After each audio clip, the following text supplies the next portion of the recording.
His research also covered the relationship between aesthetic and cyber technology.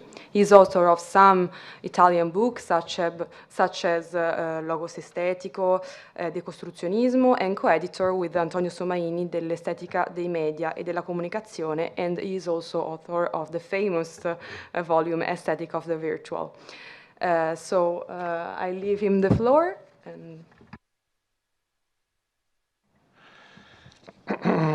Thank you very much. My speech is structured in 3 parts. In the first one, I will define the virtual body. In the second one, I will analyze the virtual body as an intermediary world. And the last part, I will explain my idea of virtual Lebenswelt. Let's start. First part, definitions, the virtual body. With the expression virtual body, we can refer to an interactive digital image, which is therefore a body image, an image perceivable as such not only by sight, the phenomenalization of an algorithm in binary format in the interaction with a user. Digital images are all use object environments with which a user can interact through biorobotics prostheses capable of producing immersive experiences. In such environments, the spectatorial function of the user coincides with being an actor in the situation. The programming language, thanks to its algorithmic matrix, produces sensory image effects that can be transformed and modified by users who interact. A relationship is created between the movement and intentions of the users and the potential of the program, which is able to generate the body environment we call virtual. The more the programming language allows interactivity, it allows the user's action to modify the environment in a way not predetermined by the program itself. Or in other words, the more the algorithmic matrices are flexible and plastic, the higher the degree of virtuality of the environment. It is therefore important to construct a descriptive phenomenology of virtual environments that takes into account the degree of interactivity as well as of immersiveness that they allow. However, the problem concerning the condition of possibility of effectively interactive actions in relationship with programming languages, and therefore concerning the relative contingency of virtual environments, is currently being debated. This issue requires mainly a full clarification concerning the conditions of an essential unpredictability in the configuration and development of the installation, that is to say, of the environment that can be said virtual, an environment produced by a particular technology in the peculiar relation, what we call interactivity, with its users. Now, the philosophical word referring to said unpredictability is contingency. Interactivity is given if the environment is contingent, and conversely, the environment is contingent if interactivity is actually given. As always, in ontology, conditions of possibility are intertwined. One should be aware that if these conditions could be satisfied, we would probably face a new type of being, body, image, system, a hybrid with an uncertain ontological status, something from the natural artificial world.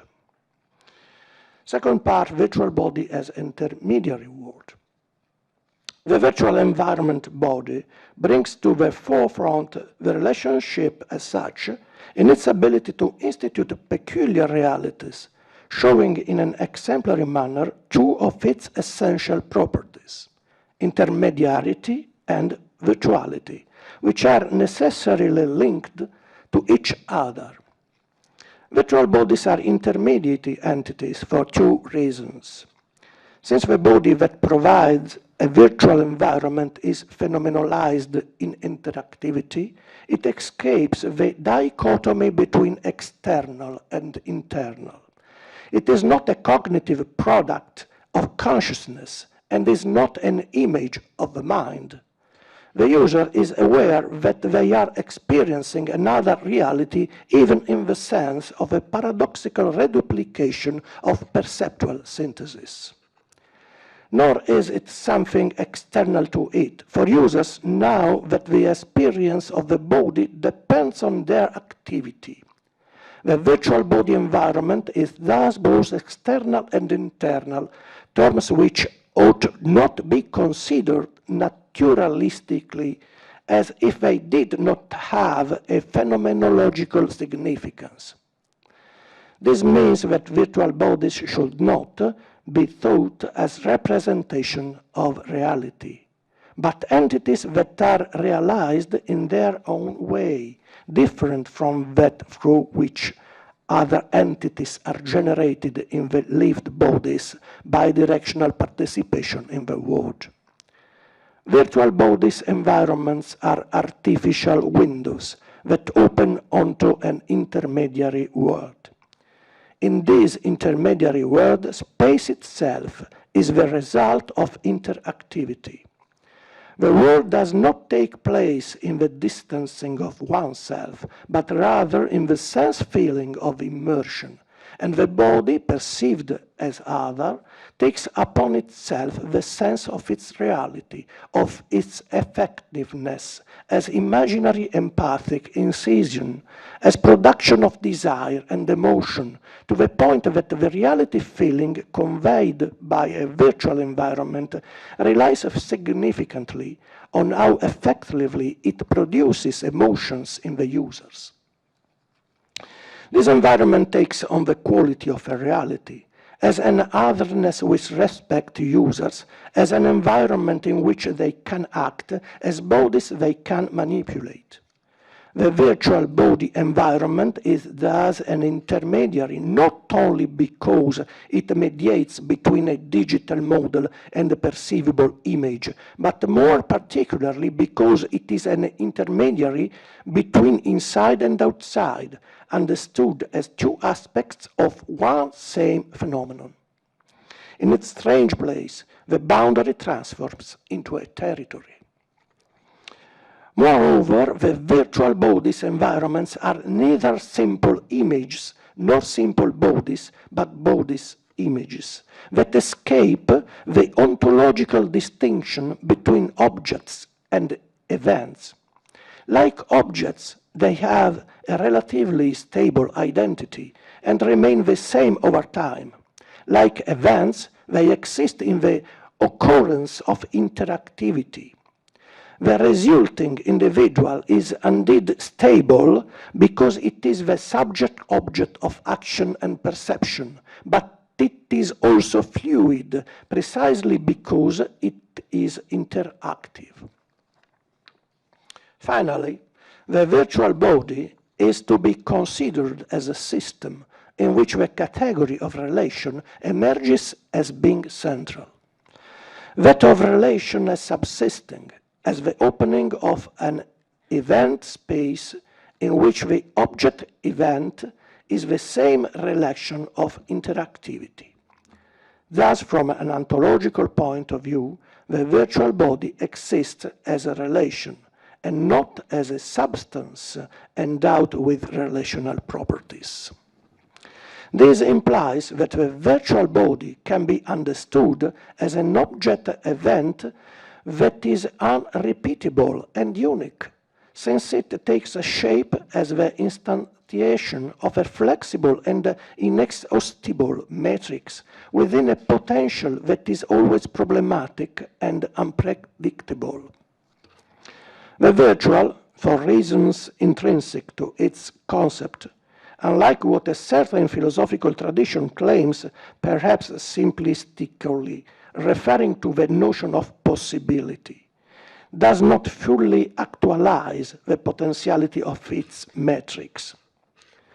The virtual is therefore configured as a tendency that develops in a process endowed with unpredictability, whose forms are only provisionally stabilized, with preserving a transformative dynamic, a constitutive metastability. since it exists only as a problematic and dynamic node of forces that tend to acquire phenomenal forms that are not completely pre-constituted and predictable. This process of actualization can be interpreted as a passage from logical computable structures translated into programming language, which are not visible to users, into aspects that can be perceived and to a certain extent manipulated by users through special mediating devices. What is at stake here is not a difficult and problematic ontological distinction between natural and artificial. Rather, in the Aristotelian terms used to approach the question, the virtual body is an artificial natural hybrid. Since the interactivity that is part of its nature does not allow us to consider it merely as a technical product, the virtual body mutates, becomes, is transformed not as an effort of its technical components, which come into play as a partial condition of possibility of its states. The virtual body is an almost living system, a strange subject-object, an eminently relational structure that exists only in the encounter between a living body rendered peculiarly sensitive and a computer script. It invites us to reflect on the category of relation as institutive of the world and of things, while also allowing us to reflect on an ontology of relations that has been investigated only in part, also able to broaden to a certain degree our philosophical view of the world. Third part, virtual Lebenswelt. Ancora 5 minuti. Grazie. It is perhaps still useful today to remind ourselves of Husserl's intervention in crisis. To think the world of life, the Lebenswelt, which is to say the world produced by, I quote, all activity of life presupposed by all human praxis and all pre-scientific and scientific life, the life which, in all its accomplishments, is in time and strives upward from them, shaping from within. The quote is over. This extraordinary and banal world cannot be left up to its anonymity. For Husserl, this is the world of pure experience, which, far from being equivalent to the experience of sensible data, instead qualifies as a doxa, a stormy ocean which is in constant mutation, yet also decisive for habits, styles, and ultimately even the content of what we call scientific knowledge.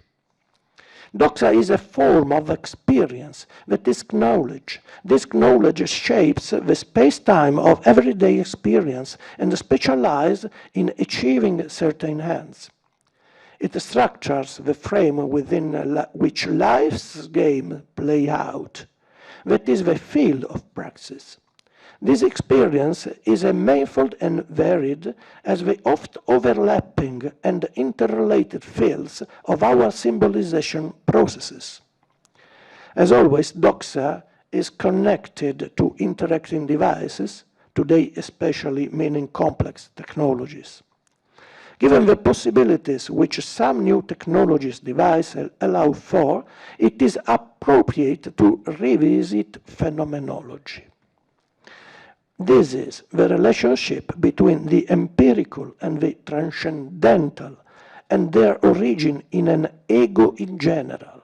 According to Husserl, the eidetic variation derives from generically, I quote, generically an ego who already has, in conscious fashion, a word of our universally familiar ontological type.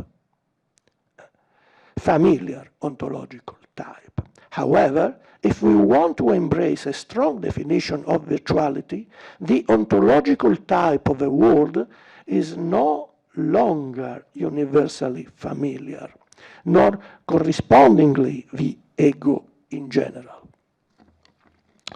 What happens when the intentional object is not a body, not an image, but a body-image hybrid?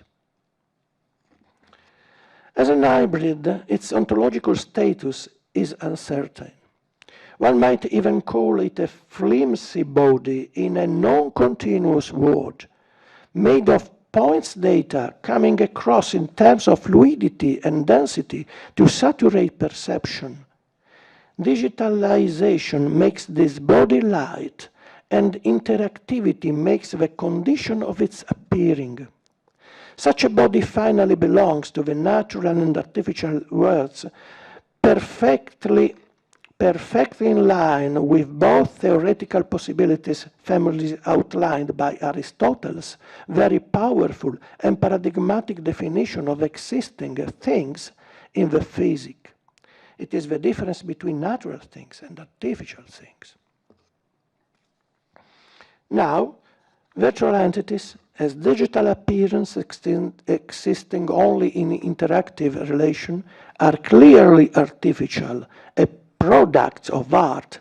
However, they also have an innate impulse to change, which does not depend on their natural components, but rather on their own nature of event. Hybrid then means artificial natural, in some respects almost a living system.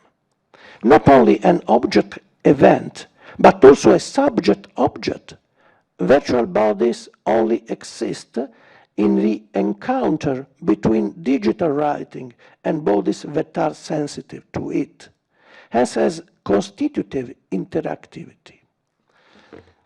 This allows to conceive the relation, encounter, as in itself capable of constituting entities, independently of specific relational properties, as to develop an ontology of relations, until now mostly uncharted, as a grateful addition to the world's furnishings.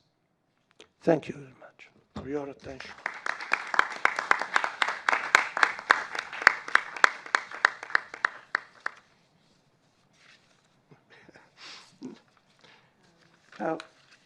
Prego, c'è da proiettare qualcosa? Sì, eccoci, grazie mille. Se vuole proseguire lei, prego. No, prego. Now we have the second. Giulia Andreini, a PhD student at University. Giulia Andreini is a visual and media studies PhD student at University in Milan, working under the supervision of Professor Renato Boccali. She holds a MI in Contemporary Philosophy from Paris 1, Panthéon-Sorbonne University, where she graduated with a thesis on the Merleau-Pontian theory of dreaming under the supervision of Professor Renaud Barbaras. A great professor and a great theme, in my opinion. Since 2021, she is a member of the editorial board of the international journal Bachelor Studies. Her research interests are mainly in the fields of contemporary aesthetics, with a focus on virtual reality, phenomenology, and theories of dreaming. She has published articles concerning Maurice Merleau-Ponty's theory of oniric experience on several reviews. Her doctoral research focuses on the analysis of users' experience in immersive virtual environments by comparing it with the oniric one, adopting a phenomenological perspective. Well, very interesting for me. Please. Thank you so much. I hope I can live up to the expectations right now. So, good morning, everyone. My contribution today will try to sketch the convergence between phenomenology and virtual reality on the matter of imagination. And more specifically, my talk aims at three main objectives, as you can see from the slide, which also constitutes the three parts of my argumentation. First, The speech aims to recover the notion of embodied imagination within Maurice Merleau-Ponty reflection, arguing its connection with the notion of body schema. Secondly, it aims at arguing that this concept of embodied imagination can provide a theoretical tool for seizing the embodiment of virtual reality through the consideration of one case study. This case study is Osmose, which is an interactive virtual environment designed in 1995 by the Canadian VR artist Charlotte Davis. She's a very famous, so many of you may know her. This will be done by analyzing its main features to illustrate how embodied imagination is at stake in the reorganization of body schema provoked by virtual reality and more generally in osmosis aesthetic experience. Lastly, the contribution will try to make some consideration on the possibility of VR as a medium in artistic practices to enhance an ecological awareness, since it reveals carnal imagination as our fundamental mode of embodiment. So I move to my first part, which tries to recover this notion of embodied imagination in Maurice Merleau-Ponty. As we all know, Merleau-Pontian reflection is characterized by an attention devoted to perceptual mechanisms. Nevertheless, its fruitfulness goes beyond the author's stated intentions. In fact, as many scholars have noted, one can trace throughout his production a sometimes unthematized but constant reflection on imagination. This is interesting, especially if we consider that imagination has often played a subordinate role to perception in phenomenology. This devaluation is increasingly countered by Merleau-Ponty, who during the 1950s breaks away, definitely, from the position held by Jean-Paul Sartre in the imaginary. In fact, although a continuity between Sartrean position and phenomenology of perception can be observed, other scholars have pointed out that a distancing can already be found in this text, suggesting an ambivalent attitude towards imagination. Merleau-Ponty clearly evokes Sartre when he maintains that the act of perceiving is to be considered as opposed to imaging. However, a different consideration of imagination and its relationship to perception seems to emerge here. Following James Steve's analysis conducted in an interesting book called Imaginary Bodies, I claim that although thematization of imagination is not the theoretical aim of Merleau-Ponty in the 1945 text, its premises can already be found here. Such premises arise from a consideration, once again, of the phenomenal body in its twofold nature of objective and lived, perceiving and perceived body. Two sides of the same coin rather than two different entities in a reversibility always imminent but never actually accomplished. To account for the nature of the body, Merleau-Ponty recovers and reprocesses the notion of body schema elaborated among others by the neurologists Paul Schilder and Henry Head. This notion alone, he claims, truly succeeds in accounting for the relationship we have with our body. More specifically, Merleau-Ponty suggests conceiving body schema not as an object, nor as the product of a reflex or as the fruit of a judgment, but rather as a prelogical unity of our body and the relations between its parts, which accompanies us in every moment. Or, and I quote from Phenomenology of Perception, the global awareness of my posture in the intersensory world, a form in the Gestalt psychology sense of the world, end of quote. This concept accounts for the functioning of the body in its environment as a diacritical system, as a background against which every form stands out, and for the body as a being in relation to its environment through movement. Body schema thus outlines a system of sedimented motor and perceptive powers of a more habitual than deliberate character, constantly actualized by movement, carving a body space within external space. Also, Merleau-Ponty claims that body schema is not a fixed entity. On the contrary, it is characterized by an intrinsic dynamism, since it is continually transformed and reanimated via movement, differentiated and differentiated. Some interesting consideration on body schema can also be found in the 1953-1954 course, The Sensible World and the World of Expression, where Merleau-Ponty was trying to revise his definition of the embodied subject, drawing again on the notion of body schema, though offering a new reading of it. More specifically, he was trying to seize human motility as an expressive power. Rather than a fixed schema, then, body schema is an active norm, always dynamic, since it allows us to adopt certain postures and constantly situate the body in the environment that surrounds it. To account for this dynamism in phenomenology of perception, Merleau-Ponty introduces the concept of virtual body, to be understood rather than an object, again, as, and I quote, a system of possible action whose phenomenal place is defined by its task and situation, end of quote. According to Steve's analysis, body schema plasticity, or virtual body, can be seized as an imaginative capacity to consider alternative uses of the body and to adopt a different perspective in order to observe a situation, since it allows one to require a new use of one's own body and thus to enrich and reorganize the body schema. The development of the body schema, hence, implies a dialectic between the use of acquired habits and a creative renewal of those habits in the light of novel scenarios. And imagination is thus the creative pole of this dialectic. It is then possible to recover here the idea of an imagination embedded in the body schema, even though this idea is never explicitly expressed by the author. This bodily imagination, which can also be called embodied imagination, is rooted in the virtual body and allows for both continuous reconfiguration of body schema and virtual embodiment in imaginary bodies. It also makes it possible to account for the various functions imagination fulfills, all characterized by, according to Steve, by the constant presence of an imaging body that alters or escapes from the actual world. Such an imagination, as we will see, and as I will try to show, can provide insight concerning both the imaginative contribution to perception and aesthetic appreciation, and carnal imagination as our fundamental mode of embodiment. So I move to my second part, where I try to analyze the experience of osmosis. With this in mind, so I would like to briefly describe this experience. The users are in a dark and empty room where they are invited to wear a visor capable of reproducing stereoscopic images and sound. And they are wearing a robe equipped with a sensor detecting expansion and contraction of the chest. Two other sensors, which are called biosensors, are located on their spine, measuring balance. This is how they cross the threshold into osmosis' virtual world.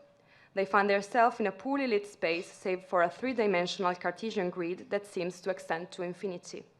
When they turn around, it looks as if the image is surrounding them in 360 degrees, enveloping them like a real environment.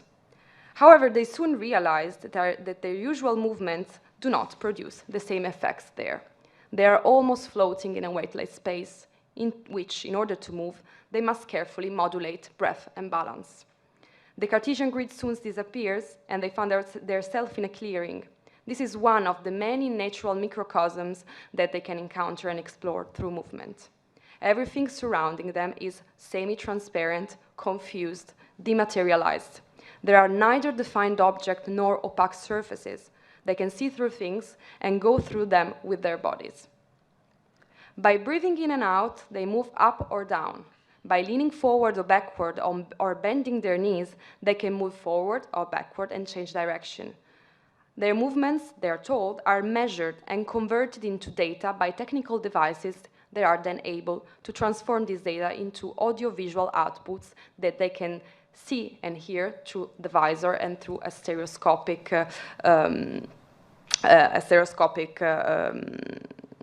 element reproducing sounds. I can't remember the word now. This process allows them to negotiate a unique aesthetic experience through their body and trigger a kind of pre-linguistic communication between them and the virtual environment. Also, since breath and balance cannot be localized in specific parts of the body, they are useful parameters for a highly immersive and interactive environment, allowing the unfolding of a non-Cartesian spatiality, which indeed is a lived spatiality. Unlike the Cartesian space of the dioptrics, as Merleau-Ponty recalls in Eye and Mind, which is a network of relations between objects, such as a third party witnessing my vision or a geometer which reconstructs and overflows it, the lived space is, and I quote again from Eye and Mind, a space counted for me as a point or degree zero of spatiality, so that I do not see it or according to it external envelope. I live it from the inside. I am embedded in it. End of quote. Similarly, osmose is the experience of an enveloping space, diddling close to our skin and echoing that primordial speciality merging with the very being of the body, allowing for a turning of our gaze toward our embodied experience. In fact, as Mark Hansen underlines in the famous book Bodies in Code, osmose aims to catalyze the inner kinesthetic and proprioceptive experience of being a lived body in space through the technological medium, which shouldn't be understood as outside of the body, but as grafting onto its flesh and causing a virtual embodiment. As Davis, the author, the artist herself claims, and I quote from an interview, "My strategy has been here to explore how the medium technology can be used to de-automatize perception in order that participants may begin to question their own habitual perception and assumption about being in the world, thus facilitating a mental state whereby Cartesian boundaries between mind and body, self and world begin to slip." End of quote. If, as Merleau-Ponty argues, body and space are dynamically coupled, then the experience of a radically different spatiality implies a reconfiguration of body schema. To understand this shift, I suggest that we consider the inner plasticity of body schema, that is embodied imagination, since it allows to seize the reorganization of body schema happening in virtual reality, which users are not fully aware of. It is no coincidence, then, that many of the users recalling the experience of osmose describe it as a form of internalization of space, as if the virtual landscape they have previously been inside was now inside their own self, almost like a sphere nested within their mid-body. That's not all. The concept of the embodied imagination seems to recur in osmose on another level. As we mentioned, according to Steves, this concept allowed to account for the different function of imagination. Among these, the author dwells on aesthetic imaging, since a reflection on imagination and artistic experience, especially regarding painting and literature, can be found in Merleau-Ponty's latest works. According to I Am Mind, in fact, by lending its body to the world, the painter can crystallize on canvas the invisible infrastructure of the visible world, that imaginary texture of the real, disclosing alternative dimensions of meaning. Nevertheless, for aesthetic appreciation to happen, Merleau-Ponty claims that as an artist can achieve visibility through the expressive medium of his body, the viewer must similarly equip himself with a virtual body, through a virtual embodiment, with new organs necessary to enter the artist's depicted universe. If, and I quote again from I Am Mind, I see according to or with the painting rather than I see him, indicated that one experiences painting not as an object but as a mode of vision, similarly VR seems to convey a certain way of embodiment. Therefore, what ensures both artistic production and aesthetic appreciation is, again, embodied imagination. Furthermore, despite the distance between these two media, it can be observed how the VR aesthetic experience constitutes somehow a later stage than painting. If in painting, embodied imagination is what allows the viewer, as I said, to equip himself with the virtual body required to enter the world disclosed by the painting, the immersive VR experience invites us to radically assume a virtual embodiment, further explicating the imaginative dynamic underlying aesthetic appreciation. To enter the virtual environment, in fact, we are called to strip off our habitual bodies and wearing technological prosthetics to embody what Hansen calls a kind of body in code, an entirely new form of embodiment provided by new technologies. As paradoxical as it may seem, VR, like no other medium before, seems to allow to carnally experience the imaginative potential of the body implicated in the aesthetic experience. I move to the last part. Osmose, as Davis herself states, is a space for exploring the perceptual interplay between self and world, a place for facilitating awareness of one's own self as a consciousness embodied in enveloping space. Similarly, in 1968, the media theorist Marshall McLuhan coined the word anti-environment to describe what he believed should be the goal of any artistic form, meaning to act as a probe that makes the environment visible. To achieve this, the artist must employ the medium in an unconventional way, exploring its unexpressed potential. It seems that osmose aims to produce just that, operating a true epoché, bracketing the world and the way we inhabit it. An epoché, however, achieved through unconventional methods, through immersion in a virtual environment, acting like a real anti-environment. Far from providing a disembodied experience, VR is a site par excellence where it is possible to study mechanisms underlying embodiment. In this sense, the immersant, which is a word coined by Davis herself to designate the one who experiences osmose, is called to actively explore the immersive environment and consequently to pay more attention to his body and its relationship with its surroundings. In fact, as the title itself suggests, osmose refers to the idea of a thirst, osmos, a porosity that occurs whenever there is a membrane, a barrier. The barrier is here the body, and the experience offered by osmose, as Hansen observes, is comparable to that of psychasthenia. This term is coined by the neurologist Pierre Janet to denote a disturbance in the relation between itself and the world, so that the subject is unable to delineate the boundaries of its own body, abandoning its own identity to embrace the space beyond. It is undeniable that the use of semi-transparent images that the user can traverse with his gaze and body can engender such an experience where body and environment constantly merge. This experience clearly evokes the pages of The Visible and the Invisible, where Merleau-Ponty claims that, and I quote, "The body unites us directly with the things through its own ontogenesis. The sensible mass it is, and the mass of the sensible wherein it is born by segregation, and upon which, as seer, it remains open." End of quote. The confusion experienced in osmose is thus a technology-assisted attempt to give the user the experience of the primordial entanglement with the visible, that is, flesh. A virtual flesh, then, in which the user is simultaneously clothed and immersed, and in which it is expected to move, giving rise to the carnal dynamic that makes the chiasmatic entanglement of body and visible perceivable. The being in the world thus appears phenomenally as a variation of environment and corporality, in which sensory and motor powers is constantly reconfigured.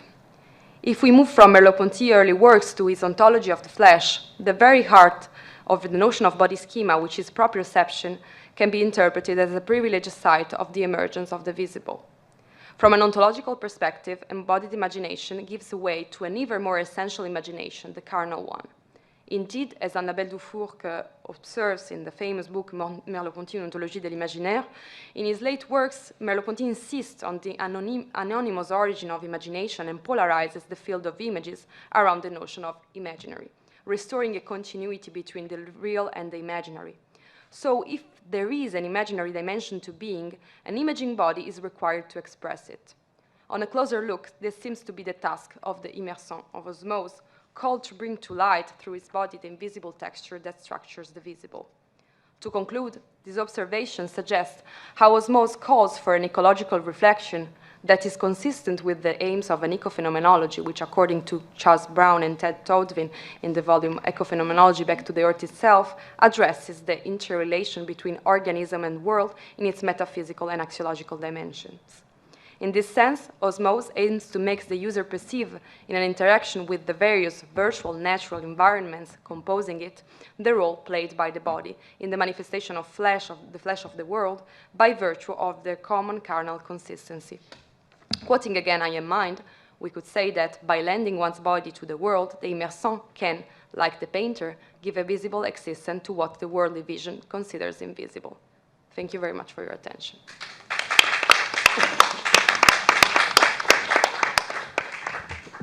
Thank you very much for your very interesting speech.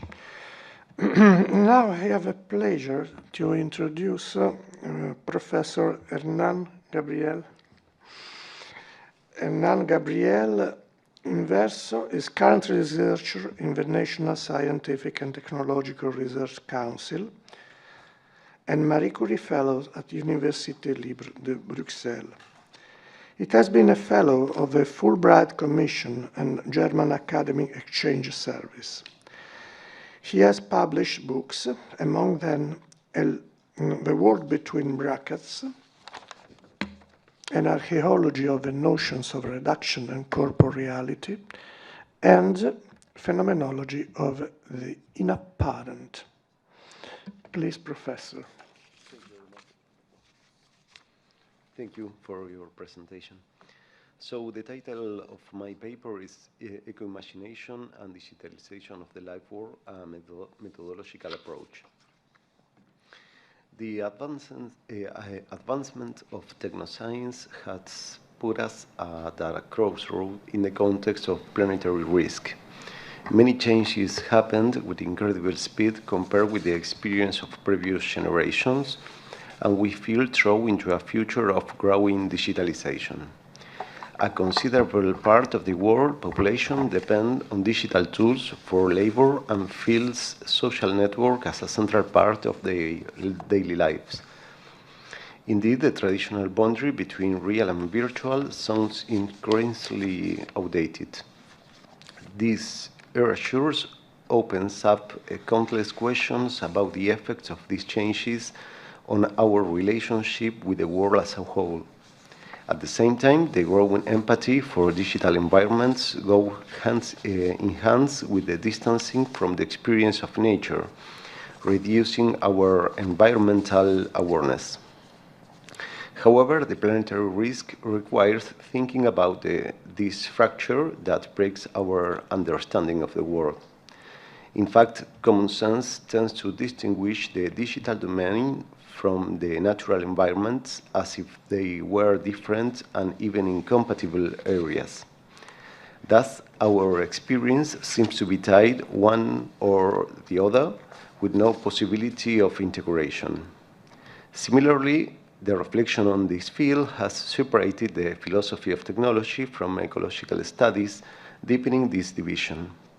The result seems to be a dark destiny of human anguish and inner fracture in the face of an irreconcilable rupture. But this is only one part of the picture. This presentation aims at sketching on my current research project developed in the framework of a Marie Curie Fellowship at the Free University of Brussels, which turns toward phenomenology to stress the need to go beyond old schemes that fit poorly in our times. Instead, it reassesses the problem of the phenomenological method to offer a reinterpretation of the relationship between human beings and their surrounding, revealing the belonging of the virtual realm and the environment to the same time of phenomenon. In this way, it recovers the pristine double dimension of our relationship with both aspects of the experience. This integrated view throws light on our attitude toward digitalization, the world, and the environment, revealing the mechanism of empathy and estrangement that guide our behavior. So the first part of the paper is Phenomenology, Life, and Digitalization. The acceleration of the changes in contemporary life has caused feeling of inadequacy concerning new phenomena.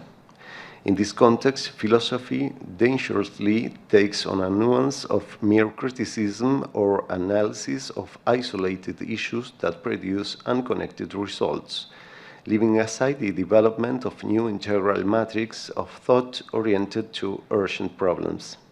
Therefore, the global context requires an approach that allows linking and enhancing theoretical exploration, scientific products, and technical applications. In this sense, understanding the human realm in the current scene requires to think about digitalization of the life world, which has changed the way of perceiving, cataloging phenomena, and establishing parameters of reality.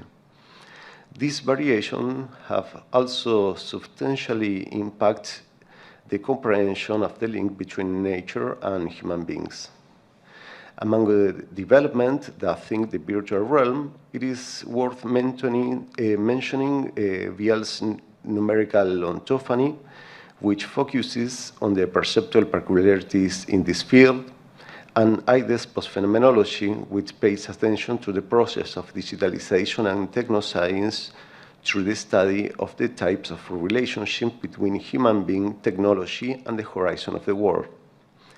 These approaches have a meeting point with the lines committed to the study of media experience and virtual reality, as in the case of Lanier, Carr, McGonigal, and Adolph.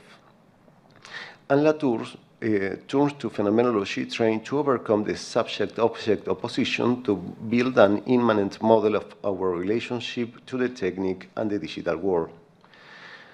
All these lines are strongly influenced by Heideggerian and Merleau-Pontian ideas, which imply a phenomenological horizon.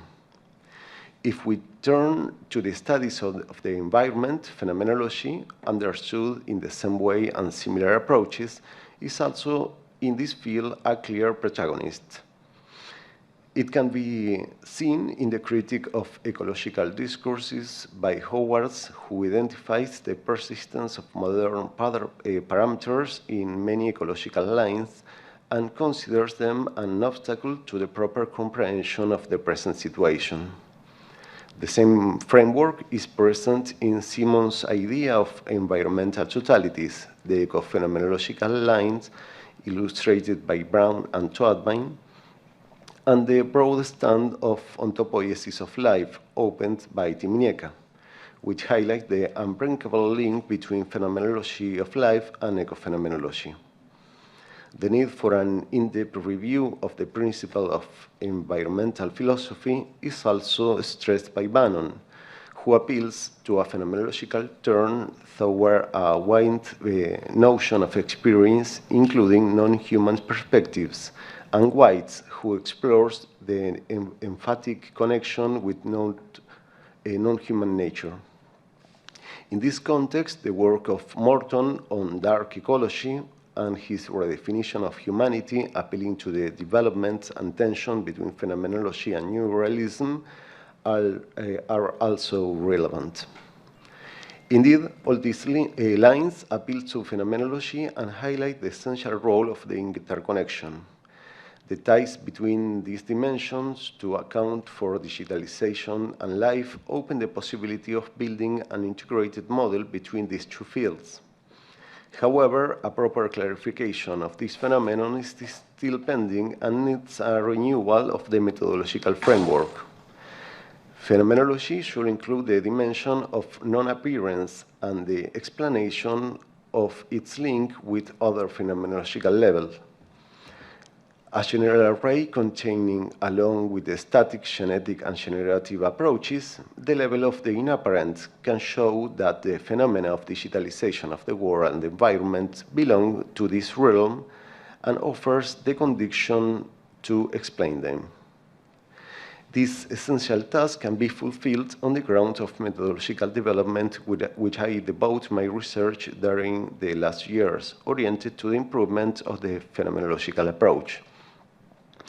Indeed, phenomenology arose to the beginning to the 20th century, seeking to account for a world that was taking scientific development as its parameters.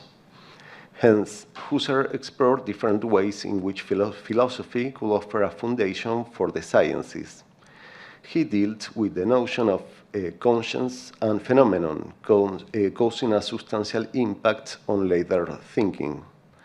As a result, significant development in the epistemology of formal, natural, and social disciplines adopted some of these concepts. On the other hand, far from being confined to the theoretical field, phenomenology was from the beginning interested in changing in its changing context. This point is obvious in Husserl's contributions in the crisis of the European sciences. This approach starts with a precise diagnosis of the cultural environment without getting lost in the analysis of circumstantial surface phenomena.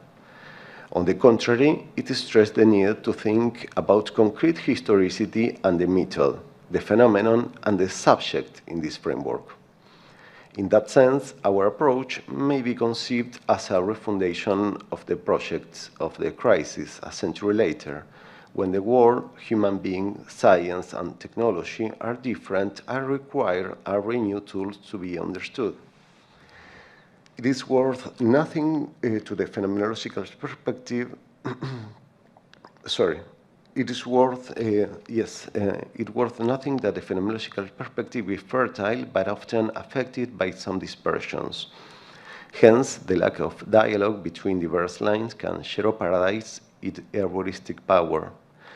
Paradoxically, the approach that ventured to provide the sciences with a unique framework led to a bunch of discordant voices. Furthermore, in many cases, they deny the basic statement of phenomenology in search of greater radicality. Thus, the so-called naturalization of phenomenology, the theoretical turn, and some academic readings that ignore new outcomes conspire against the attempts to meet the original goal. The result is the development of relevant notions considered as something unrelated to phenomenology as a whole. For that reason, it is relevant to focus on central problems linked to the strata of phenomenological analysis and the ways to access the transcendental level. It shows that, on the deployment of some points that Husserl suggested but still need to be fully developed, it is possible to understand the general device better and account for the full range of phenomena. Hence, many lines usually seen as improper development can be understood as a legitimate contribution within the approach. So, I'm going to speak now about the second point of the paper, about the fourth layer. This is the last part.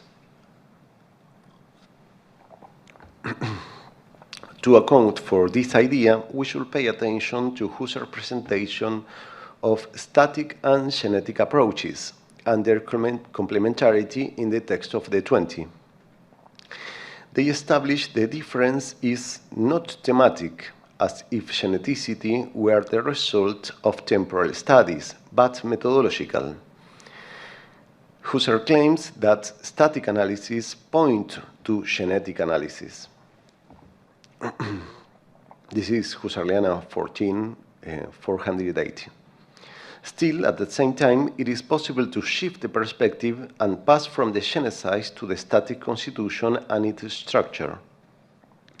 At the same time, the history of the monad opens a dimension which is not wholly thematized in the context of genetic realm. On the contrary, new elements related to geohistorical, cultural, and intersubjective phenomena arise when this thematization occurs. Sorry. They require an additional category to account for this variation, which has been associated with generativity. Indeed, the generative approach is oriented to historicity in the world of lives, its rights, tradition, language, and intergenerational relationships. It points to a process of generation that takes generations in a manner of a new absolute, which becomes a phenomenological issue, according to Antonin Steinbock's characterization. In this line, generativity does not imply a wholly different layer beyond static and genetic phenomenology. Rather, genetic phenomenology deployed itself toward generativity by deepening its feature in a manner of an auto-overcoming. This point is useful to avoid the idea of isolated section or abandoned issues. On the contrary, we deal in all the cases with the same phenomena in the same horizon, and each approach emphasizes peculiar aspects. Still, to clarify this analysis, it is helpful to differentiate the dispositive and the procedure that better fit each dimension. Then, to fully account for all aspects of the phenomenon, it is necessary to acknowledge an additional layer that completes the view of the static, genetic, and generative approach. In the Saringen seminar delivered by Heidegger in 1973, he suggests the idea of a phenomenology of the inapparent. From then on, this notion spread through the discussion about exceedance. Beyond generativity, we find the sphere of exceedance, which has been characterized as a meta-historical dimension, because it is oriented to aspects related to the condition of possibility of the world and subjectivity. In this model, generativity and inapparency are not disconnected phases with claims of independency, but deployments of phenomenological motives that come from geneticity. What are the future of this layer? The main issue of the phenomenology of the inapparent is which is not manifest or escape the horizon. But nonetheless, it gives itself. Hence, it requires a peculiarly subjective disposition to be grasped as a result of its future of existence. But it is at the same time the fundament of manifestation. Its methods require peculiar mechanism underlying radicality and pointing to the giveness. It also implies the review of intentionality and its redefinition in a framework where the subject, the phenomenon, and their correlation are affected by its functioning. The phenomenology of the inapparent relates to the other approaches. It has at its disposal all their development because it examines all the phenomena from the point of view of existence. In a sense, the phenomenology of the inapparent is the most concrete dimension, given that it explores the existence in every appearance. It is possible to move from one level to the other. To take an example, there to contemporary philosophy, Hegel's description of Napoleon entering Vienna in 1806, when he declared, quoting, "I've seen the war spirit on a horseback," end of quote. It's not a quote about him, but in the history of philosophy, states that way. Can be addressed from the natural attitude or can be the object of an static phenomenological description in which prevails acts and contents as they are given to consciousness. Or it can be seen in its genetic dimension, focusing on the constitutive elements. Or it can be understood from its historical generative dimension. Or it can be seen from the point of view of existence, as Hegel does, which brings us to the level of inapparency, that is, which occurs without open manifestation. In this framework, the ontological issues related to the being of the things are presented to the natural attitude bring to constitutive issues, both static and genetic, in such a manner that the static realm leads to genetic, generative, and inapparent problems, which are a direction that can be reversed or act locally in one or more dimensions. The phenomenological analysis allows moving from the world of life to the appearing of the appearing in both directions, appealing to progressive and regressive procedure. This movement is related to the idea of zigzag, mentioned by Husserl in two flashy passages at the beginning and the end of his work, in Logical Investigation and in The Crisis, to underline the interrelation of distinct development that shed light one on another. This redefinition is significant because it confers a place of its own to the description of inapparent or limit phenomena, which are fundamental for thinking about problems of digitalization of the world and the environment. In this sense, if we understand phenomenology as a fourfold dispositive, including static, genetic, generative, and inapparent level, it is possible to improve the results concerning contemporary challenges. Indeed, limit phenomena provide a model for thinking about the status of the digital world, far from the traditional hylomorphic scheme, examining its elements of a subjective development and exploring the mechanism of consciousness that accompany this type of phenomena. In the same way, this approach can account for the peculiar experience of alienation from nature and the awareness of planetary risk as a typical mark of our present. In this way, we intend to produce an investigation with interdisciplinary projection in diverse fields related to phenomenology, providing them a broader horizon and embracing their performance.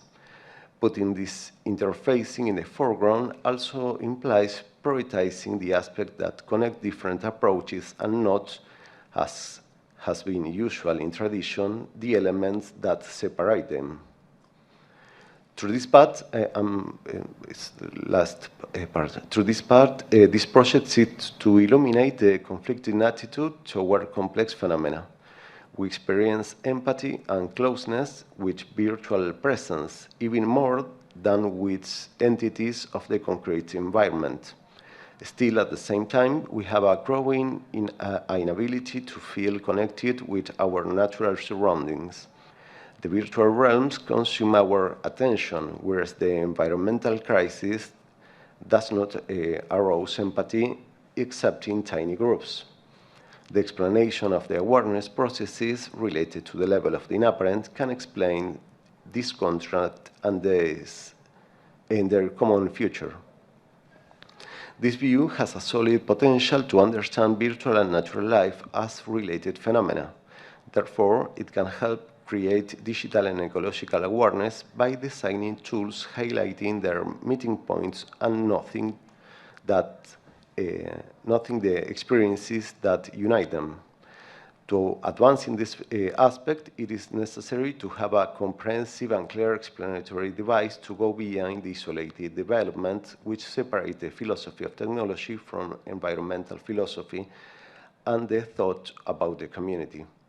A phenomenological understanding of interconnection with a unified theory is the first step to reaching integrative research. The potential for developing educational programs and new trends in public and institutional ethics that comprehensively address this issue in the line with the goals of sustainable development and digital rights depends on this step forward. Thank you very much.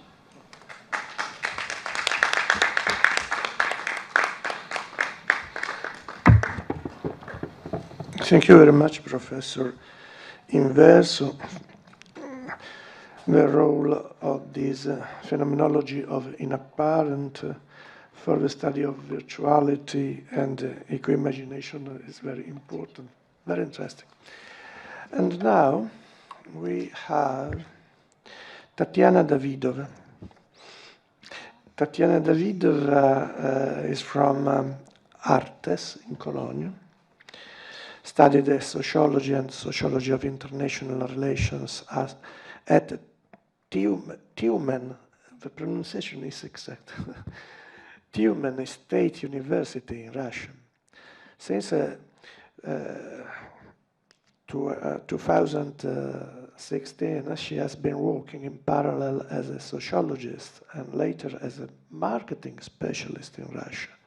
And since 2017, she has been doing her PhD at the Tiumen State University under Professor Kubarov. Since 2021, worked as visiting researcher with Professor T.M. O'Brien at the research lab of the Artes Graduate School for Humanities at Cologne. She is currently working on PhD project.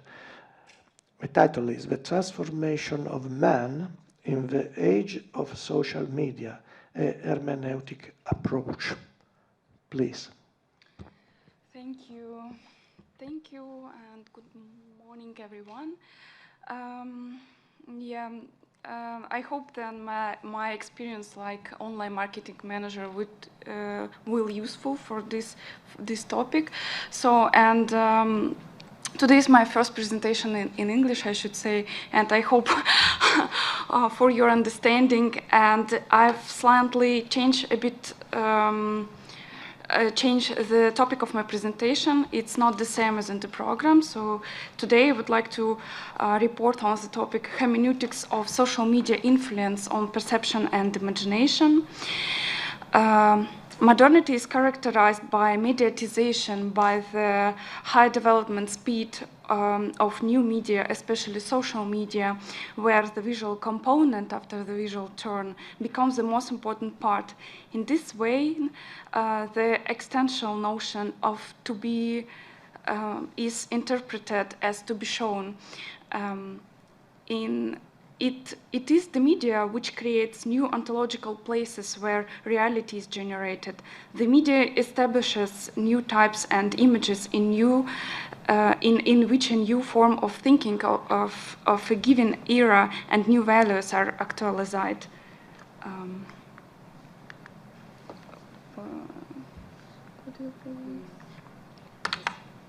This way correct. Oh, okay. Yeah, social media are becoming more and more widespread, producing new complex media images that combine reality and virtuality, design and elements of art, culture and technology, claiming a place in the world in the sense that Baudrillard spoke of hyperreality. The technical functions of new media can not only capture an image, but also edit it and immediately publish it.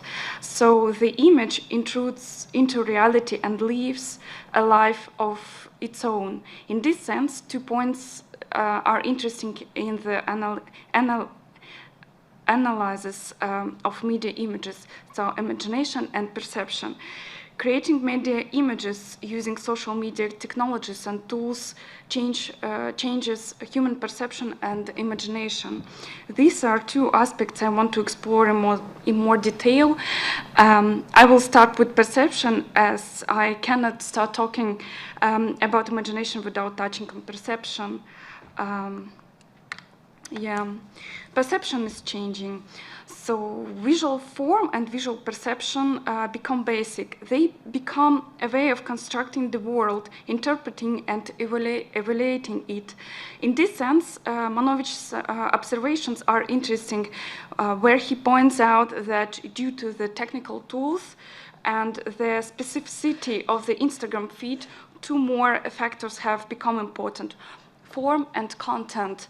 The media form that combines lens, image capture, and design techniques goes along with particular content.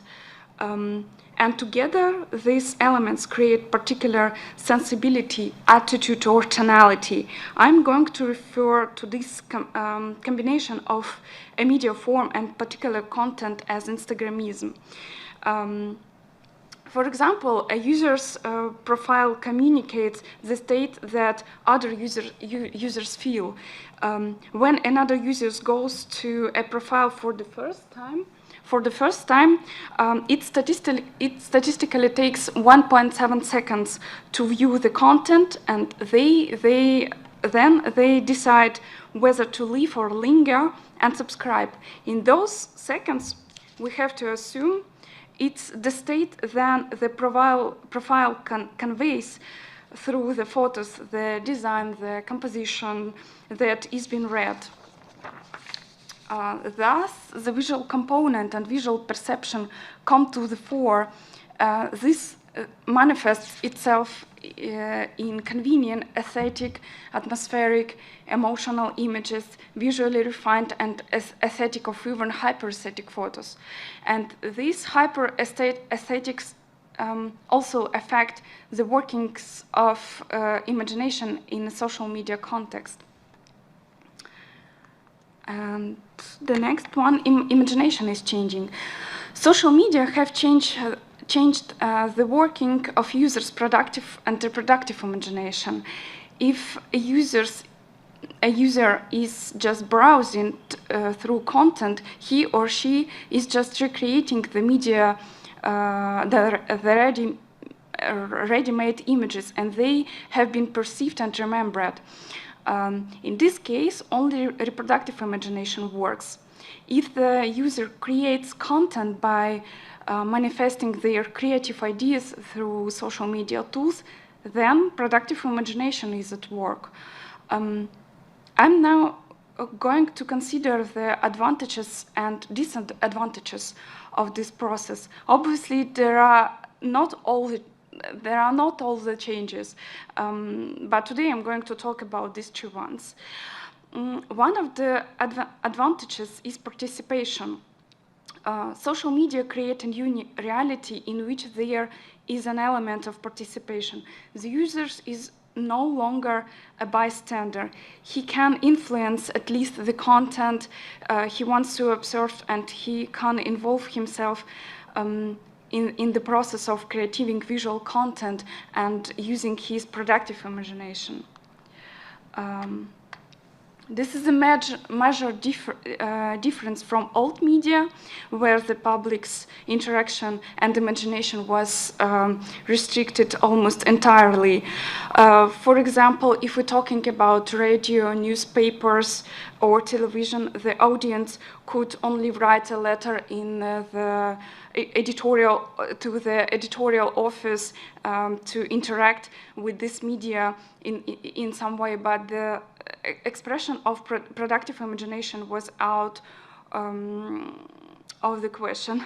And I would like to recall here two examples of Felix Guattari when he talks about television.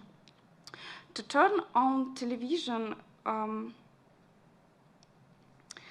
viewers live in several subjective nodes at once. First of all, they are drawn in by the perceptual fascination of the electronic gloss of the image. Secondly, there is the admiration, capture of the content story, which is only further enlivened by the intervening perceptual parasites.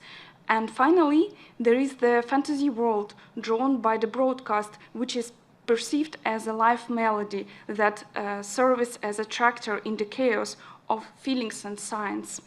In this sense, interacting with all media, users more often engage reproductive imagination, whereas productive imagination is generally not possible. While interacting with social media, both reproductive and productive imagination are involved, but not everything is so straightforward. Fundamentally inseparable from social media are technological tools, which is the ambiguous side of the influence on imagination. And on the slide, you can see some example of technical tools from one of the social networks. So is Instagram. And on the one hand, social media provide quite a lot of technical tools for imagination. It is possible to create a truly new product of the imagination without being a professional. On the other hand, some of the functions of imagination are then transferred to technology, and it becomes difficult to draw the line between art and design.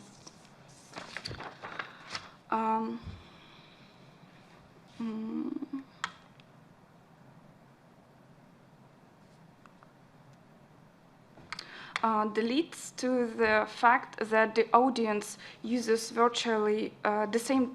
I'm sorry, I just. Yeah. Sorry. That leads to the fact that the audience uses virtually the same tools. The creators are attached to the same images, trend plots, producing very similar and non-original content, for example, hyper-aesthetic content. And on the slide, you can see some examples of such a content. On the one hand, so users are trying to create content by engaging their productive imagination, but the result looks very similar. And the negative side of the influencing the imagination in social media algorithms often support these same trends and same plots and these media images, and they appeal to their hyper-aesthetic and become a powerful means of manipulating the mass consciousness, which perceived them as real and which claimed to be even better than the real ones. Thus, a rather low percentage of social media audience show productive imagination, although social media itself has great potential to do so. Therefore, there is a need to engage developers to develop algorithms and to engage more with users. In conclusion, I would like to say that the creation of media images through the technologies and tools of social media alter human perception and imagination. The strong visual and hyperesthetic component of social media, their technical tools and the operation of algorithms have different effects on the working of productive and reproductive imagination. Sometimes this influence can be described as positive, sometimes as negative, sometimes as ambiguous or contradictory. In general, it can be said that social media provide opportunities and tools for productive imagination, but they are not being fully used. However, there are also technical limitations, so there is a need for developing some algorithms which would foster users' imagination and fantasy, as well as more interaction with users themselves. This appears to be the future trend of social media development. Given the speed and which social media is involving, researchers and developers should get involved as quickly as possible. Users themselves need to set boundaries in their interaction with social media and choose how long they are present in social media and what role they are present, creator or observer. Thus, the emergence of new media images requires reflection to anticipate further social developments. And thank you for your attention.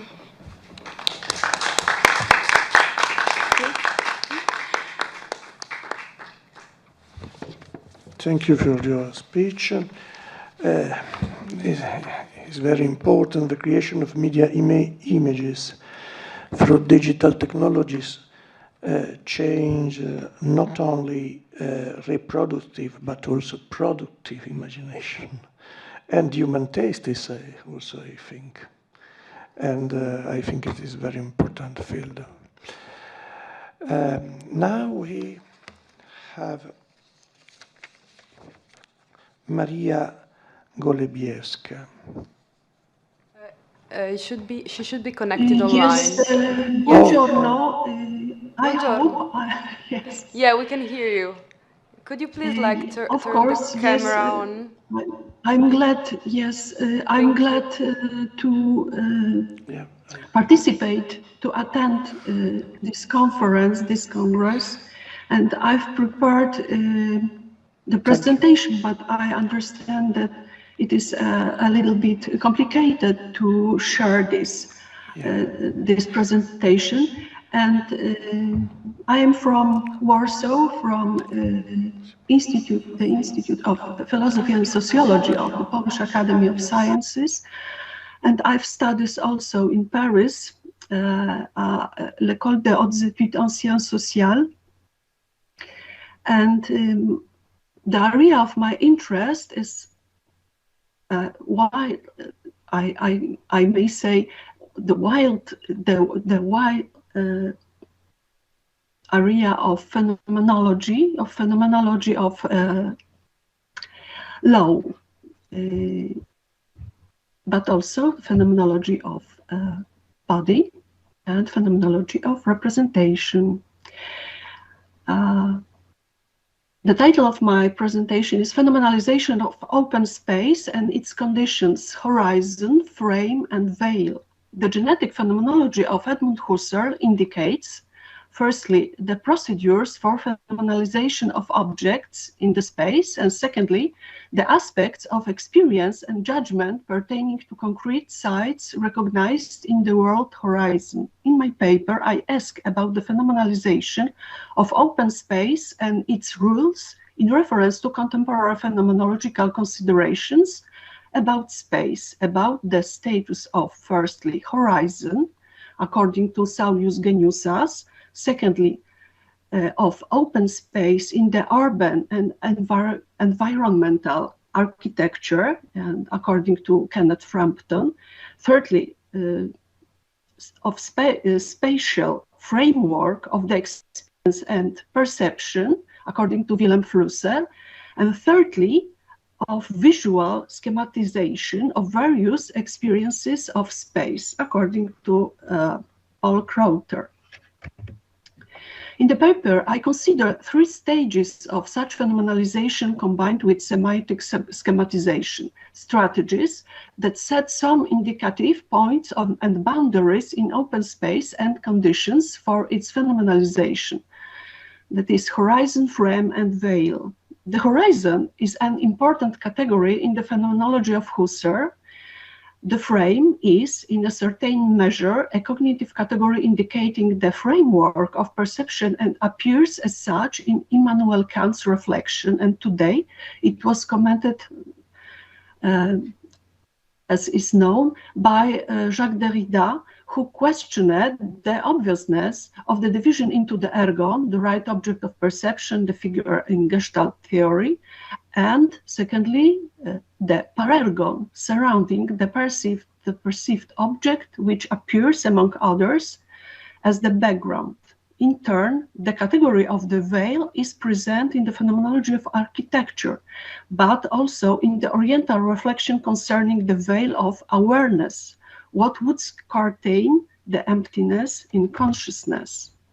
After Husserl and the followers of his thesis, I would like to emphasize that the issue of phenomenalization of empty space would be the theme of reflection, not so much on static phenomenology as genetic phenomenology.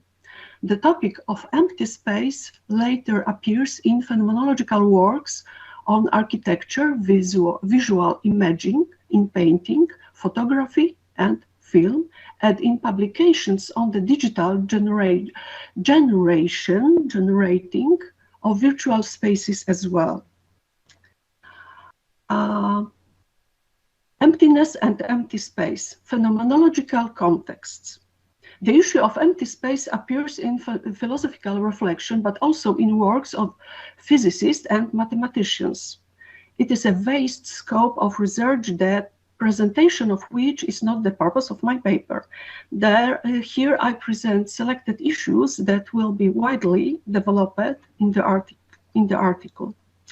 In the general part of the paper, I synthetically discuss the phenomenological state of research on empty space and emptiness, trying to organize research threads and indicate differences in phenomenological reflection pertaining to emptiness and empty space. It may be said that emptiness as a philosophical category conceived essentially or accidentally would be the result of conceptualizing the various experience of empty space. For example, the emptiness of consciousness is imagined and recognized by references and analogies to subjectively experienced empty space. But how do we know that this is empty space?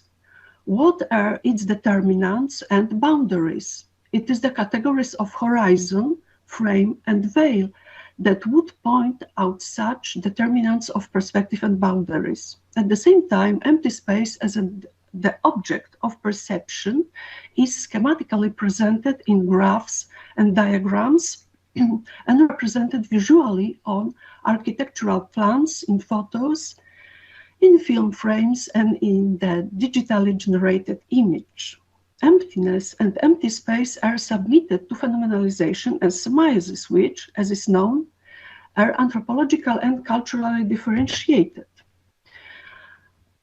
In ancient Greek philosophy, what is essential or absolute was defined as finite, but in modern Western thought, perfection and essence is associated with infinity. Moreover, not only the absolute perfect being would be infinite, but also the non-entity associated with emptiness, vacuum, and abyss would be infinite. It is easy to notice that, unlike the abstract emptiness, empty space perceived on a daily basis is given to us as limited and therefore finished in experience. In contrast, emptiness as an object of consciousness included in the concept and in the metaphor is devoid of boundaries, orientation, like Plato's chora, an originative matrix open to a multitude of possible fulfillment.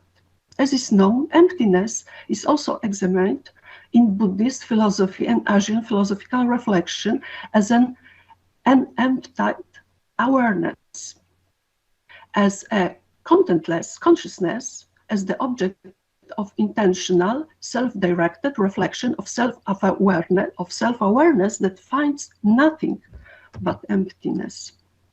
In his philosophy, Nishida Kitaro combines the Western, including phenomenological reflection, and the research tradition of Buddhism, and specifies the category of emptiness in reference to two dialectics, of Madhyamik and Hegel.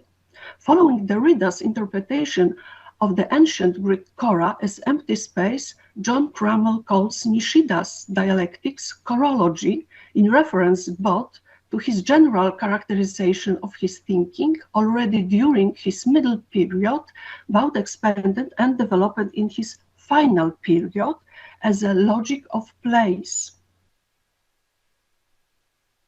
It may be said that, according to Husserl and Nishida, the emptiness, the conceptually defined content of thought and the object of consciousness, has the perception of empty space for its context and starting point. The experience of empty space is also the process of phenomenalization as semiosis, meaning the specification of phenomena. It is easy to see that the concept of emptiness is opposite in colloquial thinking to what is comprehended as horror vacui in the Western tradition. In the Buddhist tradition, Madhyamika means the middle road, and this path is the dialectic that avoids extremely opposing statements and generalizations such as everything is or all is not. In Madhyamika school formulated the law of dependent arising. Everything is correlative. The main thesis is everything that has existence which is relative to other things does not actually exist.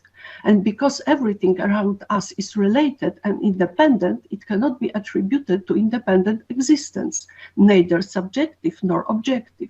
This interdependence concerns not only things, but also concepts as well.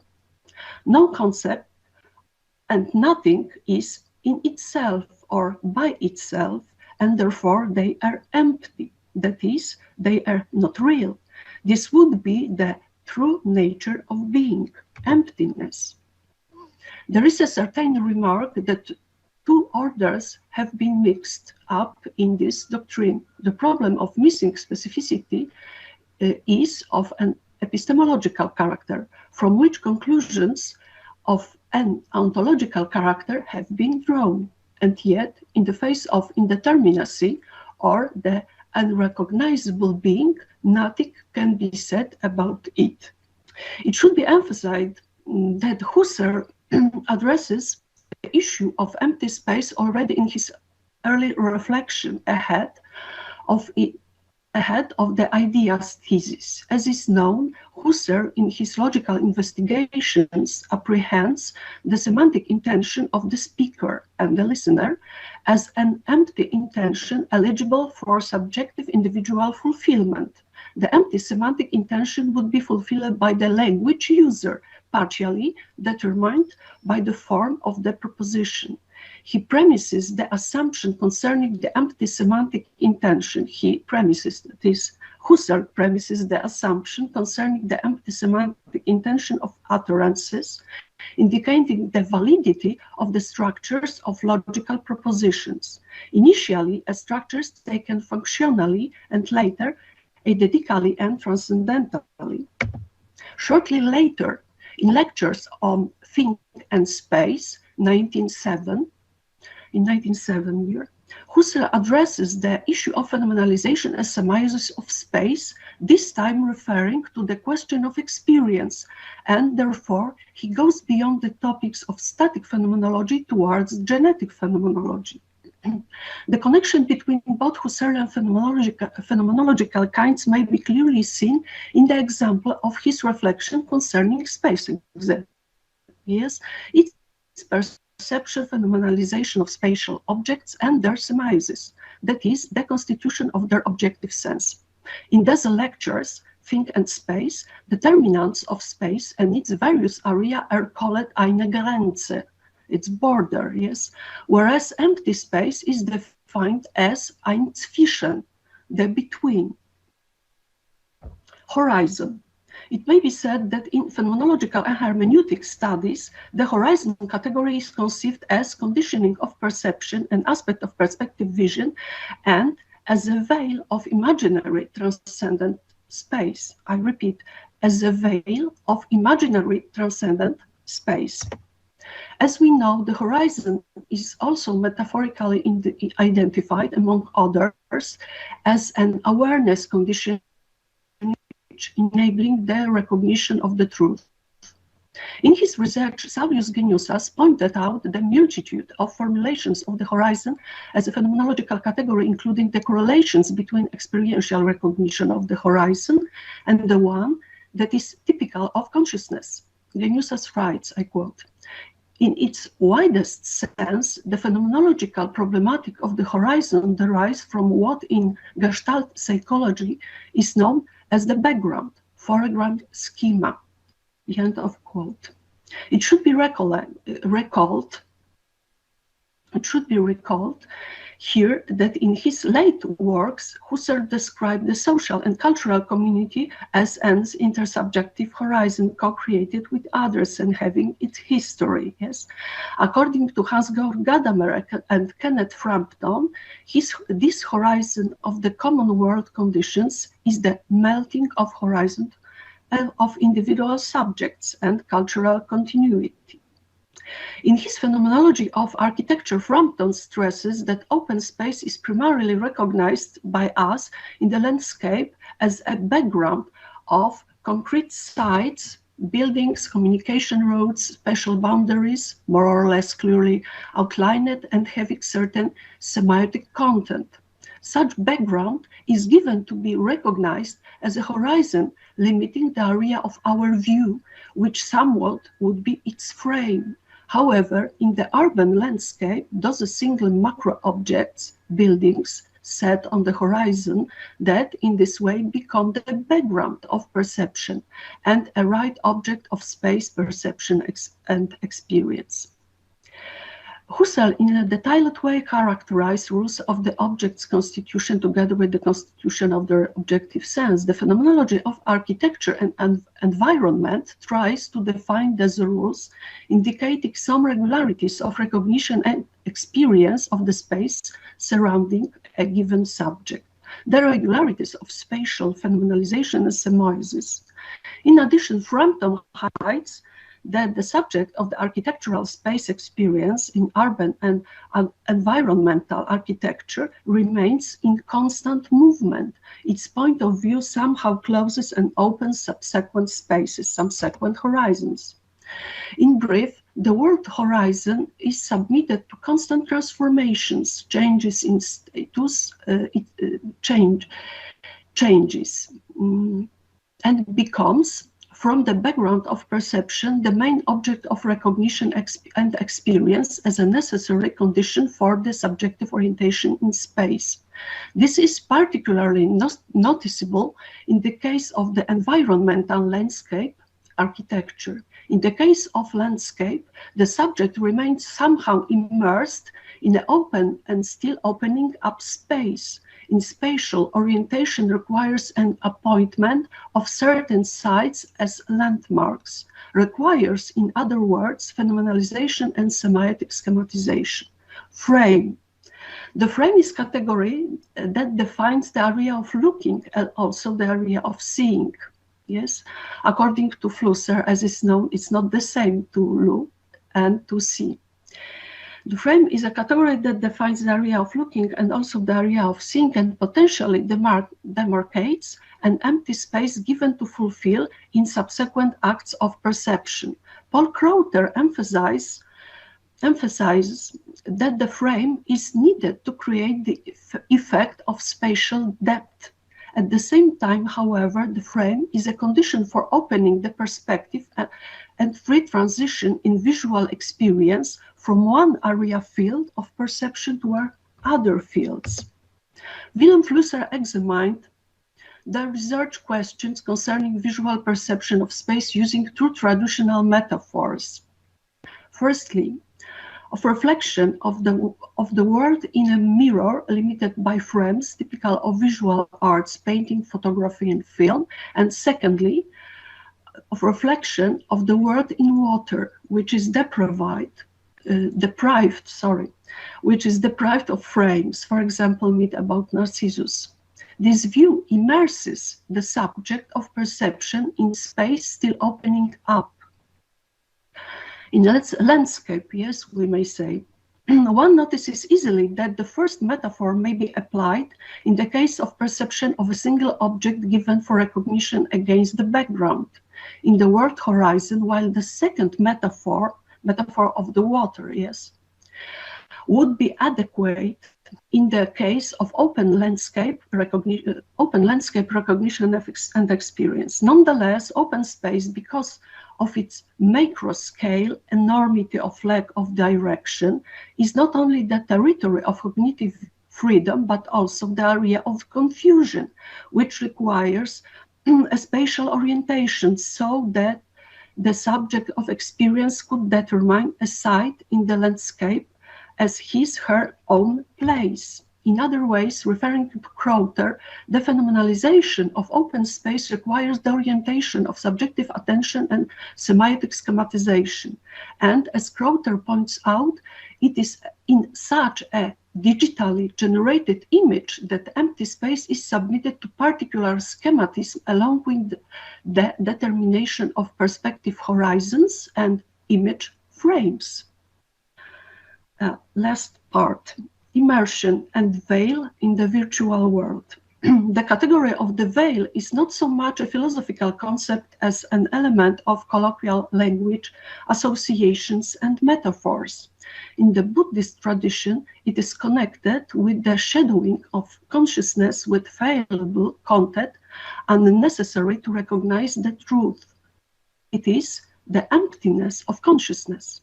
In the phenomenology of architecture, the curtain in the landscape makes it impossible to experience of spatial depth and transcendence beyond the horizon. The veil removes orientation in space, shortens the perspective, and orders the perception of itself, of its own empty area. Nonetheless, virtual representations are considered as veil, which would be a certain curtain of reality, perceived and experienced on a daily basis. The veiling of reality by virtual representations would be connected with this non-focusing attention, with the need for continuous subjective placement in space in which we would be immersed thanks to digital effects. Flusser wrote, I quote, "The universe of traditional images, not yet sullied with text, is a world of magical content. It is a world of the eternal return of the same, in which everything lends meaning to everything else and anything can be meant by anything else. It is a world full of meanings, full of gods, and human beings experienced this world as a one permeated by trouble. That is the imaginative state of mind. Everything carries meaning, everything must be appeased. It is a state of guilt and sin." At first glance, technical images seem similar to the prehistoric images just discussed. I quote the words of Flusser. At first glance, technical images seem similar to the prehistoric images just discussed, but they are on an entirely different level of consciousness, and among them, life proceeds in an entirely different atmosphere. Visualization is something completely different from depiction, something radically new, and will now be taken under consideration. At the end of quote. Referring to Flusser's argument, we can say that digital visual representations lack not only a frame, but also a horizon, their introduction in order to direct their recipient's attention. Virtual space is described as undirected, as an empty space intended to be filled, to be fulfilled, not so much by images mimetic to our perception, but rather by images that are schematized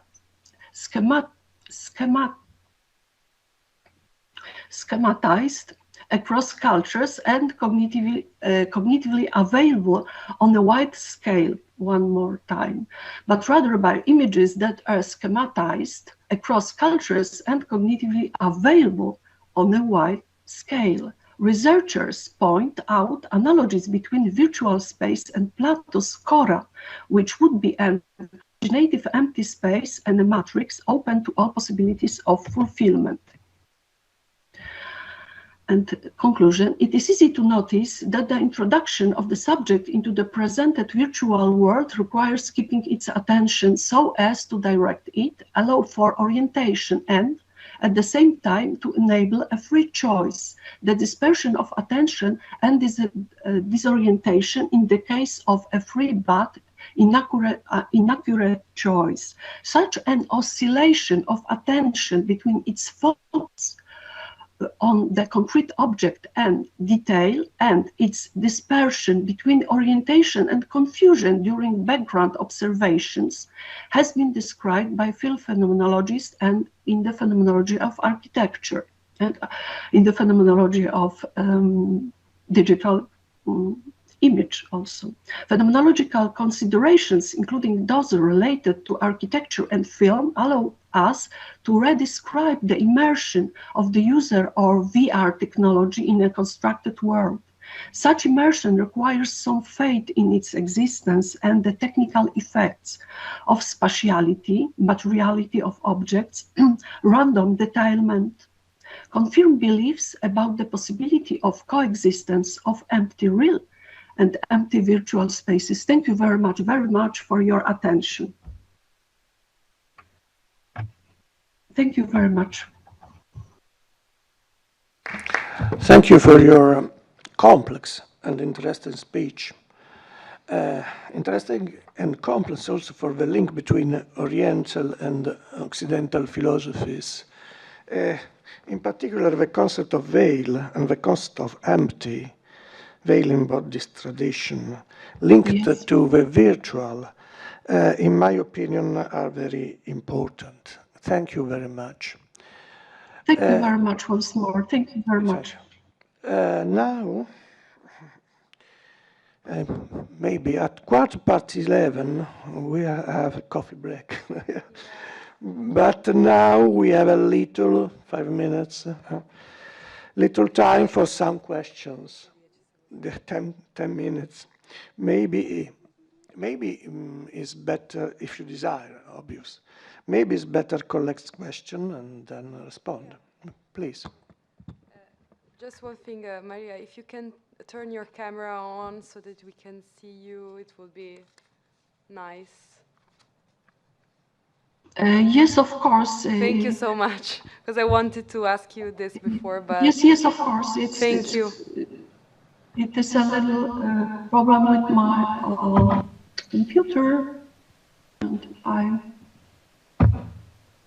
oh yes, I'm in process of...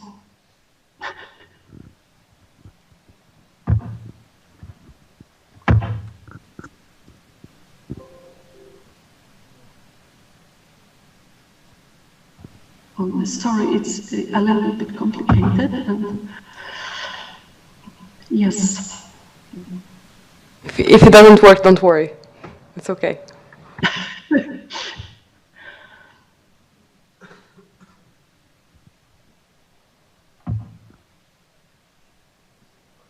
I see you and I hear you and I can respond. Oh my God.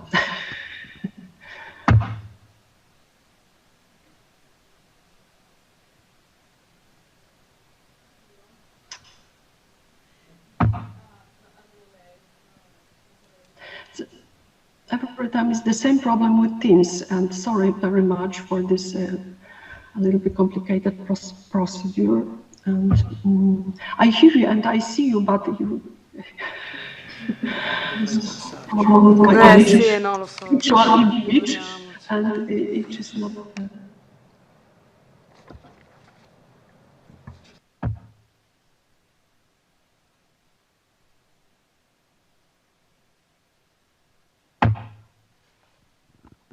Sorry.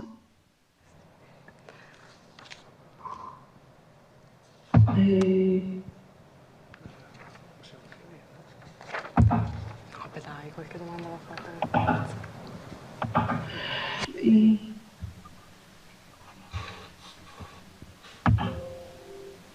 Sorry, maybe I will respond without this view of my face. Yeah, that's okay.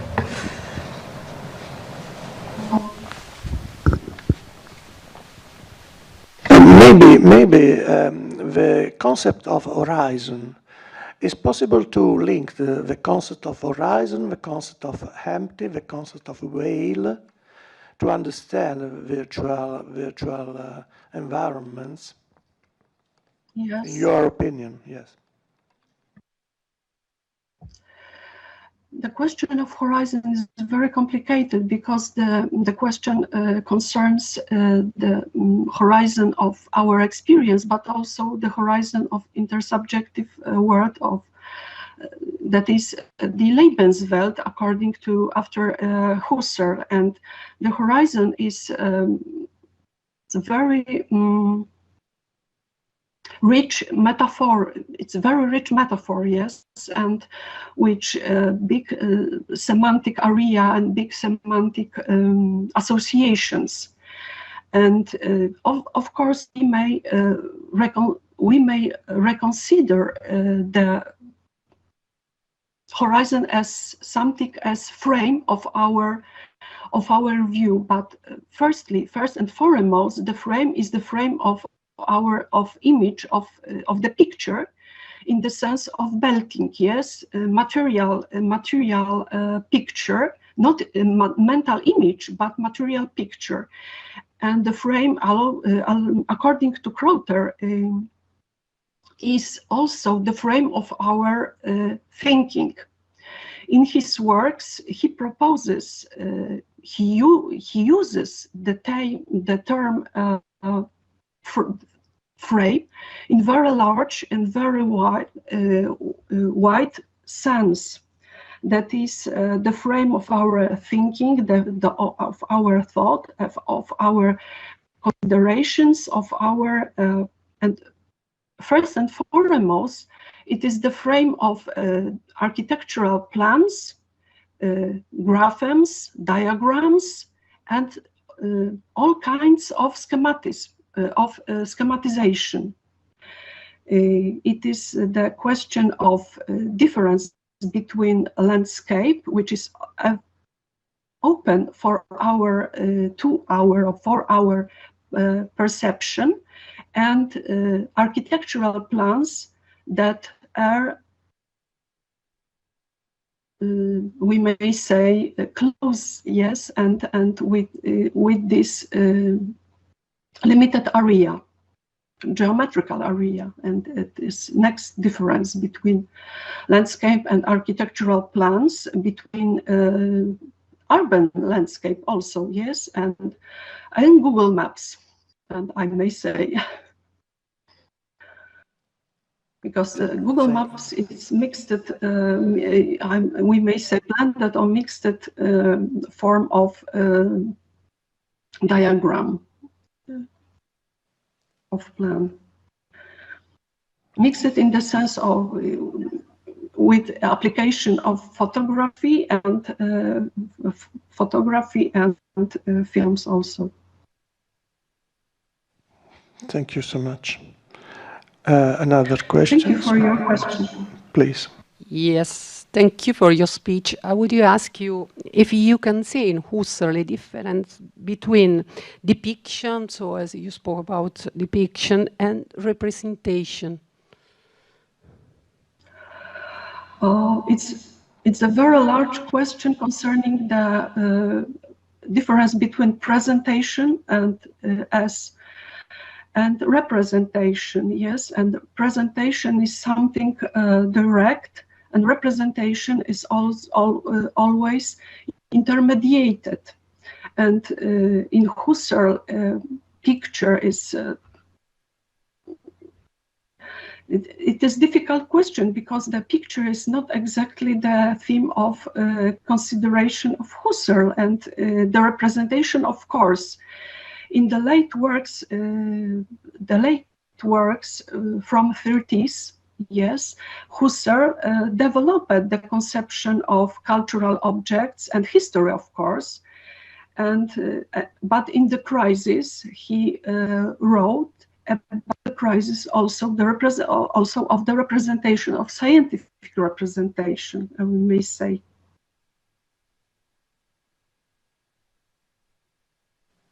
Yes, it's clear? Yes, thank you. Yes, it's clear. Yeah. Thank you very much for your question, for your interest.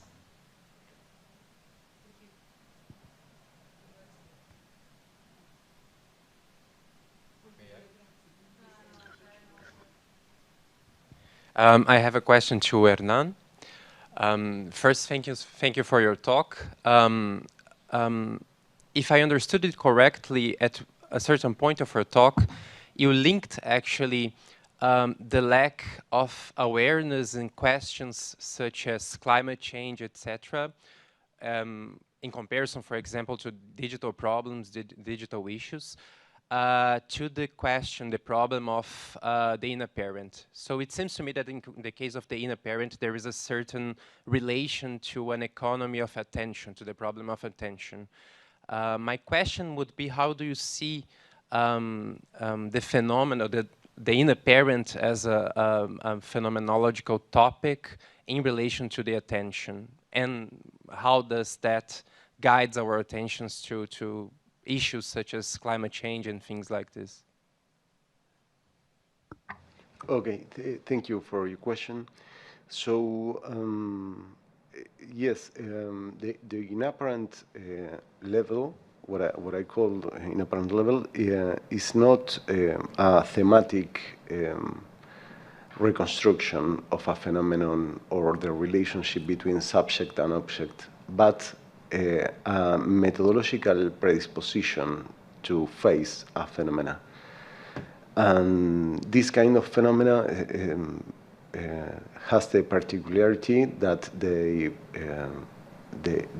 present themselves. They give themselves, but they don't present themselves in presence. So I used here the example of Hegel entry in Jena, just for showing that the same phenomena you can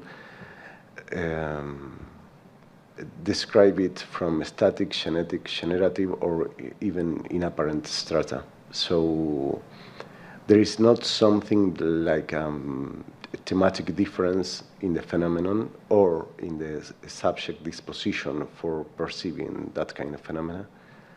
And specifically your question about the attention, I didn't follow the question. So maybe I didn't get it, the point then, because I had the impression that at a certain point of your talk, when you're addressing things like the problem of ecology and the difference between how these issues are addressed to, for instance, digitalization, that the methodological point about the inner parent had a role in the way these issues are addressed by us. But maybe I got it. Yes, the thing is that it's a phenomenon, you know? So I don't want to get into the problem of the ways to transcendental realm, because, you know, in phenomenological perspective, you have the neo-Cartesianism when you start with the ego cogito, and you have the ontological way, or the last project of Husserl starting with the crisis, So they are different problems. The problem of perceiving something as something is one thing, and the other is the way that you describe that perception. So for that reason, I say that for speaking about this kind of phenomena, you have to study the idea of subjectivity, the idea of object, and the idea of method. So the problem is that you have to twist all of them in order to allow to the things show themselves. So I hope I can give you a copy of my book. Thank You're welcome. I have a question actually for Tatiana, because you're happy with this. So I wanted to ask you, because you were talking about the relations between new media and imagination. So you talked about productive and reproductive imagination and the capacity of new media to, let's say, enhance these kinds of imagination, mostly productive imagination. If I understand correctly, but correct me if I'm wrong. And I wanted to ask you if you have ever considered the other side of the coin. Let's say users of social media are now called to, let's say, they are stimulated. They are stimulating to use reproductive imagination. But have you wondered whether the production of new images can also, let's say,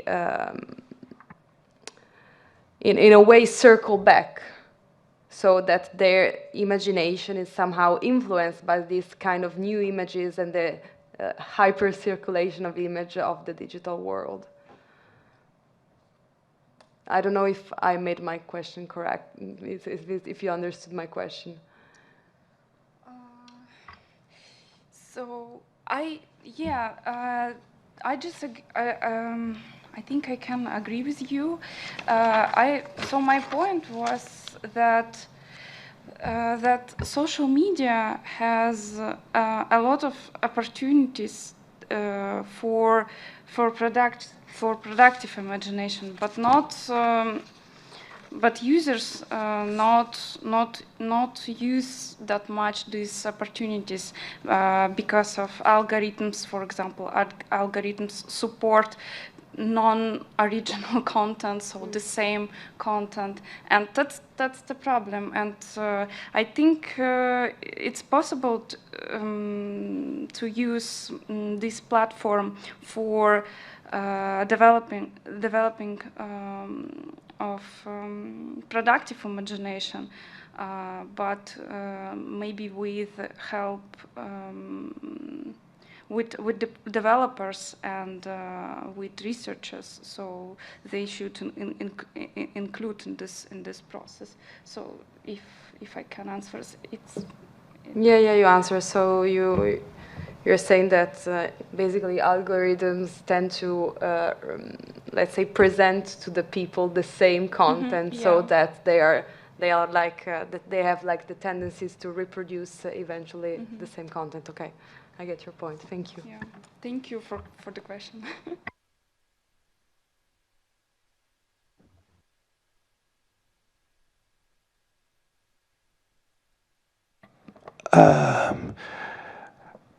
Thank you for your attention.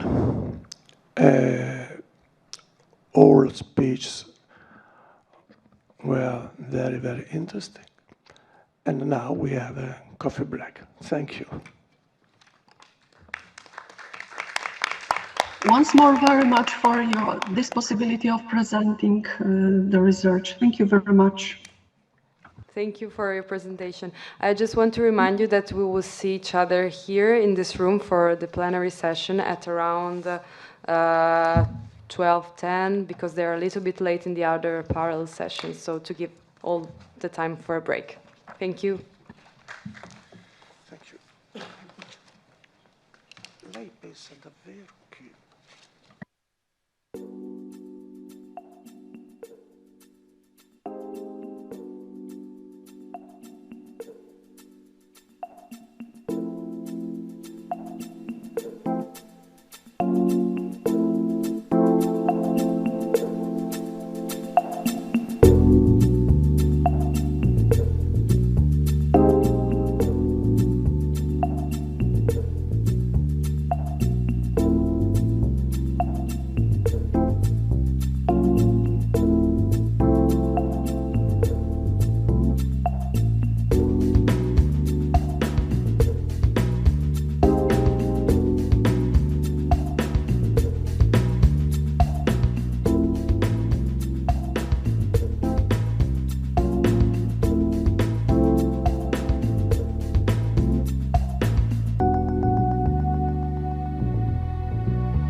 subito.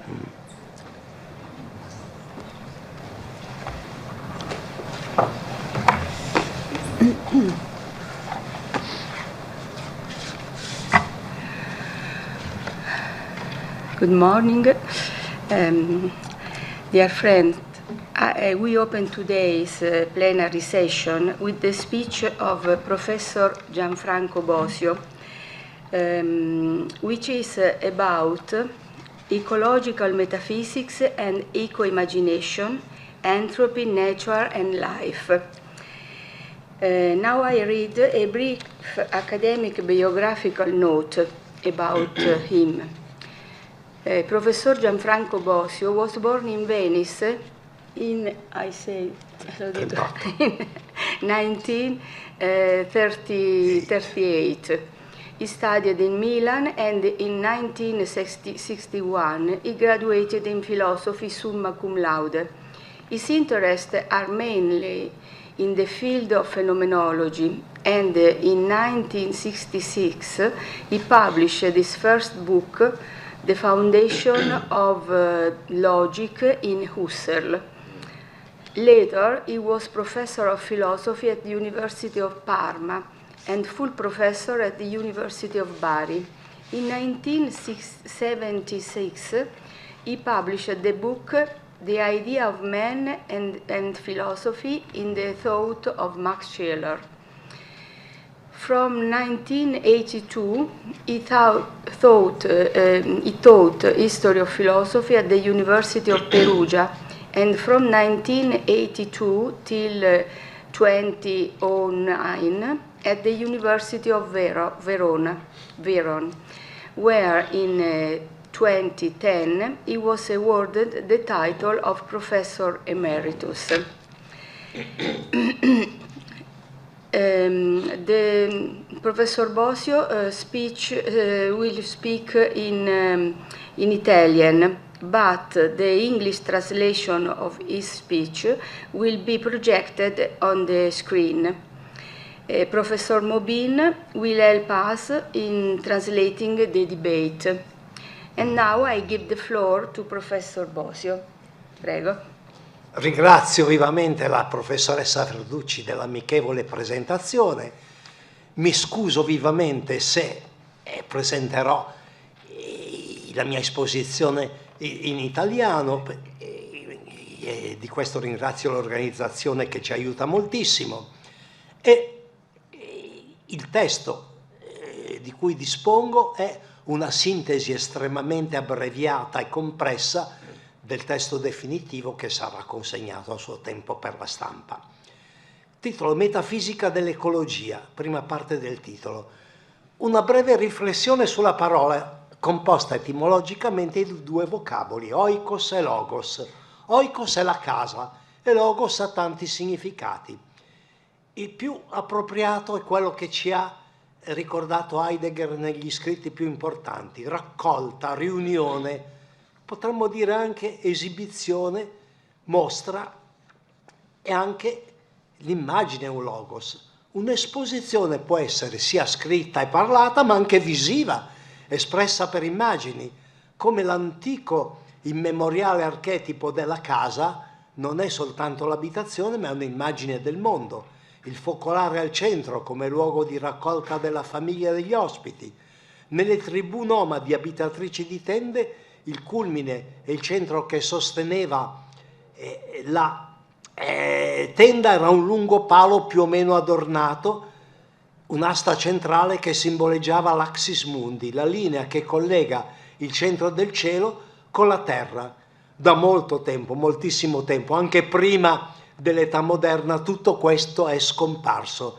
La casa oggi, come anche ieri, non è più l'esposizione che esprime per immagini e per figure il mondo, perché si è ridotta a una struttura abitativa più o meno comoda, priva di qualunque riferimento simbolico.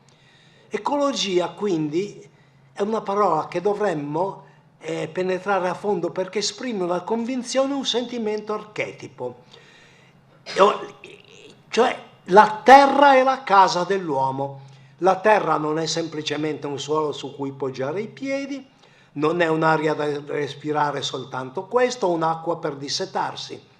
Si riducono a un ambiente e a un terreno nell'età moderna più o meno recente, in cui per via di trasformazioni e di accidenti dell'evoluzione nasce, si forma, si complica la vita, che poi mette capo all'uomo, che ne costituisce il massimo della complessità. Uno schema che accettiamo in modo indiscusso e molto comodo, ma diciamo preso alla lettera qualche cosa di troppo miracoloso. Si può pensare che sia un disegno intelligente, ma il risultato è sempre lo stesso. La casa è un luogo in cui stare al sicuro e si vive con comodità, sicché ne discende questa conseguenza. La casa come terra e come natura poteva ancora essere qualcosa in cui si poteva vivere confortevolmente, pure in mezzo a disagi, a difficoltà, ad avversità. Da almeno 50 anni l'umanità della Terra, a cominciare dal Club di Roma degli anni 70, ha lanciato il primo allarme. La nostra casa terrestre non è più comoda e così sicura come in passato. Il Club di Roma ha lanciato un monito mai ascoltato sul serio. L'umanità attinge dalla Terra risorse che consuma e spreca ad un tempo temporalmente assai più rapido di quello che occorre alla natura terrestre per rigenerarle, e viene progressivamente avvelenata in tutte le sue risorse. La nostra tecnica così progredita è ciecamente predatoria e saccheggiatrice. L'abbiamo avvelenata con le acque, con la terra, con l'aria, con spoliazioni immani, deforestazioni, sterminio di specie viventi a migliaia, perturbamenti della catena alimentare. Tutto questo sta uscendo fuori controllo. Pensiamo agli scarichi e ai reattori dei jet che ogni giorno a centinaia e migliaia solcano i cieli. Quindi la terra diventa l'immondezzaio di tutte le sostanze inquinanti dei combustibili fossili.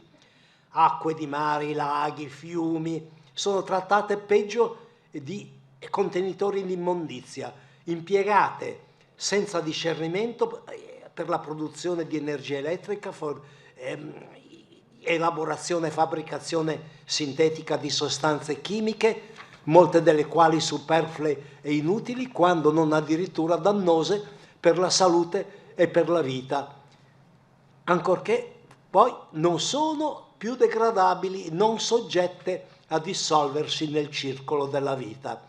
Il riscaldamento globale accelera e non si vede nulla che possa accettarlo. Il premio Nobel Giulio Natta, l'inventore della plastica, ci ha lanciato una vera e propria maledizione a questo punto. In questo pauroso contesto nasce inevitabilmente una disciplina che non è una scienza speciale, ed insisto su questo, non una scienza, un centro, un luogo di convergenza di varie scienze provenienti anche da fonti diverse, tutte quelle di cui il sapere umano dispone per rigenerare la terra devastata, con le sue acque, i cieli e le atmosfere soffocanti, minacciate, stravolte da un incremento esponenziale. Queste scienze assomigliano a tanti illustri luminari della medicina chiamati a consulto al capezzale di un grande ammalato che non sanno come risanare e come guarire. Vediamo come tutti i vertici delle potenze mondiali e delle più grandi nazioni della Terra da più di 10 anni ad oggi abbiano fatto clamoroso naufragio e si siano sciolti senza avere nulla concluse. Ci sono varie politiche possiamo dire di sinistra, che levano alta la mano contro il capitalismo predatorio, saccheggiatore, contro le multinazionali che trascurano il ricorso a energie rinnovabili, di cui si parla molto, eolico, fotovoltaico, quello che vogliamo. C'è senz'altro del vero in questa accusa, ma non è l'ultima ragione della sua rovina. Ma ci sono anche i politici di destra, che non possono mancare, che accusano le economie socialiste di Stato di essere colpevoli di dissesti ecologici per la loro incapacità amministrativa, l'inefficienza, l'apparato burocratico superfluo ed elefantiaco. Anche qui c'è una parte di verità, ma né la sinistra né la destra arrivano assolutamente in fondo. Vediamo che anche le economie socialiste hanno combinato immensi disastri. Il lago di Aral quasi completamente sparito, l'assoluta irrespirabilità dell'aria della capitale della Cina, riferitami personalmente da gente che ci abita e che ci lavora. Bisogna scendere in profondità, cioè insistere sui piani dei rimedi immediati e spiccioli diventa a un certo punto una chiacchiera priva di fondamento e assolutamente irrealizzabile. Se la crisi ecologica si riducesse ad una pura e semplice trasformazione dei mezzi di produzione delle energie necessarie all'industria e alla diffusione del benessere mondiale, si sarebbe già riusciti a fare un grande passo avanti e il superamento e la rivoluzione per il benessere della Terra sarebbero già iniziate. E invece non abbiamo cominciato proprio nulla. È sicuramente vero, senza le scienze e senza la tecnica non possiamo fare un solo passo avanti sulla via del risanamento e della salute della Terra e del suo inquinamento. Ma è anche vero che con la sola scienza e con le sole tecniche non possiamo fare tutto. C'è, diciamo, una responsabilità immane dell'umanità, il principio responsabilità di Hans Jonas, che non sarà il suo migliore libro, ma è un allarme convincente ed importante. C'è una convinzione che deve essere assolutamente smontata del tutto. La scienza e la tecnica sono neutrali. Possono venire impiegate bene, allora risanano l'uomo e la vita, possono essere impiegate male e allora la rovinano e la uccidano.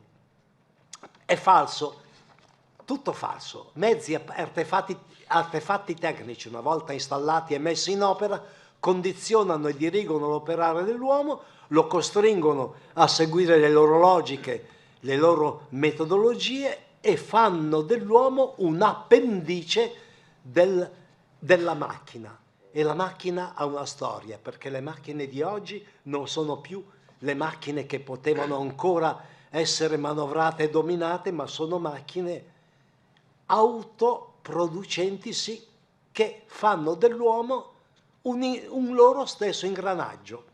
Il fisicalismo e il riduzionismo domina le scienze, coercisce, imprigiona nel calcolabile, nella prevedibilità tutto ciò che è inerzia e meccanica seriale. E la dimensione che viene sacrificata per prima in modo irreparabile in uno scempio immane è la dimensione della vita. Ma ci sono voci influenti e notevoli che difendono e rimettono in onore la dimensione della vita, come Jim Lovelock e Ramon Panikkar, uno dal versante propriamente scientifico, con opere pregevoli che troverete a suo tempo indicate nelle segnalazioni bibliografiche, l'altro di Raimundo Panikkar. Io seguo una traccia fondamentale, la traccia dell'entropia. E qui accorcio ancora la mia esposizione. Entropia, come tutti sanno, detto banalmente in termini di linguaggio ordinario, è parola che designa una grandezza con la quale si misura il grado di disordine, dispersione, diffusione e di consumo non più recuperabile di energia impiegata. La scienza del tardo secolo XIX si era già trovato di fronte a qualcosa di sorprendente ed inaspettato, che sulle prime non ha messo in crisi il meccanicismo, ma che poi lo ha corroso dall'interno. Il principio dell'entropia fu già scoperto nel 1854 dal fisico tedesco Rudolf Clausius e fu approfondito dal grande fisico austriaco Ludwig Boltzmann, una colonna portante della fisica moderna, già nel 1872. E per spiegarci meglio, con entropia si ha una dimensione di comune, di consumo, di logorio, di recuperabilità che implica l'irreversibilità temporale del divenire di ogni processo della natura. Se è vero il vecchio principio di Lavoisier che nulla si crea, nulla si distrugge, ma tutto si trasforma, è altrettanto vero che nel decorso degli avvenimenti cosmici non si può rovesciare la direzione del tempo che va dal passato attraverso il presente al futuro e non mai viceversa. Non si può ricondurre e riportare il disordine, il massimamente probabile, all'ordine originario che è quanto c'è di massimamente improbabile, a meno che non si impieghi e non si immetta in ogni sistema un processo di ricambio energetico con nuovi apporti di energia tratti dall'esterno del sistema.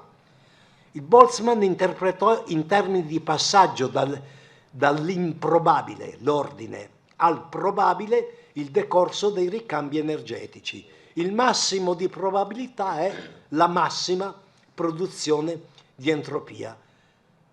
Si è fatto però molto di più, si è andati anche al di là di Boltzmann.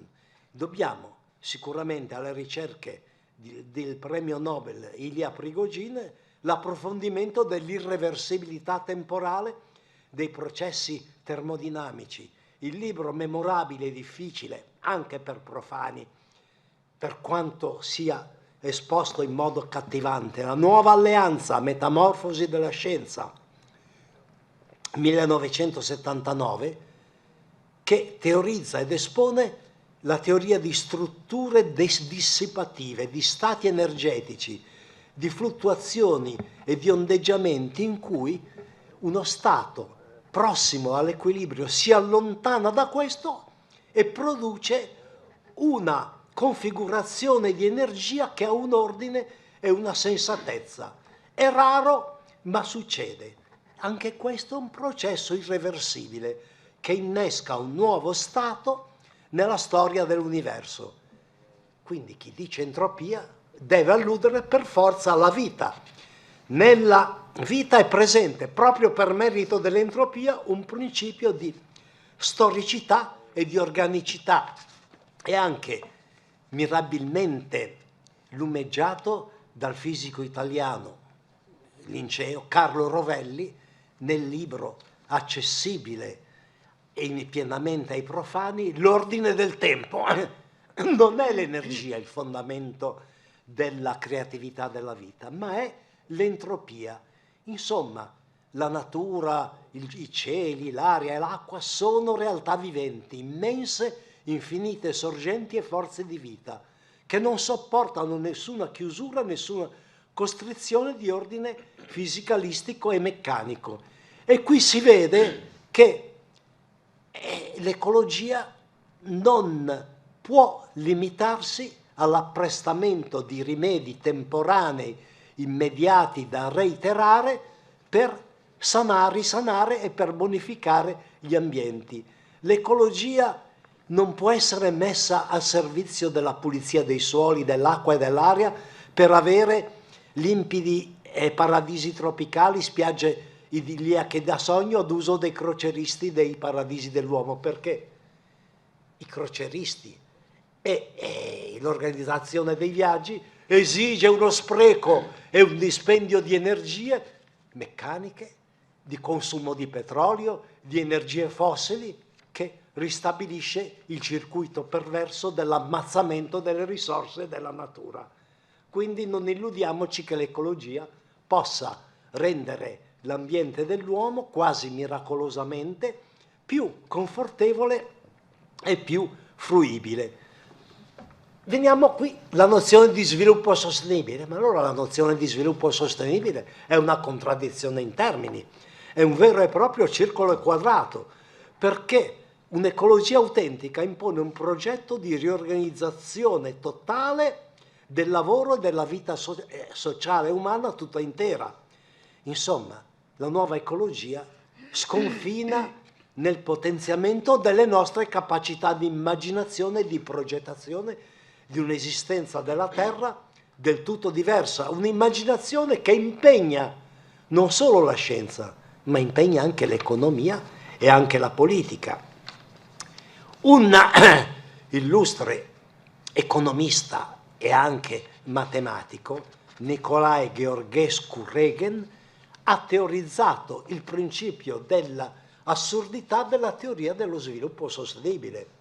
Gheorghescu Regen è convinto che con l'attuale orientamento delle scienze e dell'ecologia andiamo direttamente incontro a un disastro che al massimo possiamo differire. Gheorghescu Regen è il teorico di quella dottrina, di quella configurazione che oggi è aborrita dai giornalisti e dalla cultura ufficiale di decrescita felice. Purtroppo Gheorghescu Regen ha ragione, egli segnala gli sprechi e le abnormità di attività che assorbono, se non il 90%, ben più del 50% delle risorse dell'industria. La corsa agli armamenti, persino, diciamo, le mode. La moda è un altro dei settori dello spreco che egli raccomanda assolutamente, addirittura, di abolire. Non parliamo poi di altre pratiche come quelle, per esempio, le deforestazioni, le devastazioni delle agricolture di sussistenza e di riciclo del cibo che diventa rifiuto, del rifiuto che si può trasformare in cibo, a favore di culture intensive dove si produce di più e si alterano i climi e la struttura del suolo in modo irreversibile, costringendo le masse dell'Africa subsahariana, dell'America Latina a forzose migrazioni di massa con tutti gli inconvenienti che ne succedono. Gheorghescu Regen è naturalmente pessimista ed è convinto che si potrà soltanto differire con tutti gli accorgimenti possibili questo decorso verso il baratro, ma non si potrà evitarlo. Quindi mi sia concesso una digressione che riguarda anche il mio titolo, il fondo metafisico. La vita e l'energia sono il fondo agente e generatore di tutto ciò che diviene, di tutto ciò che si fa. Tutto quindi creazione. Non è la creazione definita una volta per tutte dalla filosofia del tardo Seicento, pre-illuministica e premoderna, ma una creazione imperfetta ed incompiuta. La sua imperfezione, la sua incompiutezza è la ragion d'essere della vita, che ha bisogno di non stancarsi, di non rifluire, di non rinchiudersi su se stessa, di combattere la tendenza alla stanchezza, alla fatica e alla morte. La creazione continua, secondo vedute affascinanti, non penetrate a fondo dal pensiero dell'occasionalismo di Nicolas Malebranche, è una creazione continua che è l'onnipotenza di Dio. Ora, alcuni filosofi contemporanei che ho seguito con passione sostengono che Dio avrebbe rinunciato a questa onnipotenza e secondo me vi ha rinunciato perché se avesse voluto realizzarla effettivamente avrebbe dovuto essere anche l'autore del male e dell'errore. L'errore e il male che Dio non ha voluto si sono riversate nel mondo non perché egli lo abbia permesso e tollerato. Dio non può tollerare il male, perché una tolleranza è una confessione di impotenza. L'onnipotenza divina c'è, sì, ma è frammentata e divisa in infiniti centri di energia fisica, energia di vita, centri di atto, di sentimento, di ragione, di immaginazione, come dice Scheler. E quindi approfitto della libertà. Insomma, la rinuncia all'onnipotenza è l'origine della libertà. L'uomo sarà pure piccolo, piccolissimo nell'immensità della natura e non conta proprio niente. Ma la sua partecipazione al divenire cosmico è qualcosa di importante, è di immenso valore. È un episodio che si estende ad avere il valore del tutto, perché l'immaginazione è in fondo questo, la visione e l'anticipazione del tutto nella parte. L'ecologia ha le sue radici nella demiurgia umana. Non è che con questo io intenda tessere l'elogio di un ritorno alla purezza selvaggia di uno stato di natura anteriore ad ogni civilizzazione e ad ogni tecnica. Uno stato del genere non è mai esistito. Non sto a tessere l'apologia di un atteggiamento romantico e passivo e contemplativo della natura, che si esaurisce in un languido e sterile estetismo.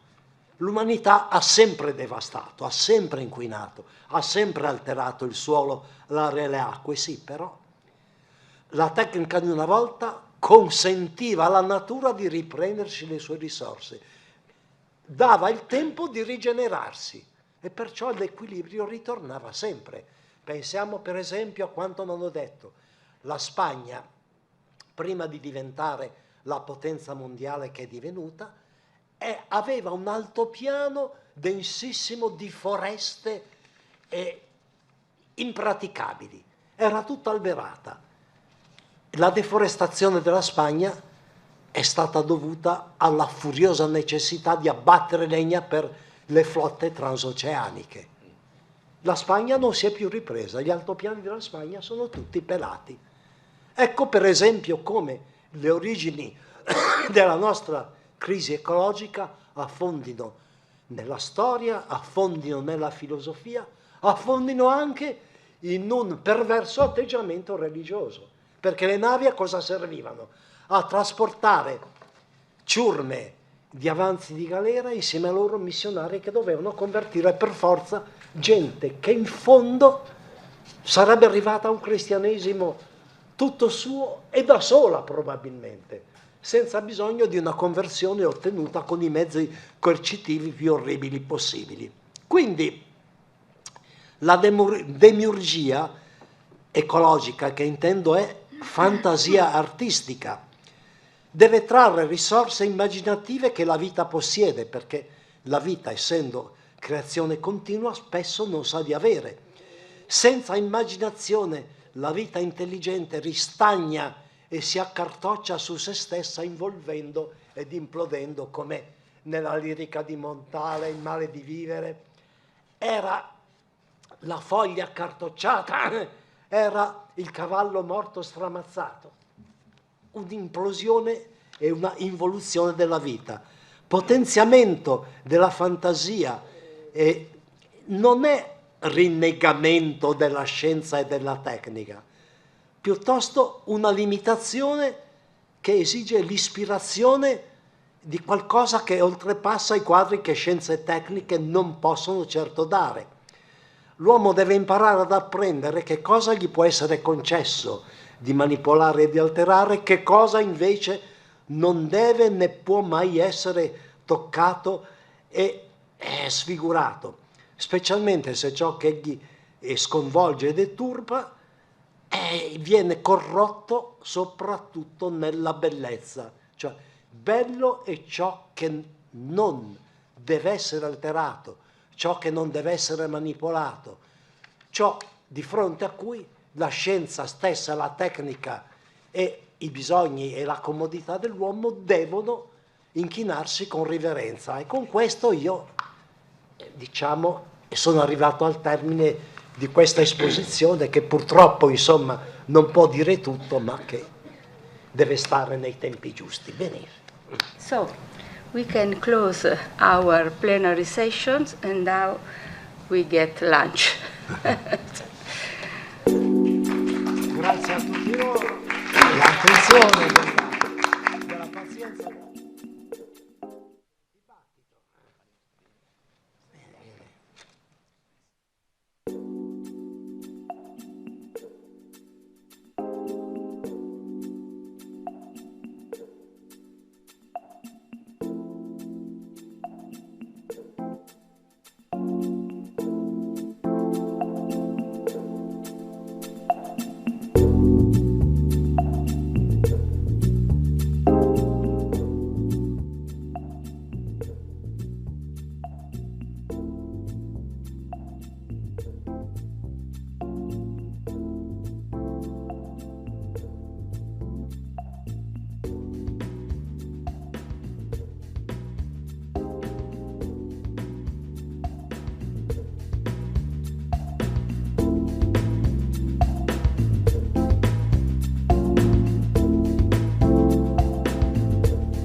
my screen, I have the conference poster. I have NM. That's probably good. Probably they haven't started it. Yes. Just the waiting. Yeah, right. I guess you see the conference asks us to get into the room 5 minutes earlier but I'm 10 minutes earlier, so there may not be people. That should be okay. Yeah, there's music going on. Yeah, that seems promising and good. Well, that's great. Where can I find the kind of a gallery view? I can see everybody. There's probably nobody in yet, or they haven't disabled it. Okay. If I want to try that, where should I go? Shall I go to 3 dots?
They can hear me.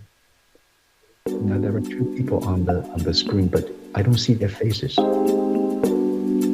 My image is the only one in this virtual room. And number two, there's another one that shows up, but I don't see their face. I think they just have their camera turned off. They'll turn it on when it starts. Okay.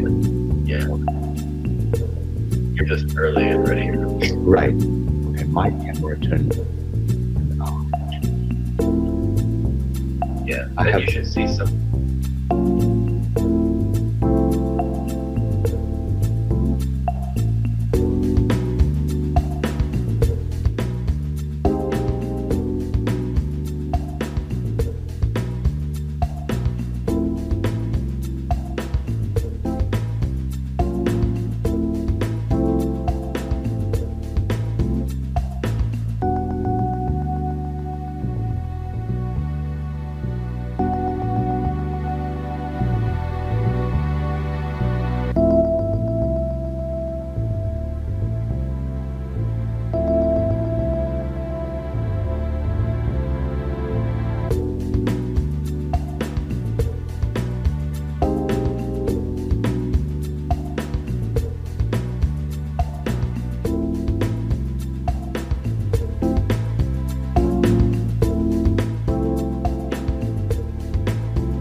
Unmuting. Okay. For other panelists, can I unmute them? No. They have to do it. They have to do it themselves.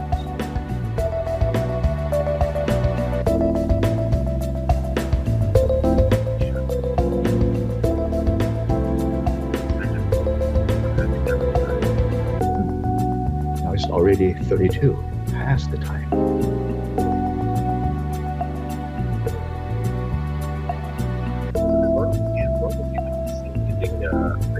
Information poster and this other presenter. Yeah. It has to be the right way.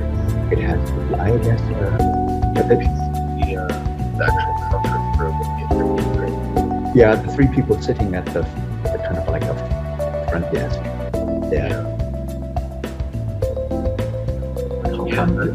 The main concern I have is that the people in the virtual room don't show their faces.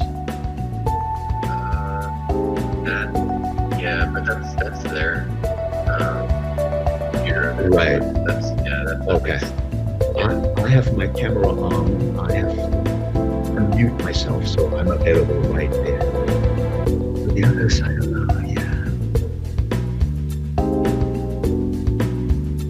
I think at this point they should be able to hear you unless they have their. Dear colleagues, it's time to but start our session. The title of session is, in principle, very serious. It's ecology. And it is very important for our eco-phenomenology to explain ecological principle matters, theory, and practice. We have four. Yes, we have five. We have 5 speakers for this session. And there is an idea. Thank you that you came and you are here. You will be the first speaker. And the first speaker will be Ali Hussain Al-Hakim from London. I will tell you some facts from your CV, and after your speech we will continue with Eliška, with Natalia, with Ming-Quine. Marie-Cécile is absent and online he will be not on online too. And Milos Ševčík will be the last speaker in our session.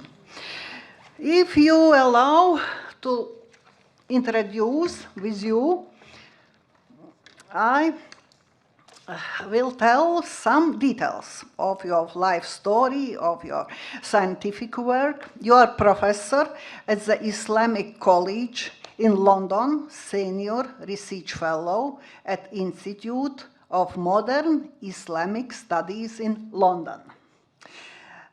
You got PG doctoral level in studies in Ijtihad equi in Iran, and your master degree is from Oslo University from Norway. You are professor academic from Middlesex University, and your title is professor and Ayatollah. You have written and taught in 5 languages. It's marvelous. In Arabic, in English, in German, Persian, and Norwegian. Present profession, it's university professor, the Islamic College in London. You are senior research fellow in Institute of Modern Islamic Studies, and it's also in London. And you published many articles, about 17 articles and research papers in proceedings of international conferences by various research groups or scientific journals, and published books. They are many as follows. 12 books in Norwegian, 5 books in German, articles in Arabic, on the authority of Sayyid Abul Aziz al-Tabatabai and the manuscripts of the National Library in Berlin, the books and factors on Muslims' backwardness, and it won a gold prize from Sheikh Al-Tusi First Book Festival for writing books in Holy City, Qum, Iran. Oh, greetings for this gold prize. And 15 books in English, a translation, authorship, revision of translation, supplementary and existing forwards, and 10 books in Norwegian and translations and editing, 8 books in German, translation and editing, 2 books in Farsi, philosophy bites in Farsi, translation under publication. You're so famous. You're so famous in philosophy and Islamic studies, and it's a great pleasure to be together with you in our eco-phenomenological conference. And now, floor is yours. Floor is yours. Please open microphone. No, I need the, you need slides. Slides. Yeah. Ah, yeah.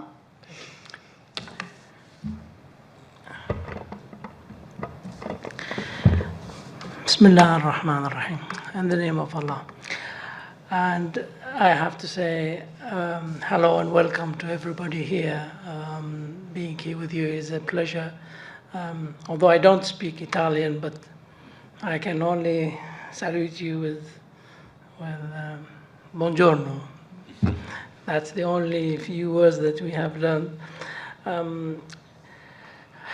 When they asked me about my CV, it's actually 3-4 pages. I could not go on, I just made the summary. But even though it did take such a long time, but you are so good in presenting everything quick and sharp. Now, my work, as you can see, it is about the complementarity, about the phenomenology, eco-phenomenology, and what we call it in Islamic philosophy about the substantial movement, and it is a theory which was presented by Mullah Sadra, a famous Iranian philosopher who has actually accomplished that work.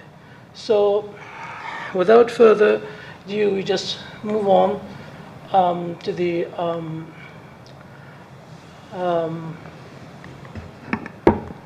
first work that is to see how in phenomenology things have developed into the amalgamation of the logos and mythos. Within the teaching of Muslims, we do have mythos and we do have logos. They are actually combined with each other. And what I found really amazing and nice by the phenomenology, I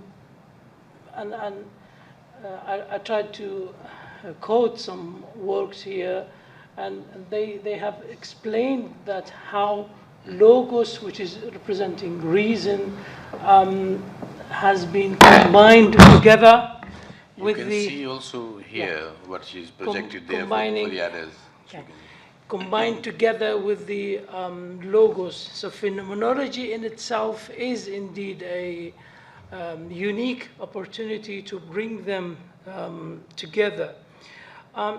Specifically, I've chosen this picture of Giovanni Bellini from the Musée du Louvre because we went there and we have visited the Musée du Louvre with all its fascinating painting and excellent work. As it is about a blessing, so to be honest, I found this having presented a link between the Islamic philosophy and phenomenology through that work is excellent. And the link, as has been presented by Anna Teresa Teminska, who was the founder actually of the Foundation of Phenomenology. In the beginning of the 21st century, the late we can see Anna Teresa Teminska has initiated a philosophical debate between what she called Islamic philosophy and Occidental phenomenology. And in her book, speaking about the philosophy of life, into a flourishing cross-cultural religious debate. So consulting the philosophy of life makes clear that when she has pointed out that that wasn't an accident actually having chosen that topic, having discussed about the soul, as what one can anticipate and understand that she meant that Islamic philosophy and Occidental phenomenology they are actually, in her work, focusing on the soul means, as she has written, plays a role in microcosm for both Islamic thought and phenomenology of life. Now, I found it a bit vague, not to criticize that. She was right in general, but I understand that we have to demonstrate although it was the crucial cross point, but its flux can be criticized as being sometimes the puddle or the sinkhole. In Islamic philosophy, soul and body, they are profoundly interlinked. And therefore, we would prefer having another theory or another point in order to be closer to the essence. Or going further, drawing another similarities here between Martin Heidegger and late Max Schiller, shared again conceptual understanding of the soul in speaking about the different stages and hierarchization of the soul, speaking about the animal, the plant, or vegetarian or vegetable, and then the animal or human life. So the work of Anna Teresa was excellent as it has explained the onotopoiesis of the beginning beingness into the unity of everything there is a life. Having explained all these excellent points that have been raised by Western thinkers, we see that someone from both phenomenology and hermeneutics in that sense, Paul Ricoeur, who was a actually a contemporary one, thinker, French, who probably died in 2005.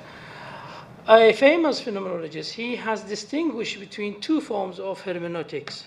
Now, the reason I'm now going to focus again, speak about hermeneutics, because we are trying to present the Islamic. And the Islamic here is not only about pure reason, rather it is a combination.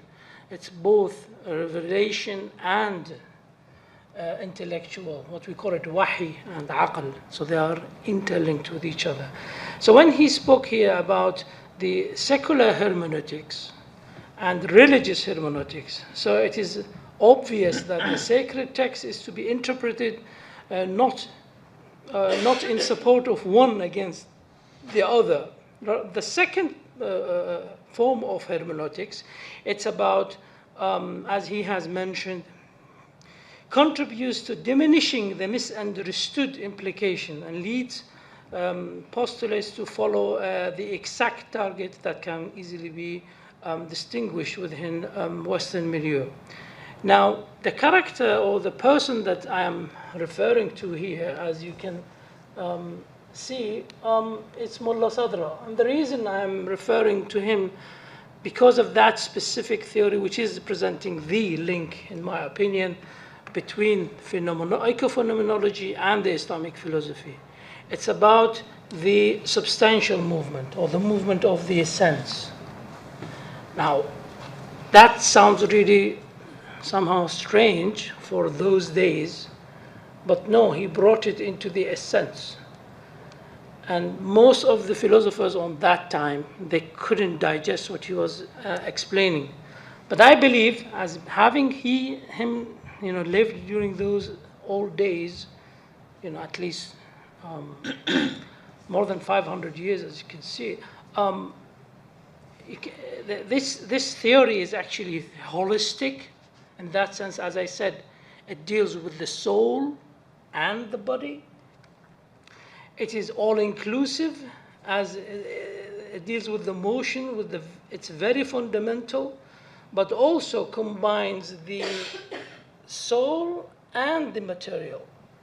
Substantial movement is wrongly interpreted that it's referring only to the material.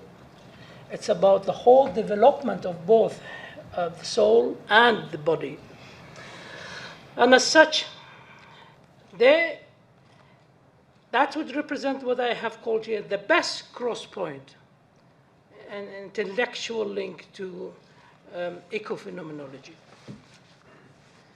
In accordance to the substantial movement, what is all about, perfection can solely achieved through maintaining the balance between the soul and the body. So you have to get them working together, side by side, supporting and accomplishing each other. And that's why I said the substantial movement is the crucial key to bring together ecophenomenology and Islamic philosophy. For Avicenna, for example, the matter of what he called it, in his own words, happiness, it's about a good life. He has actualized spiritual pleasure. So they would speak or develop everything into that soul. The soul, even life after death, resurrection, he couldn't digest or accept any form of body resurrection, material resurrection. He has denied that altogether, Avicenna. While we see in the school of Mullah Sadra, he has insisted on both, having both the resurrection of material as well as the soul. So the soul is there. As he put it in his own words, "An-nafsu jusmaniyatul huduth," it's going to be existing while you are in your mother's womb. Rawhaniyatul baqa, it's going to live forever. So it's not like what some people I've met some Norwegian, they're talking about the life after death. What's happened? And they say, poof, that's it. Poof means what? Just like a candle is finished. That's it, poof. No, it's both the soul and the body.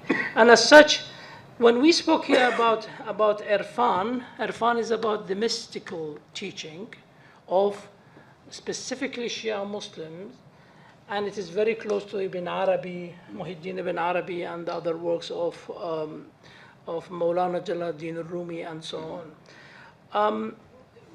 What we insist here that if that harmony is to be achieved, so it is to be achieved not only within yourself, it's not an internal, it is external as well.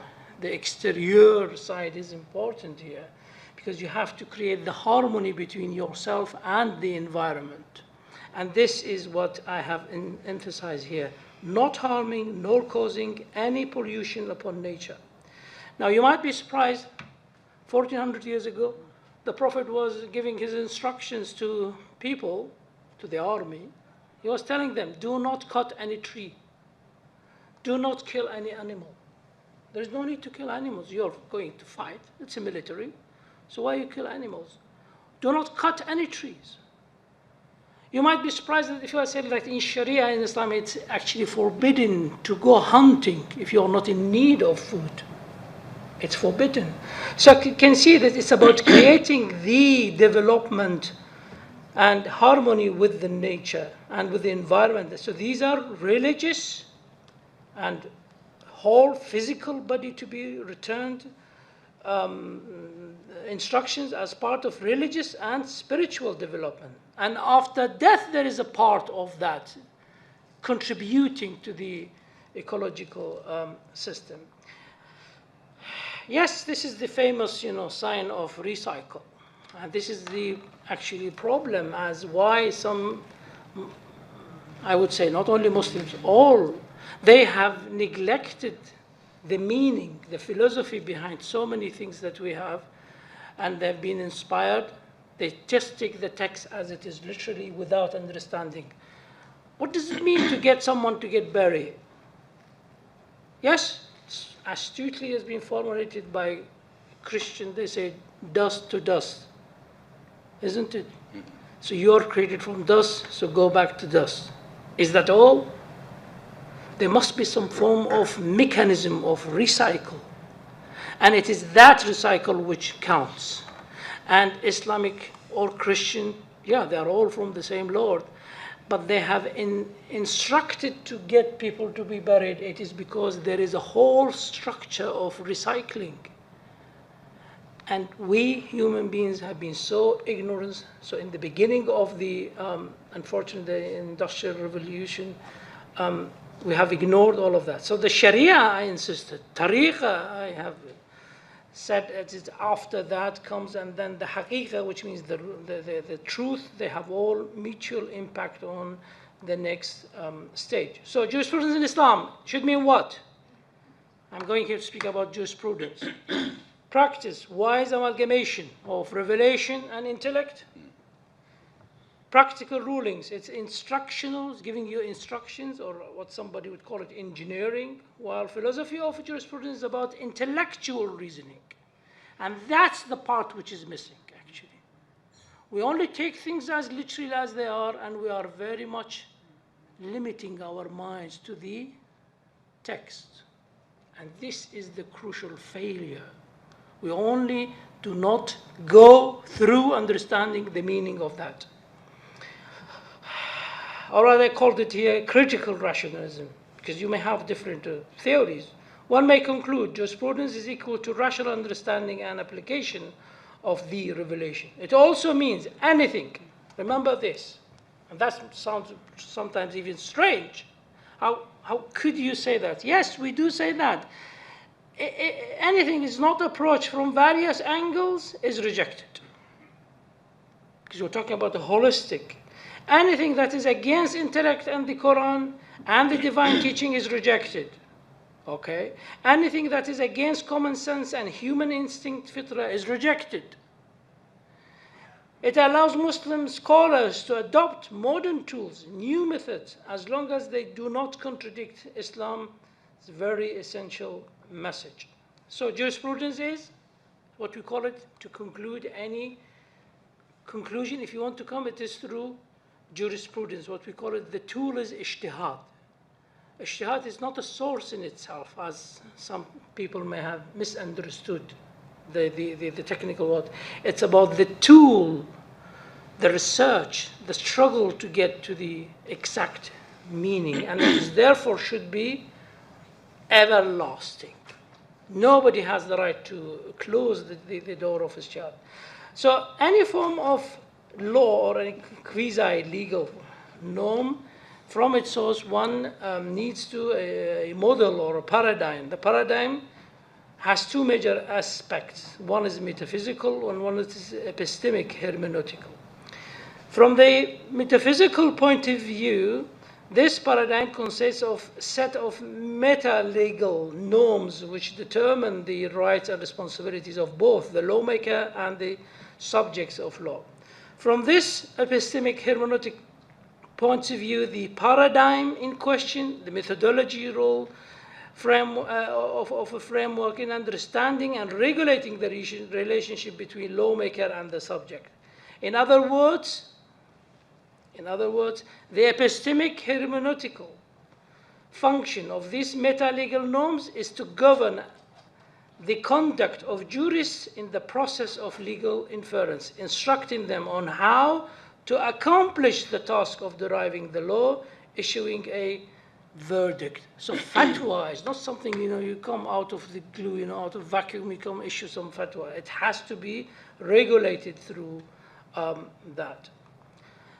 Historically, as I have said, and I repeat it again, it's very important to distinguish between the jurisprudence and the philosophy of jurisprudence. In a very clear, direct to the point, jurisprudence is all about do's, don't do's, instructions. Do it, don't do it. But what about philosophy of jurisprudence? It's about trying to understand the philosophy behind those instructions. Whether sometimes you're giving the general and you go to the applications, al-aam, al-tatbiqat, application, or you're giving the instructions and you have to conclude and to come with the generalizations of the philosophy behind that. And this is actually what is important and most difficult. As you can see here in this program we had, speaking about instructions, which is engineering, Dr. Paya meant, or geometry, as was Sayyid Fadlullah, late Sayyid Fadlullah, or the philosophy of jurisprudence, which is about rational. We had a conference, and therefore when I say critical rationalism, because we have different opinions in interpreting the very same regulations. You have all this, business nowadays, arguments, there's a turmoil in some countries about what? The hijab, women's dress code. Somebody would say the hijab is something only about honor for ladies. Honor for ladies. And what about men? They are deprived of honor only because they are men? No. There's something more than that. And as such, as you can see, as I said, the philosophy of jurisprudence is about rational, critical rationalism. You may have different theories. And it is important, I would say, in my understanding, which I have summarized it here, in equal proportion of enticement and satisfaction. Now, this sounds probably some sociological, anthropological, call it whatever you want, but this is all what is the philosophy behind it. Anyway, there's a huge discussion about that, whether this theory or that theory, and I have quoted here some of our friends, but I'm just moving on because of time. So what we face in this 21st century, after the Industrial Revolution, which started in the 1700s, the world's population has actually recovered from the death of the Black Plague. It has wiped somehow like 75 million people. The planet's population reaching like 1 billion in 1800 and then doubling again in 1926. By beginning of the 21st century, it had grown to 6 billion. So it was coal that shifted the balance of power. Using coal as a power source changed the way that we looked at industry, from energy generation to manufacturing. We have been using coal since 13th century, but it wasn't until 1800 that industrialization took off. So we have the impact of this industrialization. We have problem air pollution, water pollution, carbon cycle, the soil contamination, and habitat destruction. And as such, these four primary impacts, when it comes to the industrialization, they are actually all to be handled. And the Sharia must come with the answer. And as I said, when I told you about the prophetic instructions, on those days there was the instruction. Nowadays you have different instructions. I do recollect the late, Imam, leader of the Islamic revolution. He said it is prohibited to have any Iranian go and, to get all the jungles of Gorgan, to get them all terminated and all, vanished through all these different machineries nowadays and modern tools. Why? Because it's going to cause bad effect on the environment. Well, the Prophet did say, La taqta'u shajar, it was about one tree. What about the whole jungle in that area of Iran, which is known as to be in Gorgan? So you cannot expect a miracle to happen. I'm sorry. We have to take initiative. And it is absurd that we expect like a Swedish little girl speaking in from Sweden about the environment. And our grown-up people, they don't care. They don't understand the meaning of what we are facing. In Norway, we had sometimes during the winter in April, 2 meters snow. Now, if you go in April, you won't find that much snow, my dear. Why? Global warming. In London, we didn't have 40, 42 degrees. Now we have it. In Iraq, we have 52. Can you imagine? It's boiling, man. Anyway, so it's about creating what we call it, harmony, accomplishing the ecological system. Now, yes, this is a picture from an Italian idea which has been presented. It has got I think it's an Italian name, Capsula di Mondi. In that left side, you can see it. This is actually a newly suggested form of burying people, and it is environmental friendly. It helps people to get within Earth. And instead of having that, you'll have a tree. Isn't that absurd? Sometimes we just look at the graveyards and they're all full of stones. That's death, man. It's really death. Why don't you create life? I'm not saying that I'm going to support of this style, but I'm saying the philosophy behind it is correct. So existentialism, Earth as the source of creation, human being as existence, as a Dasein, decomposition, motion within creation. This is about the whole physical part of the substantial movement. Considering that in engineering we talk about, is there is a contradiction between these two. I mean, using the philosophy of what's called Capsula di Mondi. Is it problematic? Well, I don't find it actually problematic. What's the problem? If we have your sarcophage or that, to get your dead people buried in a horizontal way, and it's going to be part of the development of the decomposition, having a tree. Well, what's the problem? Having green garden actually up there. What's the problem? We have in our Islamic traditions, if you feel sad and the sorrow, إذا ضاقت الصدور فعليكم بزيارة القبور. So you go and visit your loved one in their graveyards. What do you go? You face only stones. You face only their tombs in a horrible way. You'll be freaking out.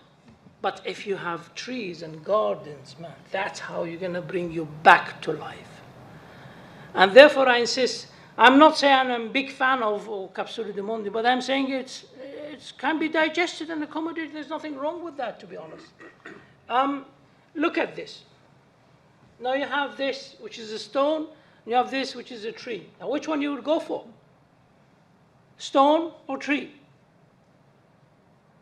You insist to put the name of that deceased person, doesn't matter, so put it on writing on that tree. But not to insist on having only tomb and that's it. No, you may have both, and that's actually what in Christianity says, from dust returns to dust, and it is part of the ecophenomenology, as burying should be seen as contributing to the ecological system. Now remember this. Even within the philosophy of jurisprudence, we have some different opinion. One of them would say it is an honor for the human being to be buried. Oh yeah? Sometimes you don't bury them. Why? And what do you mean by honor? You mean like, you know, if your little boy had lost their teeth, in England I had a little boy, and in their own culture, like from his mother's side, they said, you put the teeth below your pillow, and what will happen? The fairies will come to leave 50p for your son, for you. And I told them, well, I don't like these traditions, but I'm going to present something else. And my friend was an Italian friend, his name Di Martino, said, what are you doing? I said, I'm teaching him philosophy. Philosophy at this age. I said, yes. But later on you would understand what I mean. We took those teeth, and we got them buried. And I asked him, with his little mind, what do you think God has meant what you should bury your tooth? Why? He said, I think God wants to use those teeth in another human being, so it's like a spare parts, something like that. I said, yeah, you're getting closer, but when you're grown up, I will explain that for you. And this is the whole philosophy. It's about the recycle, getting the elements of the human being decomposed to the first elements and then to be part of the nature. Conclusion. I hope you are not running out of time. Yes, you have time. Conclusion. Ecophenomenology, Islamic philosophy are best linked through the this cross point, namely substantial motion, not as Anna Teresa Temyinska has mentioned, is the soul. No, it is both. Substantial movement which take both parts. It's a I would say, tripartite dimension which covers here, and it is therefore, I would say that is actually the crucial link to bring them together with the Islamic philosophy. Deriving any quasi-legal norm, as we said, from its sources, one needs that paradigm. So having applied or brought together the phenomenology and hermeneutic, we see that there is we have to set a paradigm which has two major aspects, metaphysical and epistemic hermeneutical. And from the metaphysical point of view, this paradigm consists of meta-legal norms which determine the rights and responsibility of both lawmaker and the subject of law.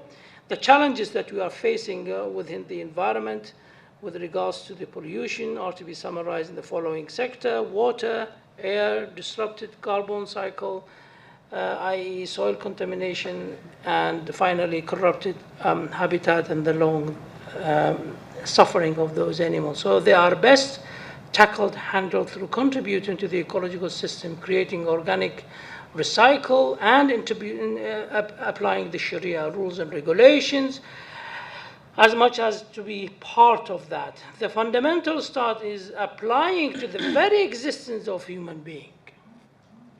Applying that to the very existence of human being, concluding that the burial of human beings is a part of that. Although the Quran's authority remains unquestionable for a Muslim thinker, for a Muslim jurisprudent, but there are important modern hermeneutic principles that are interlinked with the ijtihadi approved approach. And in order to avoid facing serious consequences, one is compelled to adopt the divine plan and the complementarity of the three vehicles, i.e. Sharia, Tariqa, and Haqiqa, are best achieved through the thorough interpretation of the sacred text, which is unfortunately still missing for many Muslim scholars. But the future is promising. So Shia Muslim insists on ijtihad, and ijtihad must be always creativity, living, and it's ongoing and on, and it is therefore, it's always promising. And as much as we do have, and I've been trained through that system, so we do have that ability to adapt and to change and to improve. And this is what is needed for our life. I've already told you about our belief, philosophical, phenomenology, and I didn't forget even a short story from the little boy about the teeth. Mm-hmm. If you wanted political, you know, the Red Armies, singing, everybody is looking, singing for what? After the Second World War, they are singing Stolitsa, vodka, Sovietsky Medved, which means capital, money, vodka, drinking, and Sovietsky Medved, which means the Soviet bear. Is this what we are needing? Are we in need of having vicious animals? Or we need human beings who are acting humane and to be in harmony with the nature? So yes, I'm not a big fan of those paroles, and I don't care about the political affiliation. We want what is the best for each and everyone. Thank you very much.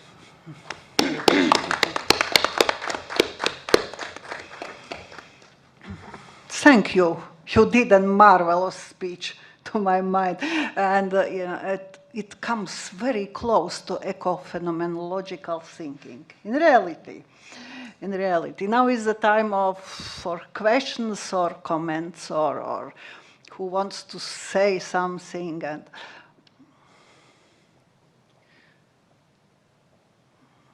if you are thinking, I would like to ask, can I start? Can I start? What I liked the best, your speech was as some kind of transcultural understanding. Because today we have such very serious need to understand, to get understanding among civilizations and different philosophies. I remember the conferences of phenomenology, which has been organized by Timenechka about 15 years ago in Rome. It was St. Thomas Academy. And at first time there I have met some Islamic scientists, philosophers. You have not been among them? No. I forgot. No, I forgot family names. But there was very interesting discussion among phenomenologists and philosophers, Islamic philosophers who came from Tehran. And the question was about Mullah Sadra. Mullah Sadra, in such a way, who was the first in the history of world philosophy who has recognized the idea of intentionality?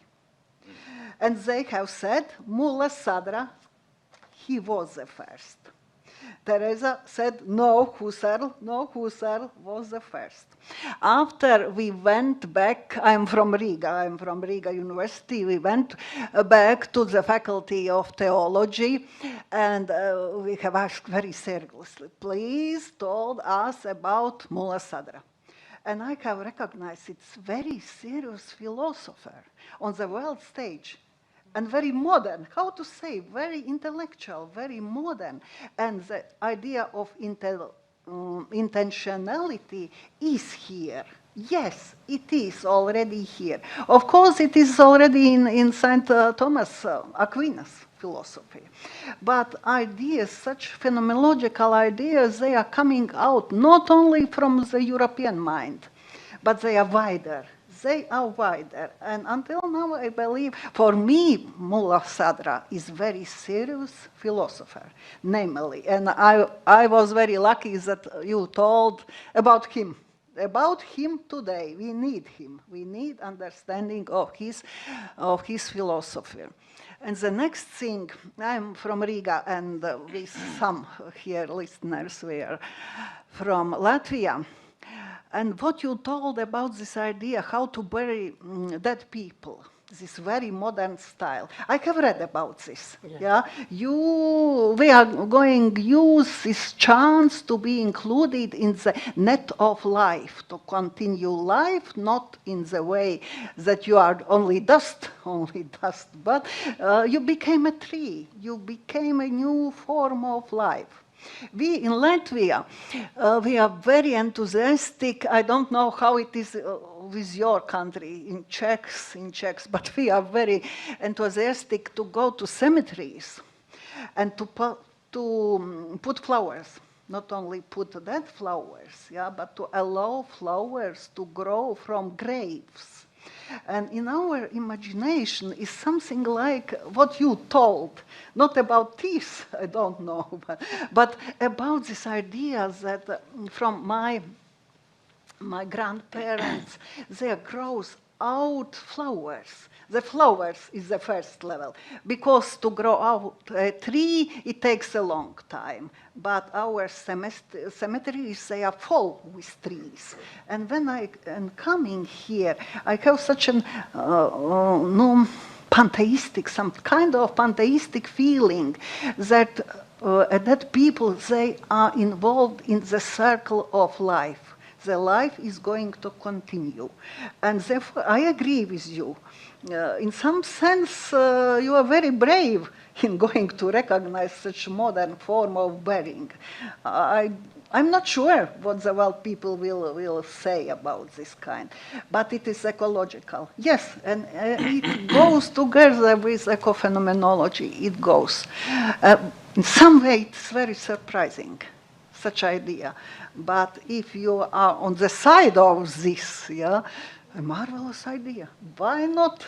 Why not to continue to get much more harmony with life, with cosmical life? And my best greetings for your paper. But I hope there will be some questions or commentaries. You are looking to me, no? No? Yeah, if I'm allowed, I will just say a couple of words.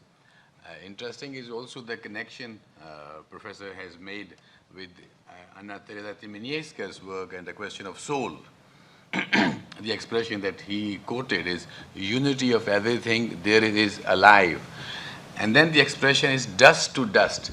There is all symbolic theology of these wordings. And in the present, you see, scientific progress which is there, and not touching the theological aspects, but the question would arise, is anything known alive, not necessarily in the organic lifestyle that we are used to call an animal, a dog, a horse, a cat, looks very much alive to us. We see our similars, human beings, and we say this is a live person, and that was a tomb in different form of a dead body. Then we see organic life, vegetative, plants, trees, we see life in it.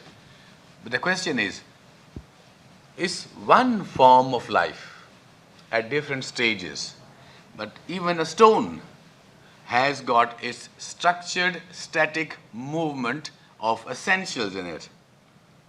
Okay, so it's a static movement in a place. So the question of the cosmologists philosophically is, yes, we see life, but there are different stages or different forms of life. There is Konrad Marcius' very beautiful book, Soul of the Plants. She was a biologist, but also a metaphysician, a phenomenologist. So, I will not get into the theological aspects of coming from dust and going back to dust. So, it has its religious aspects. But taking the philosophical, path, I question scientifically about what life would be. First aspect.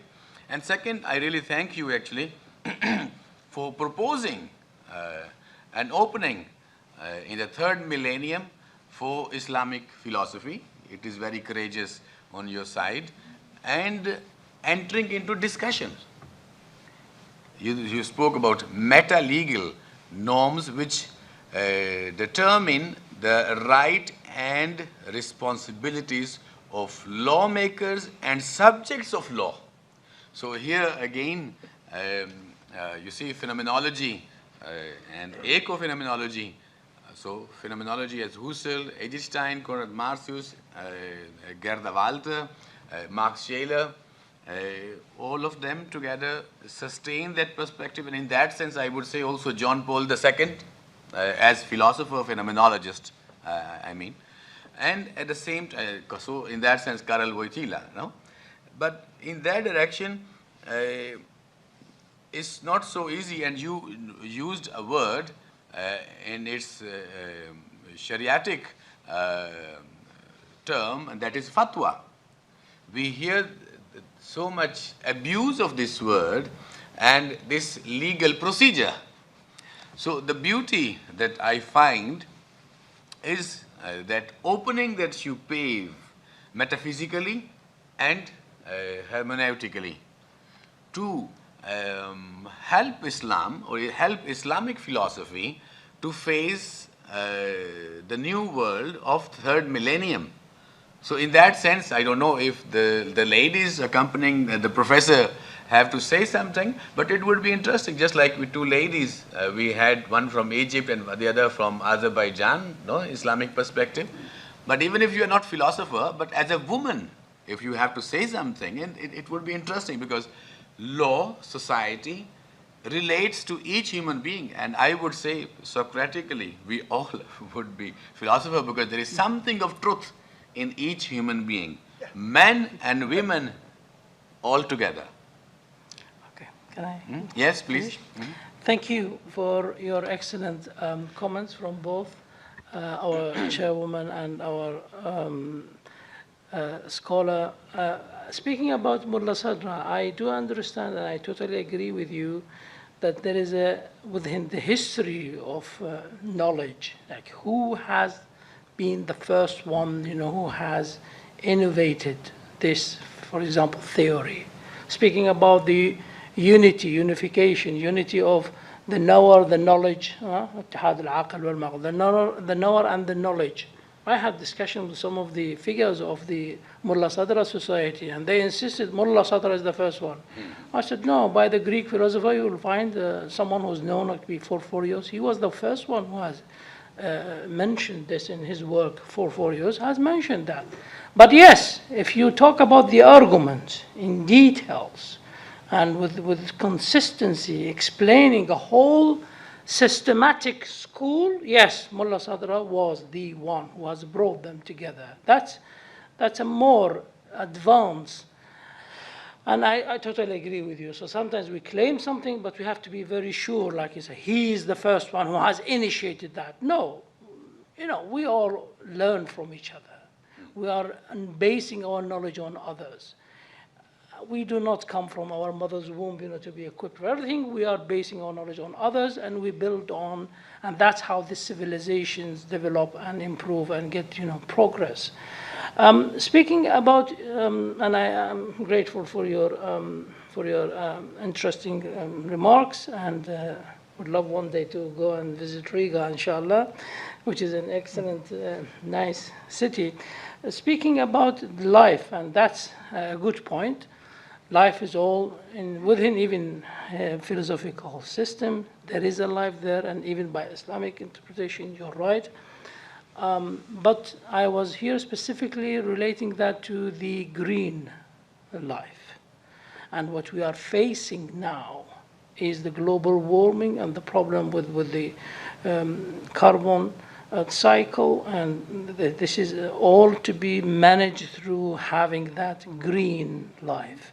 So yes, I do understand, and I agree with you. Stone is a form, like in Islamic terminology, the Prophet, well, fine, yes, you're right. It is mentioned, but life in that green sense, yes, I insist, in one of my articles I presented in a conference, I insist on defending a green civilizations and Islamic civilizations devoid of any form of green civilization. It's a green element, it's not an Islamic civilization. And I insisted, the Prophet used to say, do not cut any tree. Why? Because we are in need, we are in a desert. And he was right, in the Arabian Peninsula, it was a whole desert. And imagine what's happened to all these jungles. If you go all of them, they are vanished. So we can turn into a desert. So no, we need green life. And that was the whole insistence on my side on that point. And I appreciate your comment. And thank you very much for your contribution. Thank you. Sorry, I've been developed in an accident, so I really feel the pain. So I'm sorry, I couldn't make my best, to, all of these lines are combined with pain, actually. So yes, we are part of this nature, so we feel the pain sometimes if we fall down, isn't it? So learn from our lessons in life. If you fell down, stand up and carry on your life, inshallah. Thank you. Thank you. Thank you for participating and coming here. Thank you very much. Thank you. With your permission, as that extreme pain, I will leave, and I'm sorry, the pain is too much, and we cannot stay, if you allow us. Of with course. Your permission, please. Of course, but you must collaborate with us in future. Yes. You must promise to be in next sure. conferences and help to do this series of books of Islamic philosophy, and phenomenology, which has been founded. We shall do that. Thank you very much. Here you go. Shall I help you? It's okay. This is my card. Okay. Oh, yeah. Thank you. Thank you very much.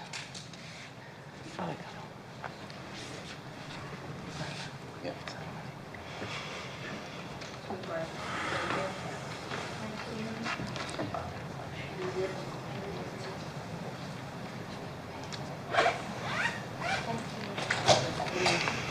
I also have to go. Thank you. You will. Okay. Okay. Now we must continue. What to do? Sorry, professor, but he became ill, and it is a part of life. Pain is part of life. In our program, the next speaker is Eliška Fulinova. Eliška is here. I would like to say some words about you. You are doctor of philosophy, and you received your doctorate at the Department of Philosophy and History of Natural Sciences of the Faculty of Science of Charles University. It's Prague. Yeah, it's Prague. Yeah. And after at the Department of Contemporary Philosophy of University Paris I.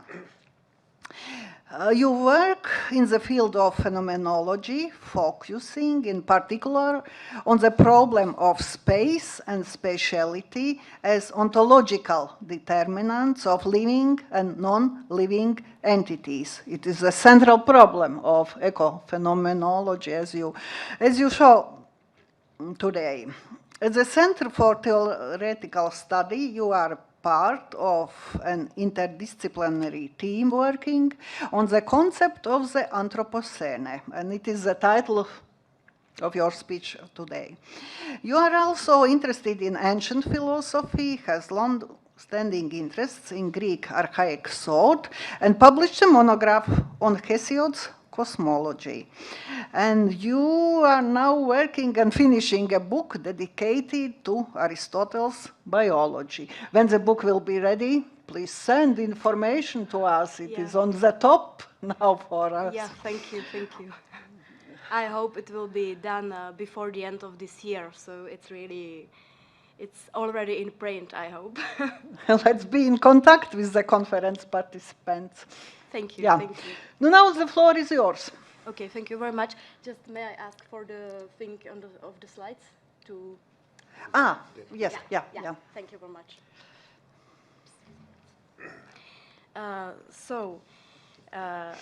I'm very grateful for the opportunity to present here my talk, which I entitled "To See Things as They May Be," or the phenomenology of and for the Anthropocene. And the Anthropocene is what I will be talking about now. And I look also forward to the discussion and to all your feedback, so don't hesitate to formulate your questions. Here, just very briefly, the outline of my presentation.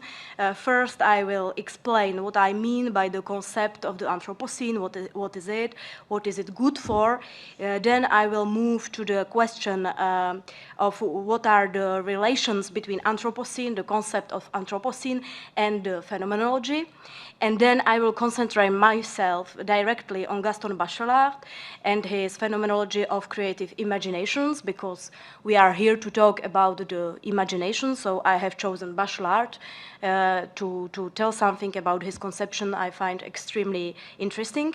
And I will try, if there's some time, I will try to conclude about about explaining the relations between this conception of Bachelard of creative imaginations and the Anthropocene, and some possibilities which are opening for us concerning our relation to future. So, first, very briefly, to the Anthropocene subject. So, the concept of the Anthropocene was declared in the year 2000 by Paul Crutzen and Eugene Stormer as a new geological epoch, defined by the fact that human activity plays the role of a geological factor and has a global planetary impact. It is important to know that Crutzen and Stormer studied the chemistry of Earth's atmosphere. Crutzen even won the Nobel Prize in this field. And at first, they understood the Anthropocene really in a very strict geological sense, really as a new geological epoch. And in the field of geology, there are still disputes about this epoch and whether and when it precisely should have started, and so on and so on. But, however, and this is important for us, the concept of the Anthropocene very quickly became very popular and began to transform and acquire new meanings. Later on, Crutzen summed up the Anthropocene as follows. You can see it also on the slide. It's important, I think. In this new era, nature is us. Even in this formulation, you can see clearly that this formulation has a very significant overlap beyond the narrow field of geology as a natural science. It's more something like a philosophical statement, if I dare to say. right? So the semantic field of the Anthropocene has gradually expanded, and now it extends from geology to other natural sciences, to social sciences, through philosophy, to the field of art. And it's true that in the artistic research, the concept of Anthropocene is really very viable, and many artists work with it. And what is also important, in the field of humanities, the concept of the Anthropocene has been subjected to an important critical reflection. I can name, for example, Donna Haraway or Jason Moore, who formulated an important critique. But, however, I believe that this critique did not invalidate the concept as such. And on the contrary, by rethinking this critique and reformulating some statements, the concept of Anthropocene is now even more robust than before. So there are some questions which are intrinsically related to the Anthropocene. I won't go through it. You can read it to save time. But what is important? I don't see Anthropocene, and I don't use Anthropocene as a stabilized concept, but rather as an always evolving transdisciplinary tool, which help us to negotiate understanding of our contemporary complexities. So for me, Anthropocene is really a tool, and if we need somehow to transform it or elaborate it further, it's possible. It's not something stable and defined. So, Anthropocene for me is not just an ontological but also an epistemological concept. The event of the Anthropocene is based on a double turn, material or ontological on the other, and mental, cognitive, imaginative on the other side. So, Anthropocene is not just a new environmental situation, which is true, but it's not enough. It's also new, but I make new into brackets because I think it's pre-modern. It's some sort of pre-modern type of reflection, including human self-understanding. Plus, it is a specific perspective that we took to look at ourselves, at the world, at the beings we meet in the world. So, Anthropocene as a specific view, type of view, and a certain attunement or sensibility, or maybe rather set of sensibilities, which we can imagine as some sort of effective basis of our experience. So all these things are named Anthropocene, and which is the core, the conceptual core of Anthropocene for me. It is that it disrupts and delegitimates some very popular modern dualities. The first and maybe the most important one is the duality between nature and culture, human and not human. If we really take seriously that nature is us, and us, we are the nature, we cannot imagine no longer that man stands against nature, either to improve it or to destroy it. Yeah. So this is a very important point. But there are other modern dualities which really became delegitimate in the last time, like ratio and emotion, sciences and arts, and so on.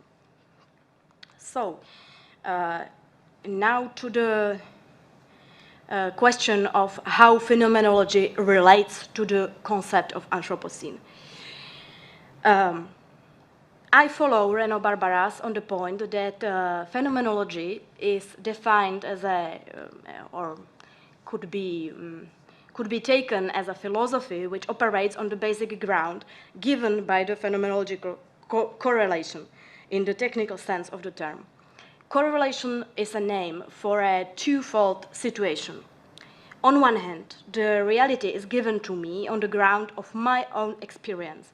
There is no being beyond appearance, and it is me who phenomenalizes the world. Through experience with other beings, I can also make experience with myself. So in experiencing others, I experience myself too, and in this respect, I differ from all other given beings. Right? So it was the first pole of the correlation. But on the other hand, and just as substantially, I am an integral part of the world I experience. So in the strongest ontological sense, my phenomenalizing existence is directly dependent on the relationships that bind me to the other beings. As a part of the world, I am thus ontologically related to other worldly beings, and there's some sort of ontological affinity between me and the world. So this is, I think, the core of the phenomenological correlation, if I follow Renaud Barbaras on this point. And it seems to me that a similar paradoxical tension between phenomenal difference and ontological affiliation characterize the Anthropocene as well. So if we look at the world from the Anthropocene perspective, we see human influence absolutely everywhere. The world is thus our mirror, and by examining the world, we gain new self-understanding. Often the result is that the result being something like an anti-modern disillusion, okay? And it seems to us that in this respect, we are unique living beings. There's no other species which is influencing the world as we do, okay? But on the other hand, nature is us. That means we are nature too. We are an integral part of the natural world, and that we want to protect or save. And this insight leads, for example, to the need to reassess the traditional approach to nature conservation, because there's no such thing as a pure or virgin nature external to our understanding and beyond the reach of human influence. There's no such a thing. So this is quite important. And so the key insight of the Anthropocene, which I believe should be elaborated by the means of phenomenology and by the means of phenomenological method, is this. The processes set in motion by human civilization are connected to the whole of the world, just like the movements of tectonic plates on the surface of the Earth's crust, for example, or just like the carbon and nitrogen cycle. This means that what damages the world and nature directly damages us. And the price for uncontrolled exploitation is always far too high, because it is our proper being that is degraded like that. You can see that the Anthropocene conceptualizations arise at the same conclusion Riccardo Manzonti presented here yesterday, so it's not far from his point of view. And at the same time, the Anthropocene perspective means that if we want to do something good for nature, something positive, the way is not to withdraw from it, but neither to treat the nature in the way of a custodian or a gardener. It is, the nature is not something external. Nature is us. So we have to learn how to treat this complex involving us in the planetary whole. And it means also, for example, that the old philosophical subject of the epimeleates psyches, taking care about oneself, is also the way how to do something ecological. You know? Because if we are taking care about ourselves, we are taking care about the nature too. Now, some concrete points which I believe could be useful for the Anthropocene thinking. I take these points from the post-phenomenology, or rather maybe post-classical, post-Husserlian, post-Heideggerian phenomenology. And there are 3 points, 3 features of this type of thought that I think could be useful for the Anthropocene reflection. In the first place is the rejection of subjectivism and reappreciation of corporeity and materiality. I believe that this is not something controversial. We know that the movement of phenomenalization, the appearing and the experiencing, is a corporeal process.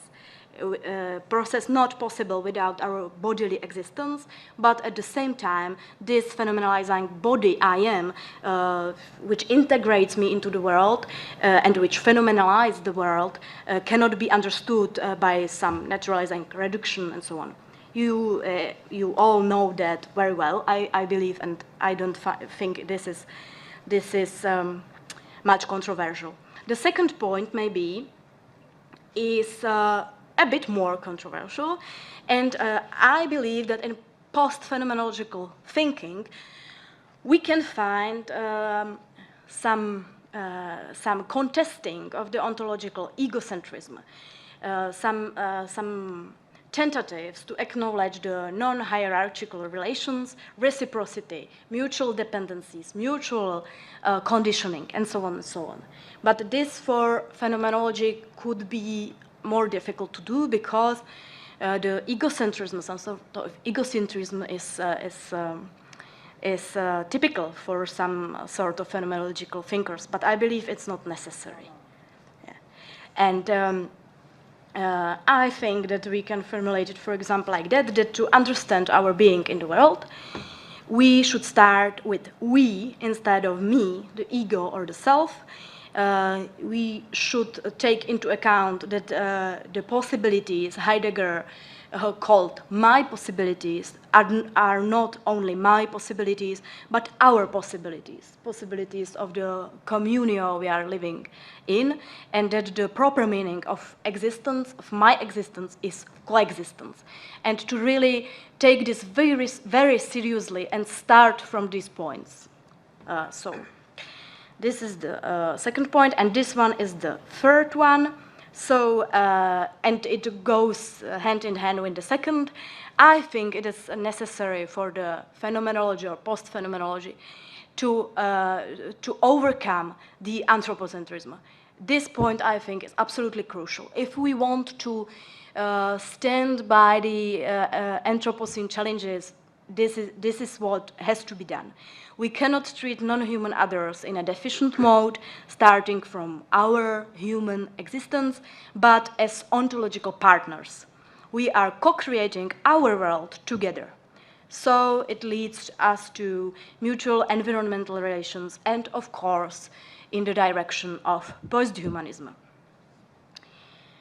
And I have to say that the human sciences, social sciences, for example, have this point of view much elaborated than the philosophy, and I feel that phenomenology is a bit in a delay in comparison with these currents. So now to Bachelard. Here you can see a list of Gaston Bachelard's works, dedicated to the phenomenological line of his thinking. So I won't talk about his epistemology and philosophy of science and so on, but I will concentrate on his phenomenology. You can see in the list that he treated the elements one after another, and then there are two important summarizing books, the two Poetics, Poetics of Space and Poetics of Reverie. And my very brief summary of his thinking, which will follow, is based mainly on these two books. So this is just to give you some idea from which texts I'm starting. And go to the conclusion. Yeah. Okay, I am getting to the point of Bachelard's imagination, which is crucial, I think. Contra Merleau-Ponty, Bachelard's phenomenology is not a phenomenology of perception, but exactly of reverie or imagination.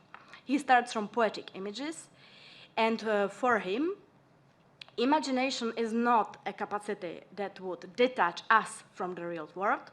On the contrary, by the poetic image we read, for example, we are attuned to some material and spatial phenomena in this world. And through this phenomenon captured in the poetic image, we are attuned, we are attached to the world in a new and unexpected way. And this process of imagination is called also the reverie. So imagination is a psychical capacity, and the reverie is the process itself.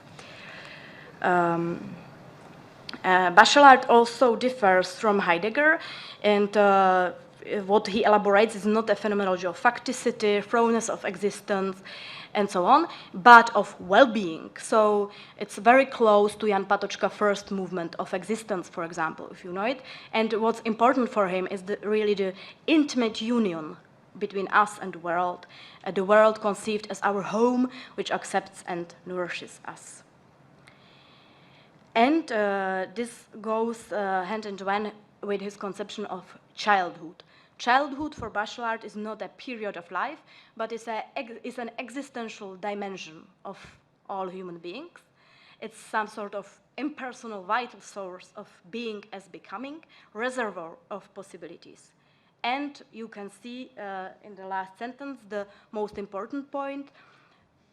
Through imaginations, through reverie, we gain access to these possibilities, to this reservoir, and we are able to reopen even those possibilities which seem to be closed once and for all.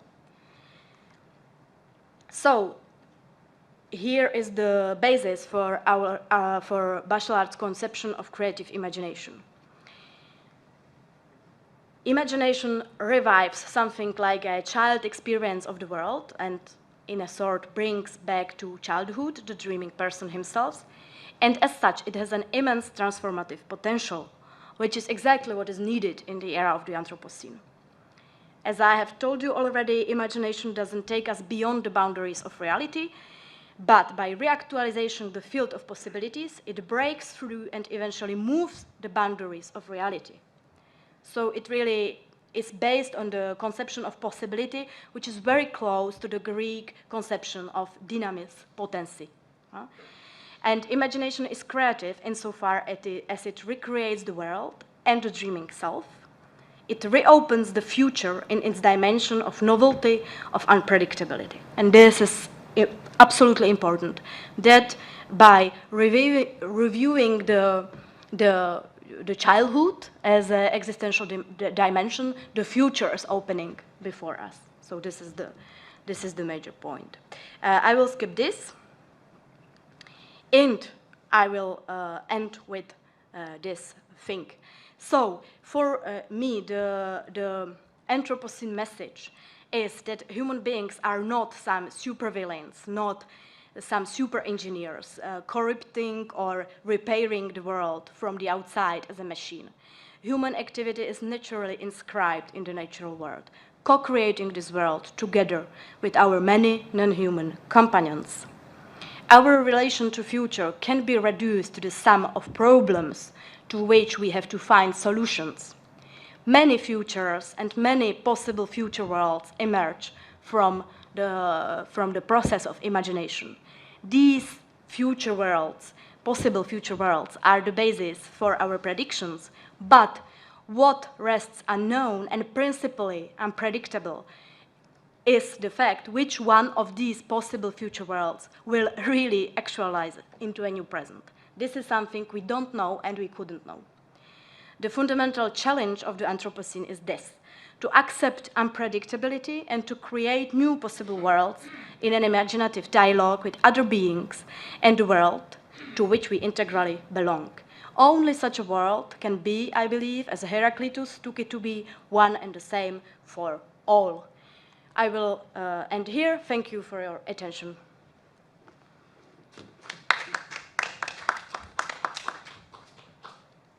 Thank you, Eliška. Thank you, my. You did the essence of this conference. Okay, thank you very much. Yes, because it corresponds to many other papers. Yeah, I had the same impression that we are in the same line. Yes, yes. You have said that there are phenomenologists who are very taking very egoistic standpoint of yeah, but ego. Of course not all of them. No, but who? No, all the phenomenology turns already to this platform of we, of community, of we consciousness. My feeling is that they are not on the scene now. No. Husserl at the beginning, okay, yes, he started, but it was very abstract ego, very abstract. Yeah, but even Heidegger in The Being and Time is really Heidegger very has concentrated. No.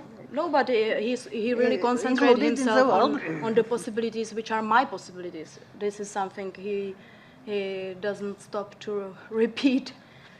For me not. But okay, but I have one question. You have said in a very optimistic note that... Yeah, I tried to be optimistic. Oh, we see, it's good, it's good. Eco-phenomenology in principle, it's a little bit idealistic and optimistic.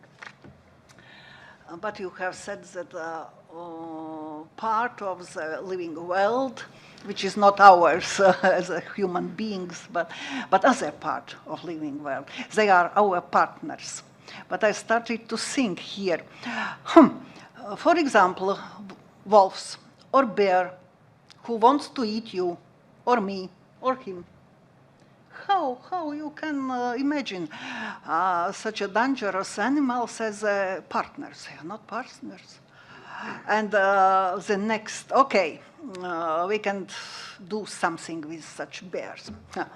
But virus, for example, this black pox, this COVID we have not win yet.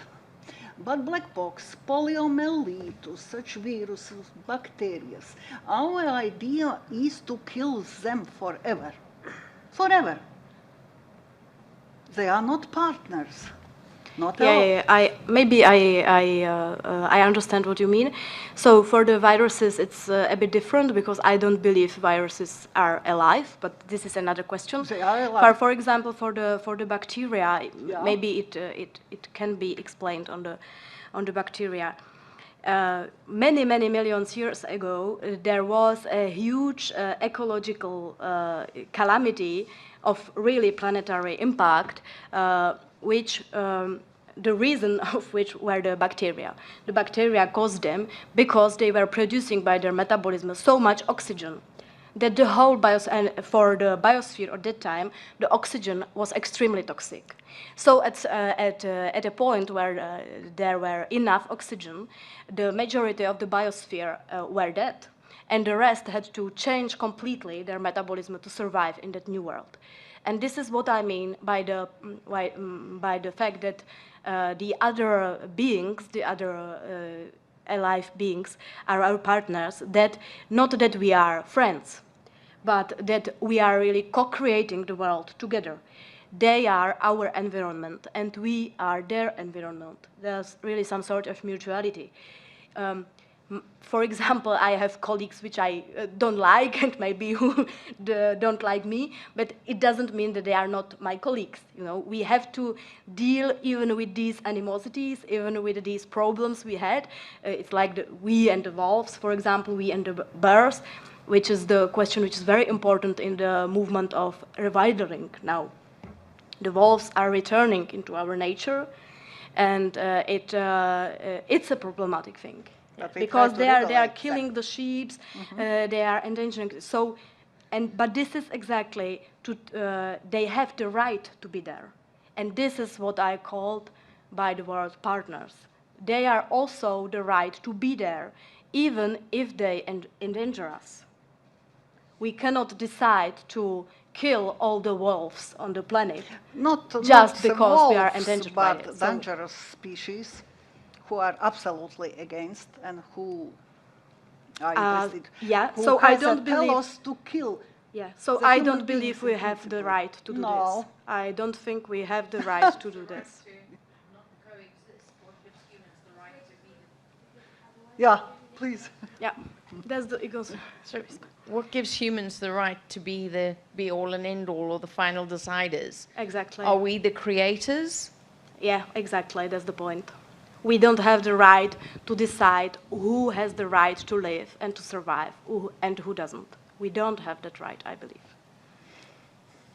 Then let's meet in the other world after killing of human species.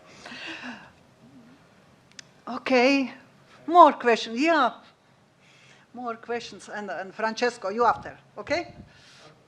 Yeah. So thank you very much for this wonderful talk. Really liked it.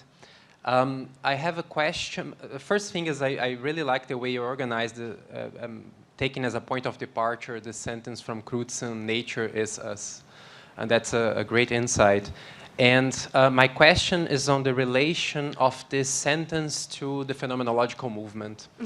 As you said in your talk, what happens in the Anthropocene is a disruption of modern dualities. And I think one of them, maybe the main one, is the divide between nature and culture. Exactly. And also in anthropology, ontological turn, you have many comments on this topic, and which I find quite interesting also.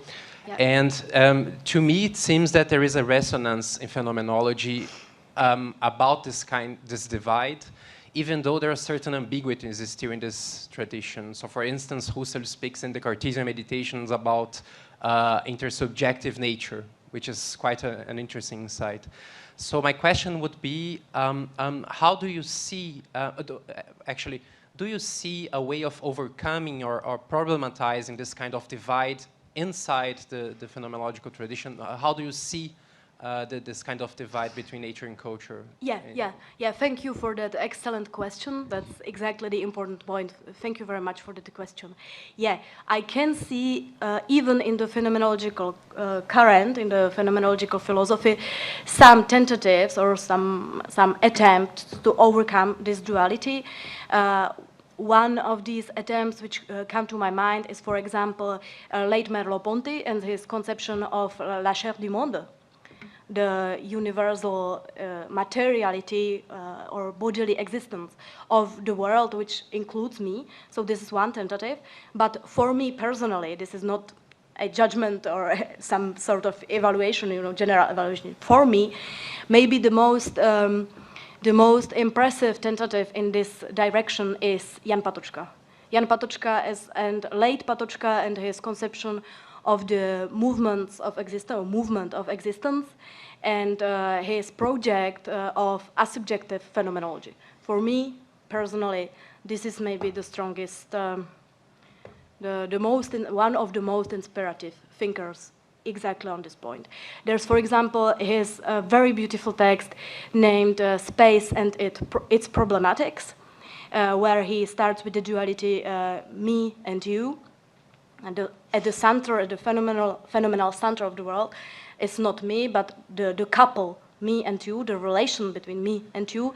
And from here, he elaborates some sort of phenomenological cosmology, if I dare to say. And for me, these texts are very impressive, and I think it's going in this direction. So just to give you an example. Thank you. And Francesco? Many thanks for your speech, which was very lighting for me about the creative power of imagination. I agree. But your definition of Anthropocene has an epoch where nature is us. I think that is a negative condition from which we have capable to take the distance. Why? If we say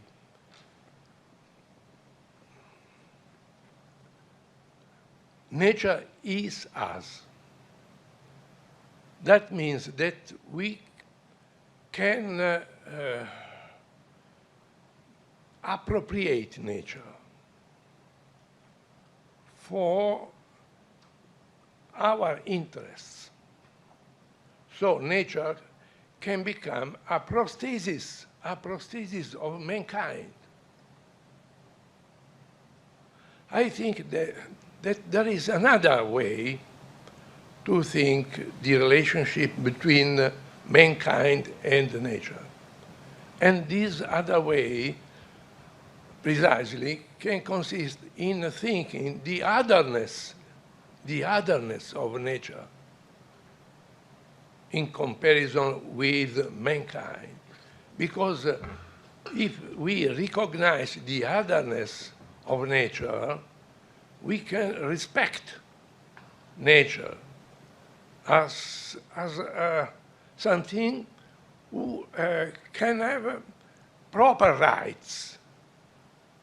So, thinking nature is us can lead, in my opinion, to a mindset of exploiting nature, because we are owners of nature.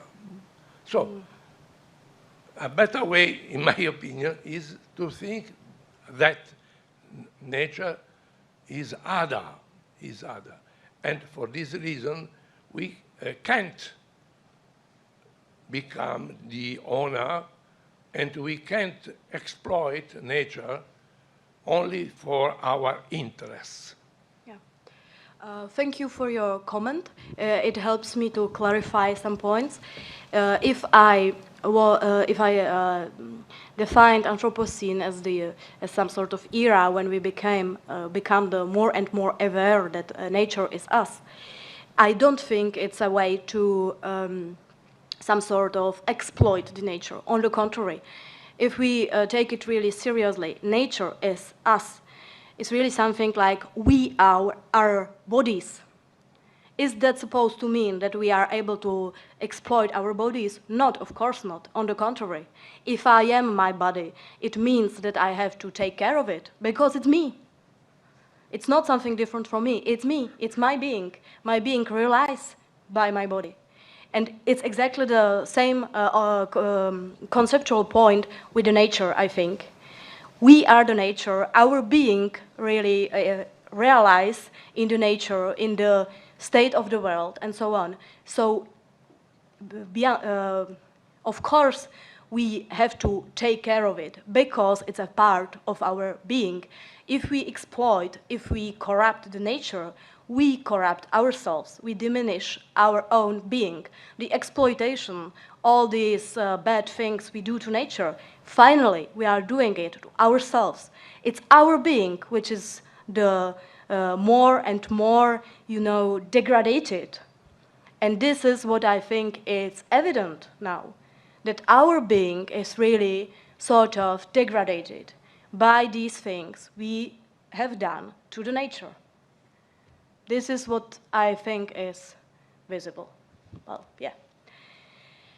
And of course, it is possible to talk about the otherness of the nature and to elaborate the subject. It has a very long tradition, and I would never want to tell it's not important. I just wanted to. I just think it's important to try to elaborate the other point of the phenomenological correlations, which means the ontological affinity, because there is an ontological affinity. This is clear. We are natural beings. We are born like other natural beings. So I just try to elaborate this without taking account the point of otherness, which is of course important. Yeah. Thank you for questions, for your speech. Let's go further. Yeah? Yeah, of course. Of course. The next paper is online. I am not sure how to find Natalia, Anna Micha, and Leszek Sosnowski. It's Poland. It's Poland. We are ready. Hello, do you hear me? Yes, yes. Hello. And we see you. Yes. Please allow me to say some words about you are Leszek, yeah? Yeah. Leszek. You are full professor at the Jagiellonian University. You are in Krakow. And you are the director of the project, the Roman Ingarden Digital Archive. You are founder and editor-in-chief of the Philosophical Aesthetic quarterly the Polish Journal of Aesthetics, and co-author of the Dictionary of the Philosophical Concepts of Roman Ingarden, which you intend to translate into English. Thank you, we will be your readers. Please announce when it will be ready. Your fields of interests are Roman Ingarden's philosophy, aesthetical theories of 20th century, and including Arthur Danto. If you would like to say some more words about your CV, please do it, about your interests, or let's start your paper. Thank you. I think there is no time for talking about myself. It's Okay. really time to just present my paper. May I start it? Yes. The floor is yours, please. Thank you. Well, good afternoon, everybody. Me and my colleague Natalia are sending the best greetings from Jagiellonian University in Krakow. And we are delighted to participate in our meeting. Let's talk to our paper. There are 4 parts in the paper, short parts. In the last one, there are conclusions, which you see in a moment. The first one, pathology and what next. The present situation of the world is well expressed by the word pathology as a combination of 2 Greek terms, pathos and logos. Both terms have many meanings, but for the purpose of our presentation, we will understand the first as disease and the second as reason. So we have a disease of reason which tends to self-destruction. Isn't there a bit of an exaggeration here? At the present times, man has a destructive influence on the planet's ecosystem as a result of, to put it simply, progressive urbanization and industrialization, which entails the exploitation of natural resources on a large scale. And it changes the planet's surface and environmental pollution, the disappearance of biodiversity, etc. and etc. Hence, in the field of the humanities, questions are risen about the future of humankind in the face of the observed crisis of nature. In this context, it seems fully justified to use the term pathology in its biological and sociological sense. The first perspective is focused on disorders in the functioning of the body, and thus their causes, mechanisms, and effects to which the disease leads. Currently, no one doubts that we are dealing with a disease of a human being as a causative factor, and as a result, with a disease of the natural world as the recipient of this agency.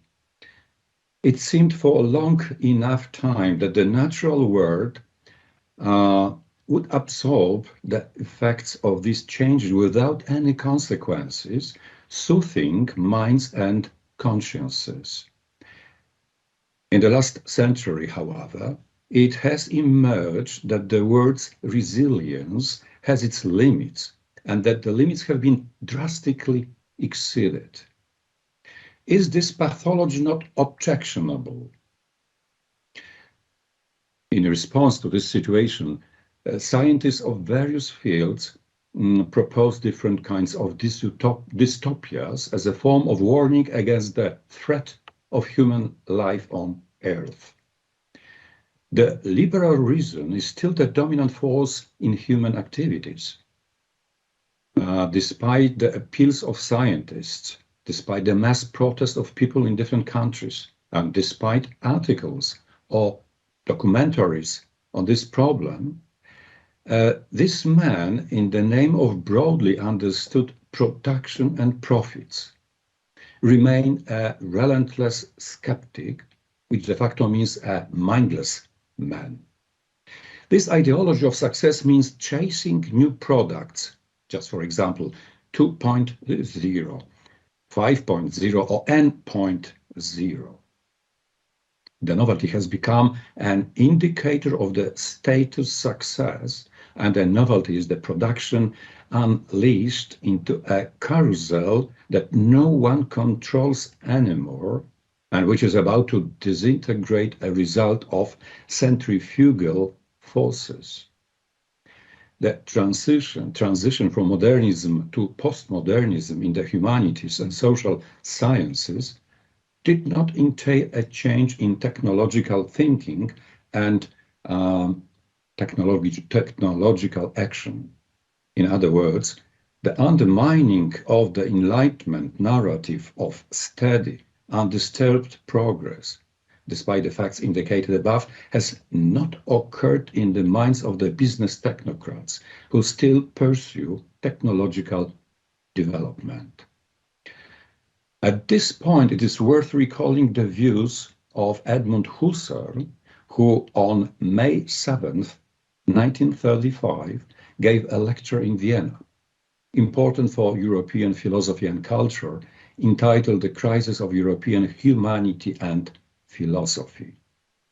In his lecture, he stated that the several centuries of development of natural sciences deprived man of any support in the ideals, norms, and values that had previously given him an orientation in his world. The development of these sciences meant at the same time reducing thinking to an instrumental reason that is efficient in setting and achieving technical goals.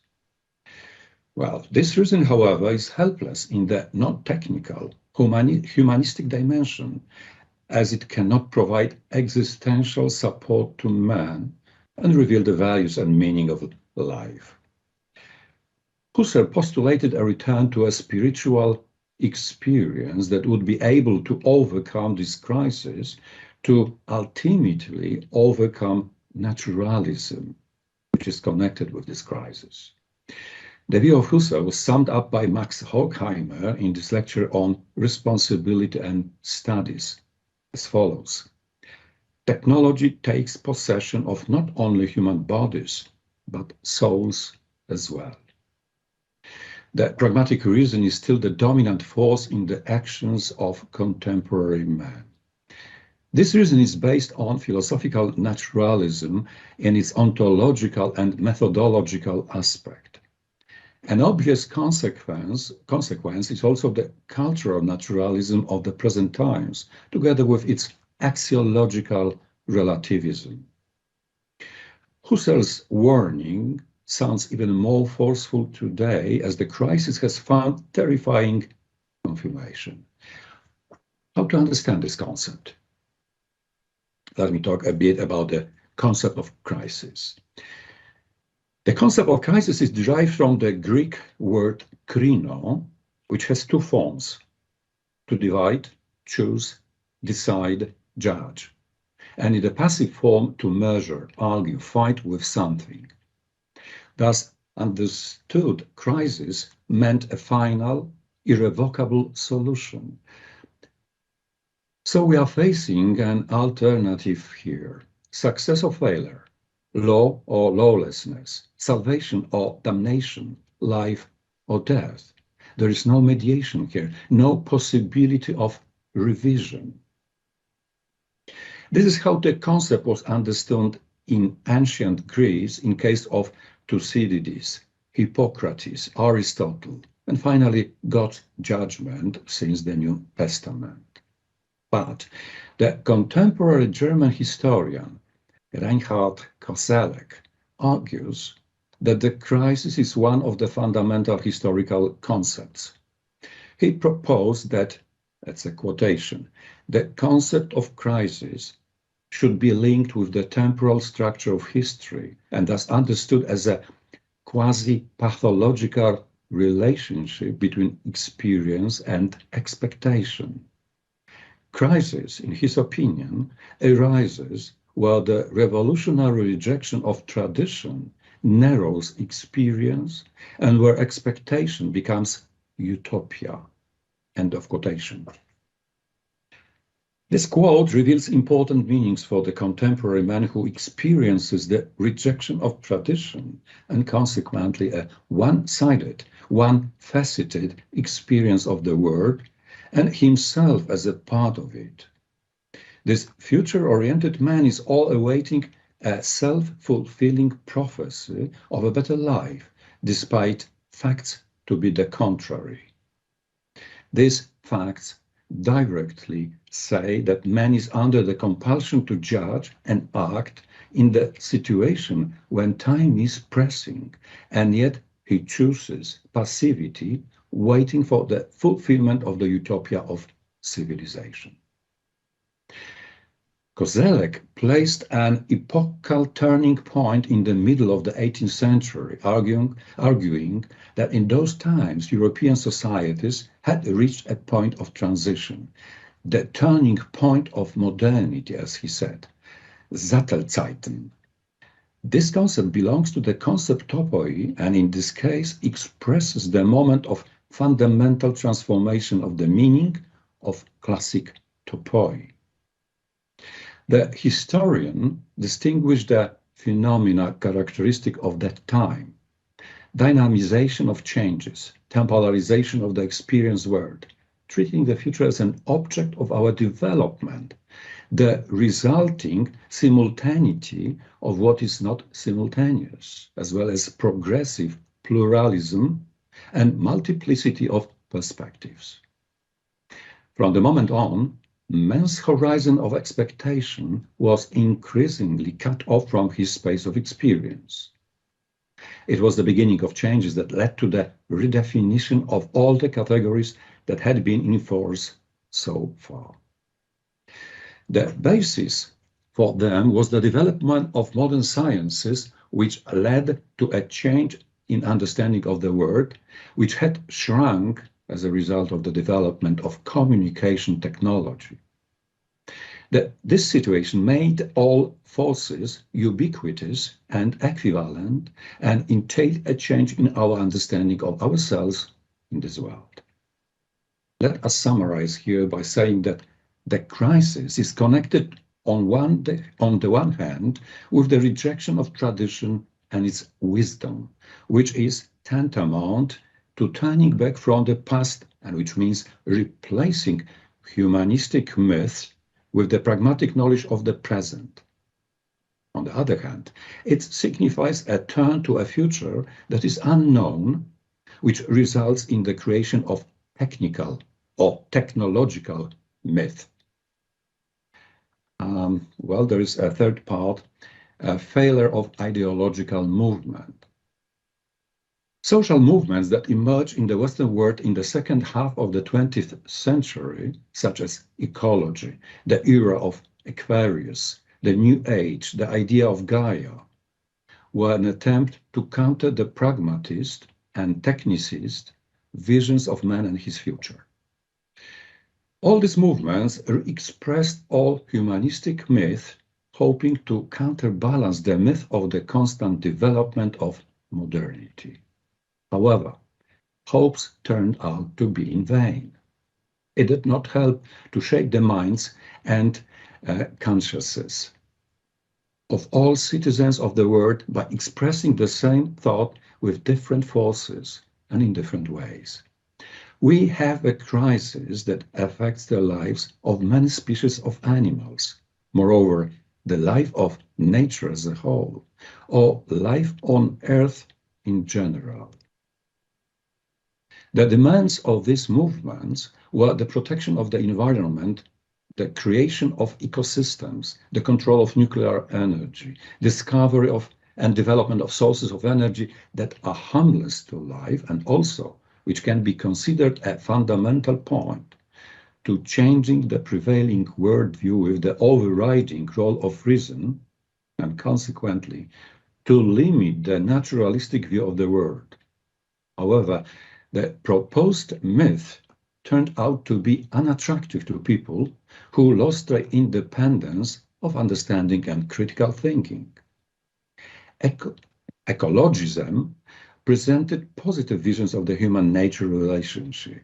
but it did not change human thinking about the role of man in the natural world. Hence, it has been replaced with a more appropriate term to express the negative state of the relationship.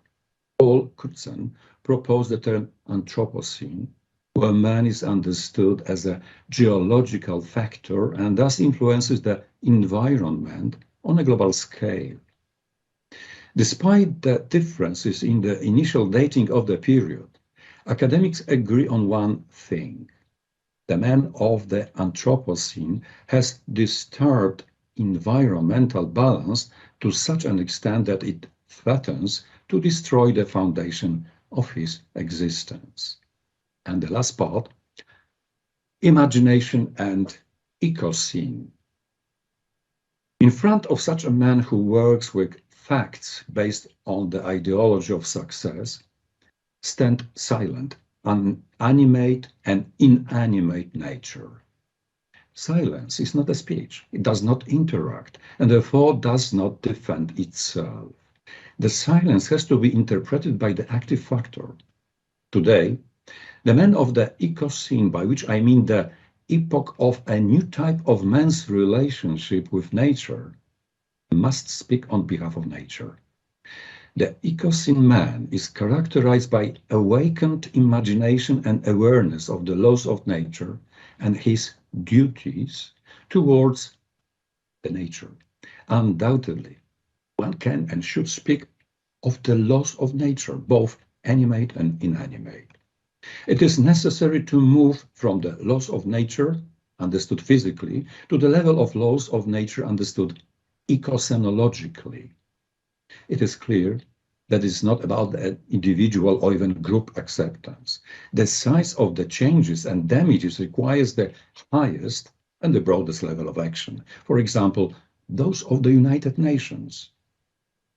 It is at this level that a constitution of the laws of nature and earth must be created and ratified by all countries in the world. It is not about experiments on the level of mind or imagination. The goal is to involve the imagination in transforming human thinking and then behavior. Let us take two cases as an example.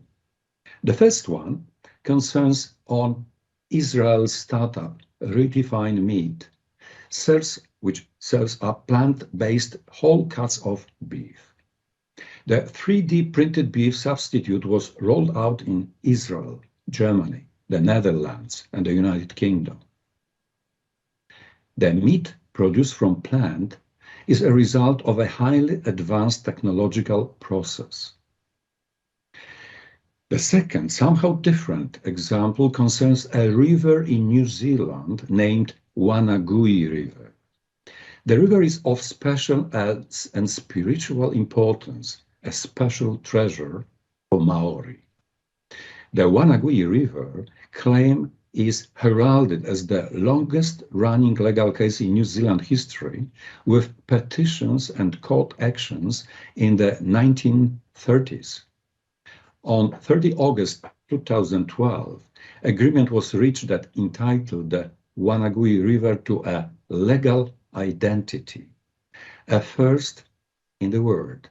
And on 15 March 2017, the relevant settlement was passed into law by the New Zealand Parliament. The river has received personal rights honored by all citizens. The first example seems easier to implement. We still have business, profit, and money here, which is what the man of this world is about. The focus is in two spheres, however, production cost and consumption cost. The first cost is still high, which discourages buyers from turning to new products. But it cannot be ignored that we have more and more startups that deal with the alternative way of meeting basic needs. The competition is getting higher and bigger. We already have companies in the USA, in Europe, Spain, Germany, Netherlands, and United Kingdom. The second example seems more difficult, but only with superficial reflection. In fact, we have many examples in the world of having a legal identity. Actually, I mean two kinds of legal entities, human and non-human. There are two terms in law, natural person for human, and physical person and legal person for non-human. The latter are corporations, companies, and government agencies. This means that one does not need to change the law deeply, but only expand it. I imagine a constitution of nature which is, of course, possible only in democratic countries. But even that is worthy to make it. These changes are at the local level, but it is urgent to extend them to the global dimension. We know there is no more time for hesitations, discussions. The dance macabre of the Anthropocene must be stopped immediately. This is not a forecast of the crisis. The crisis is already here. We need to act now. As a consequence, we must move quickly from Anthropocene to the Ecocene, in which the imagination will gain a double embodiment, in facts and in semantics. Embodied imagination, the geopolitical dimension, is a new embodiment of the meaning of action and a new embodiment of the action of meaning. Is it difficult to make such a move? Yes, of course, because it means to move our thinking, to overcome our awareness. Let us come back to Koselleck's opinion. Crisis arises where the revolutionary rejection of tradition narrows experience and where expectation becomes utopia. Thank you very much for your attention.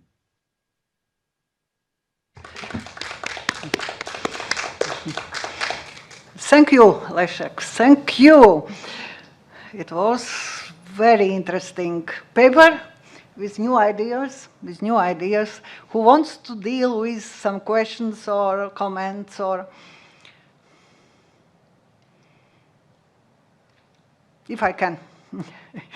You told interesting example about New Zealand.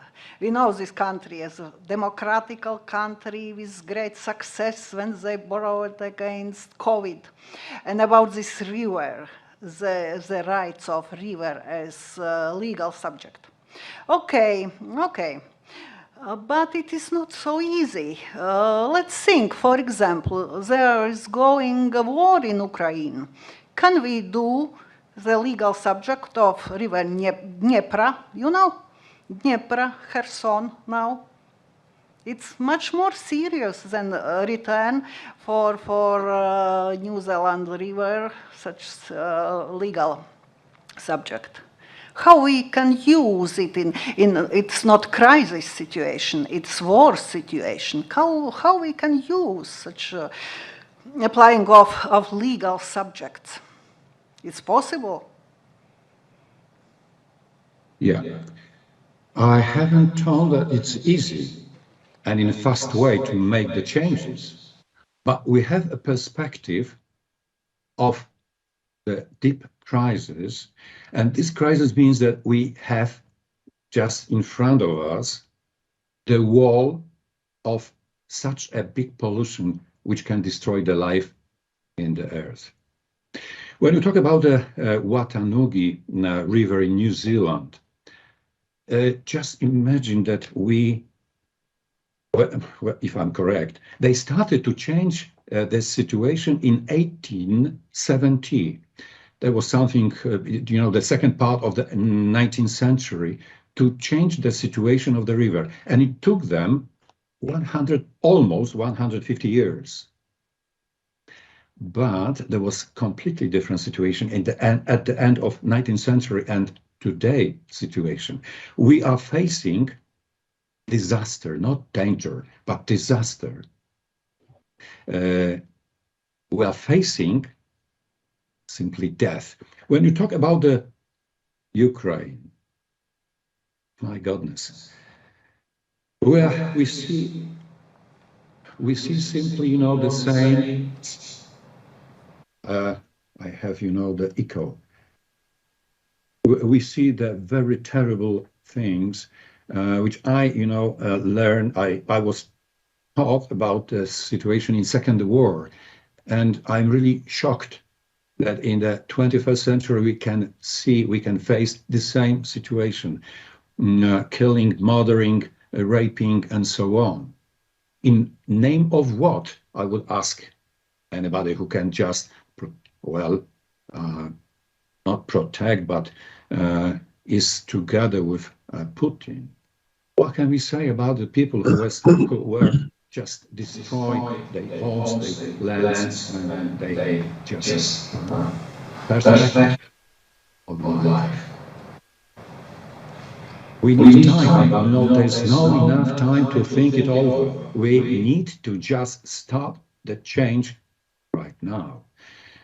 Thinking about the constitution of the Earth as a global system, we need to engage the all optimistic, progressive, and positive thinking, acting, simply people who are not against themselves. Thank you. It's nice said. Who are not against themselves. We try to be. Not against. Okay. Thank you very much. Thank you for this online participation. Now we must find Ming Kuan Ma. It's possible. Yeah, here I am. Online. He's on Yes. online. Where you are? Where you are? Now is poster only on the screen. Ah, hello. Hello? We see you. Some words about you. Can you hear me? Yeah, you are associate professor, State University of New York, and of New York Buffalo. And your research focuses on modernist and postmodernist poetry and poetics in relations to philosophy, arts, and science. You are author of Poetry as Re-Reading, American Avant-Garde Poetry and the Poetics of Counter Methods, which has been published in 2008. And you are published essays in textual practice, contemporary literature, American literary history, countertext configurations in a journal of literature, science and technology, and in Analectas. You have been author in Analectas. Thank you. Thank you. Professor Majakula, our panel has run out of time. Should I continue? Yes, I hope we have two papers left, yours and yours. Yeah? And Daniela is, our boss is sitting here and looking to me. No, we can do these two papers.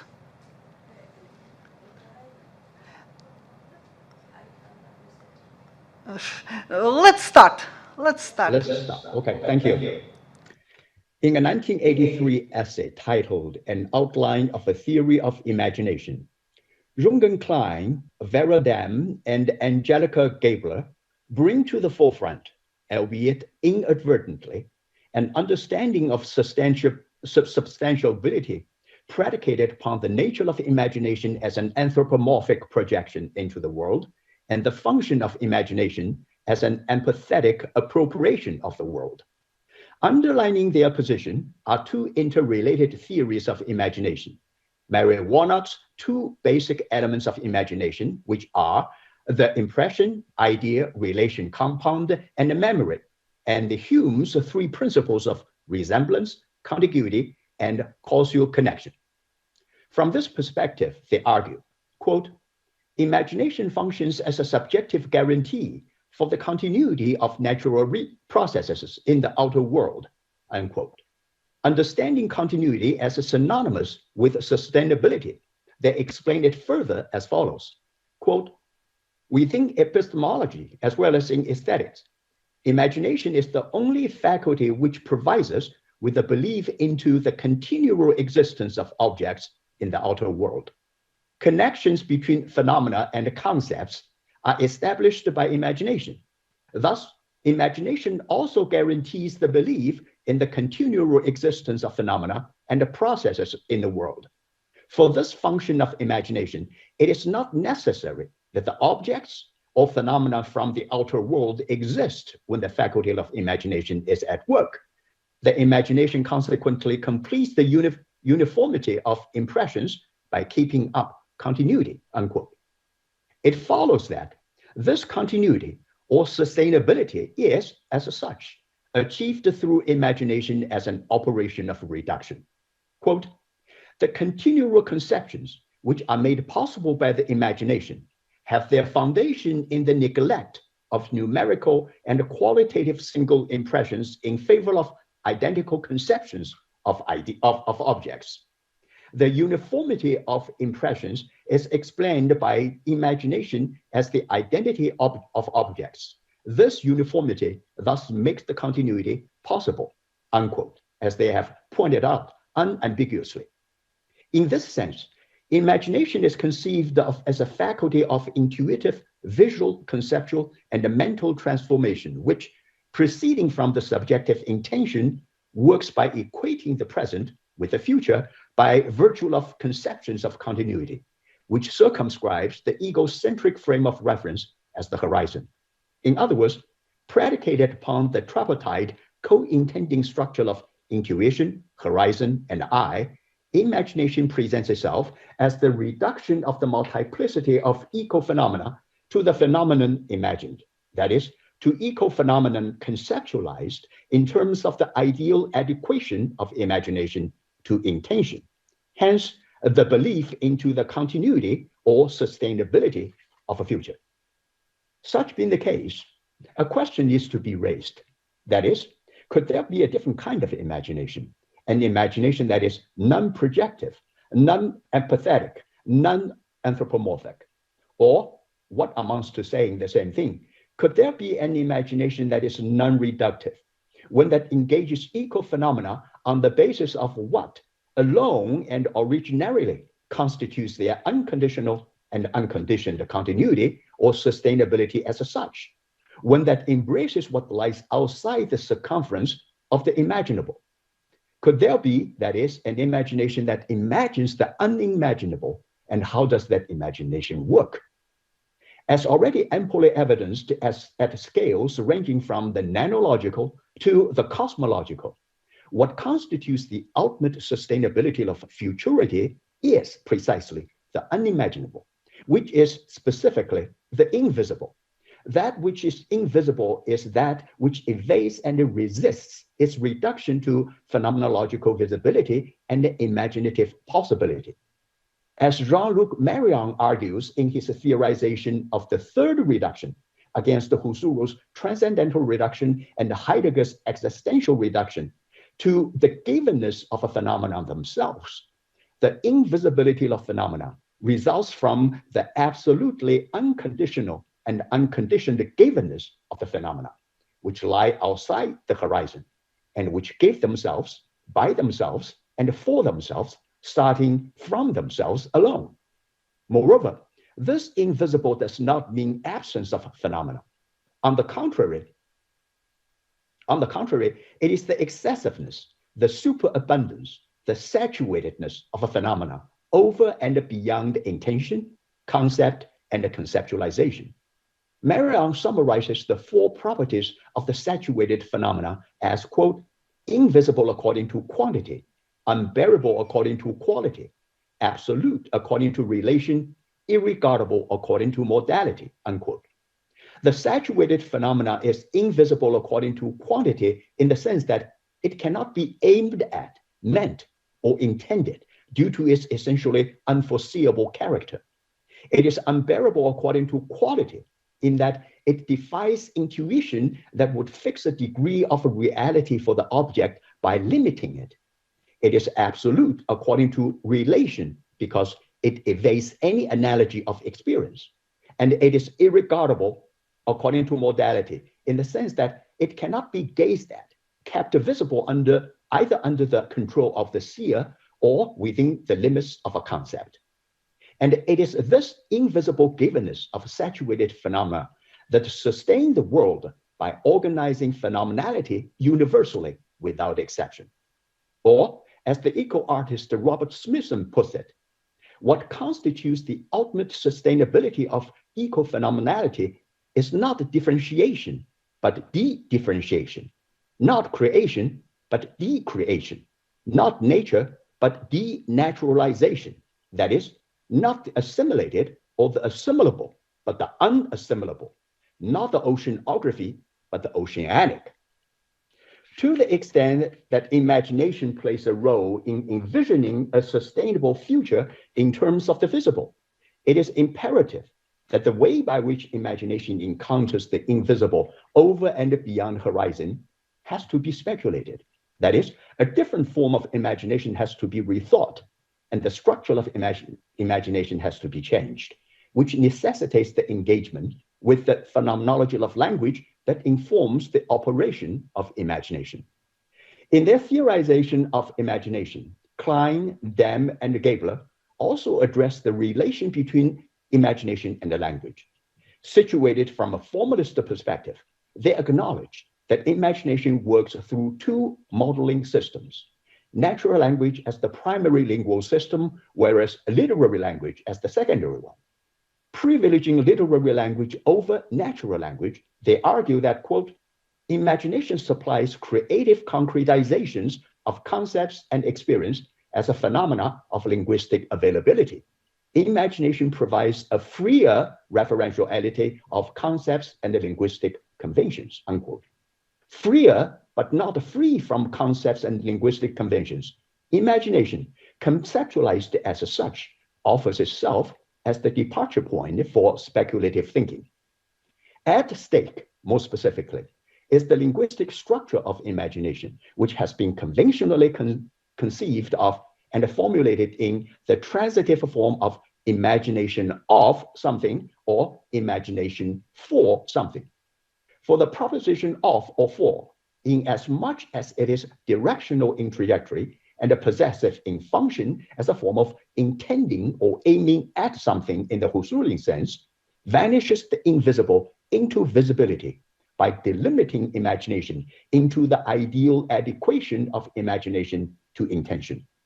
To embrace the invisible multitude or the unimaginable superabundance, imagination needs to assume an intransitive mode of imagining, which is imagination with. The proposition with, when used in the collocation of imagination with, articulates important phenomenological implications and ramifications.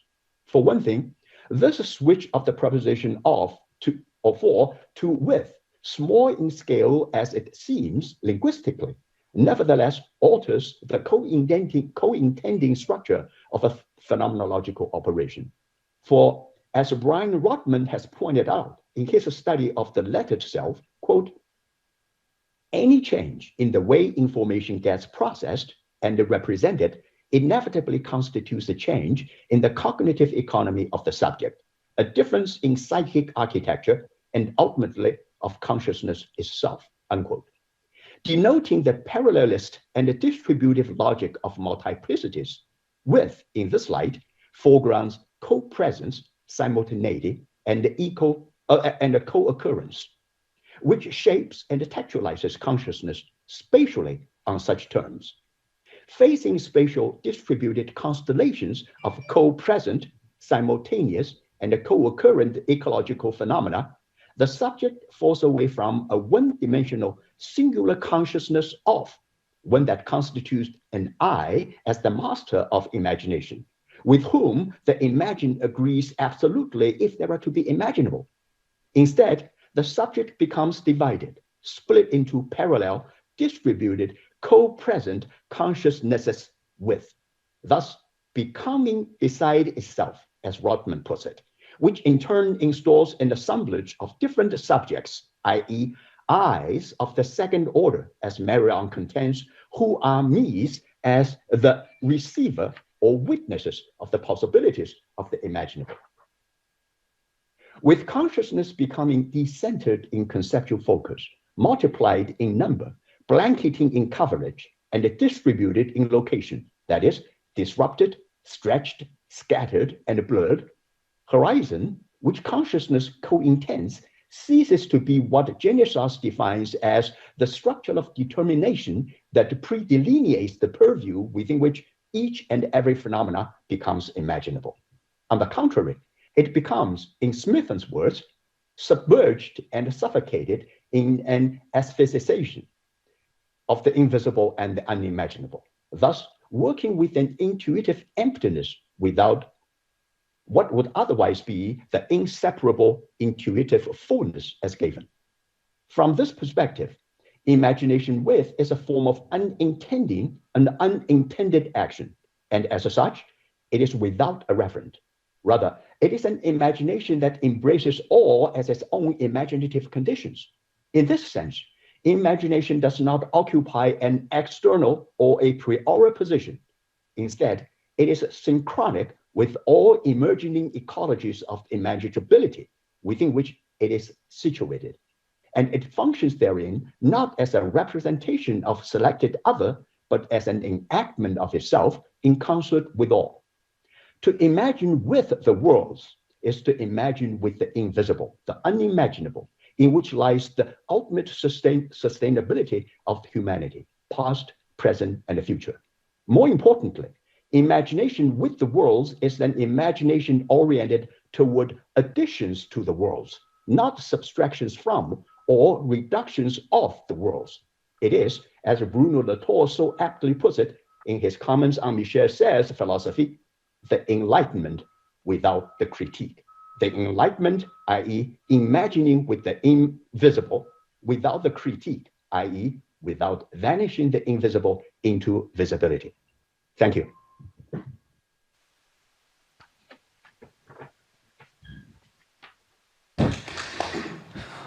You have reflected this difficult situation, which is characteristic for ecophenomenology, to be on the borders, the borderlines, visible and invisible, and reflective and non-reflective. Have somebody some questions, ideas, comments?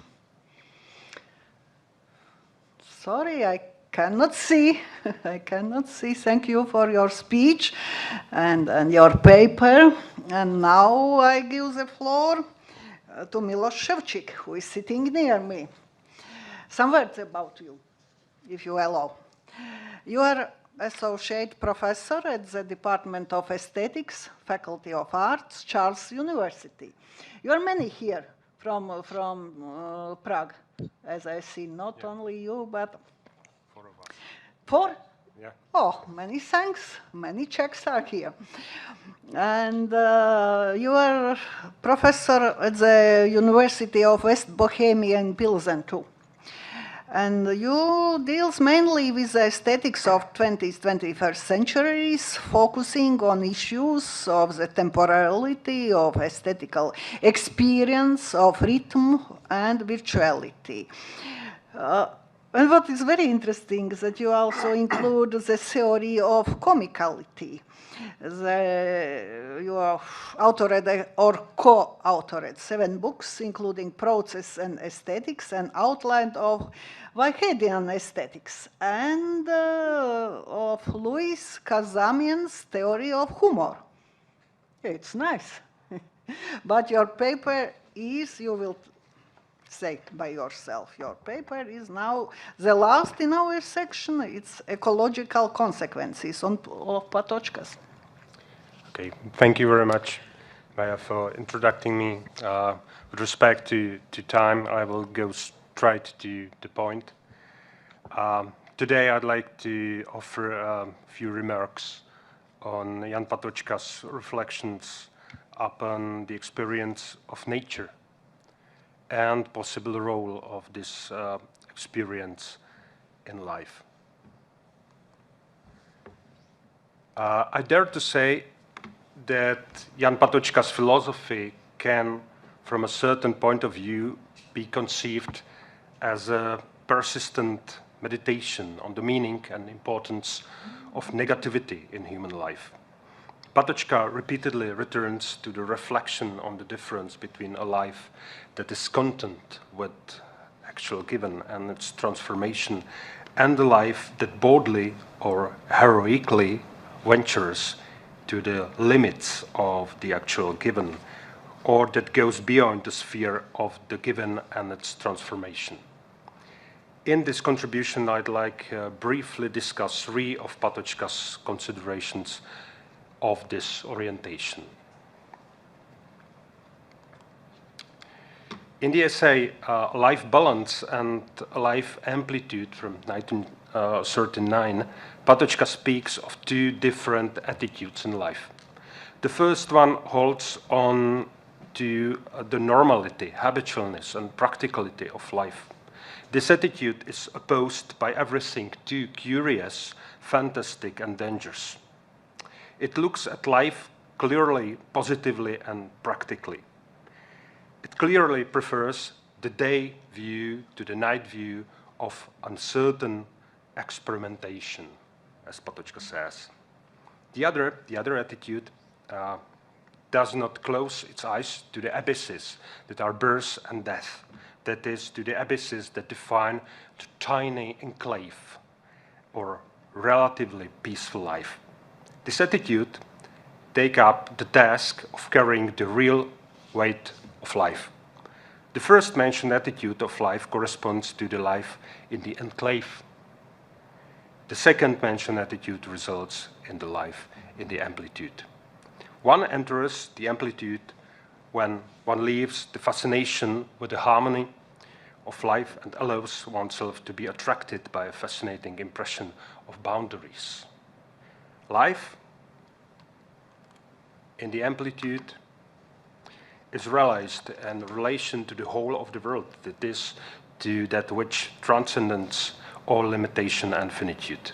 It's clear that in the transcendence of worldly meaning and the limitation of things that occur in life in amplitude, not only is human freedom exercised, but also the principle of a very demanding morality is revealed.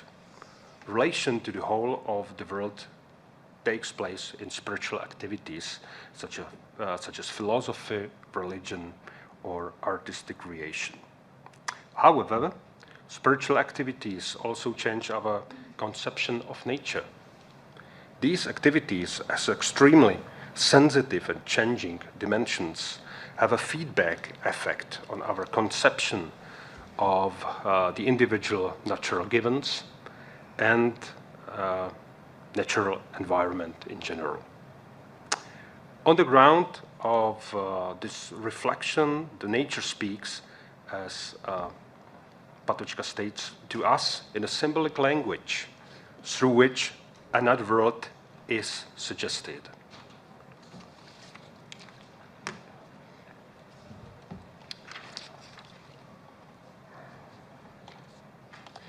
The transcendence of positive givenness through the specific manifestation of nature and the connection of this manifestation with the principle of morality is more comprehensively captured in Patočka's manuscript Eternity and Historicity from 1950s.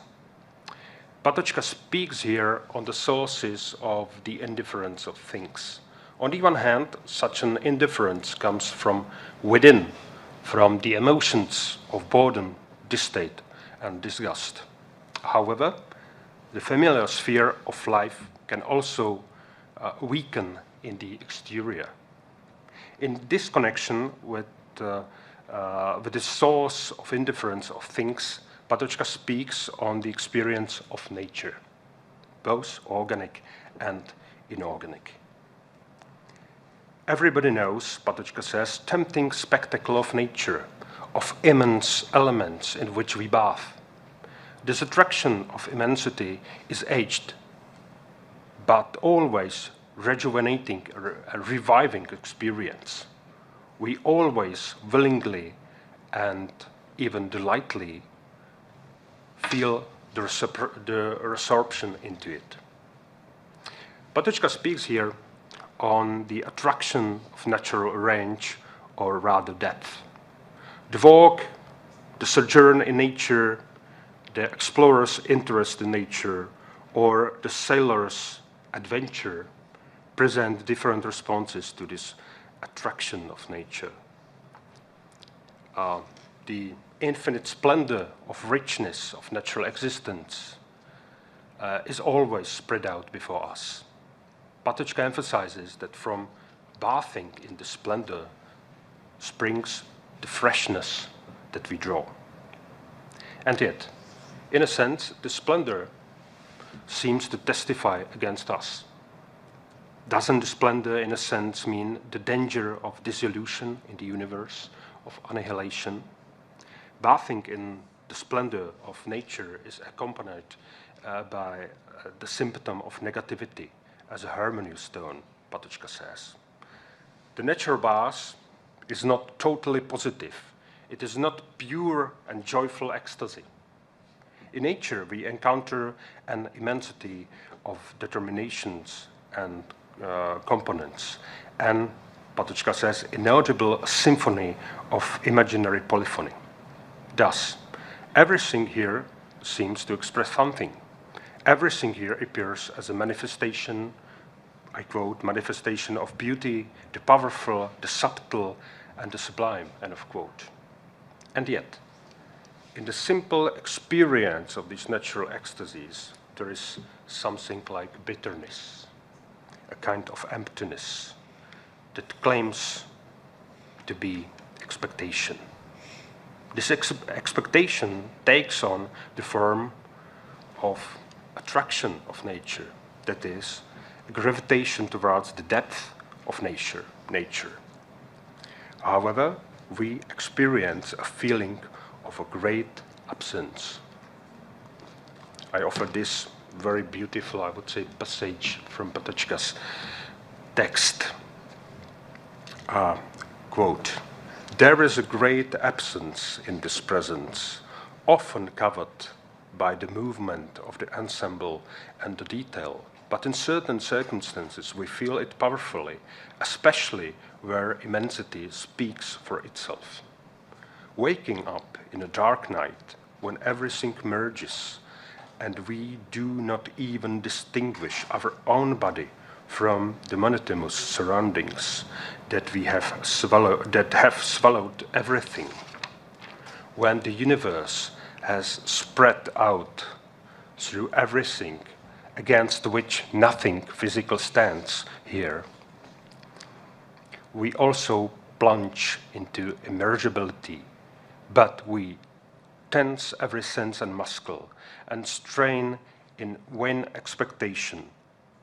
Everything is here, but it has returned, as it were, to itself, as if for once it had shown its empty inner side, as if it had revealed itself in its development." End of quote.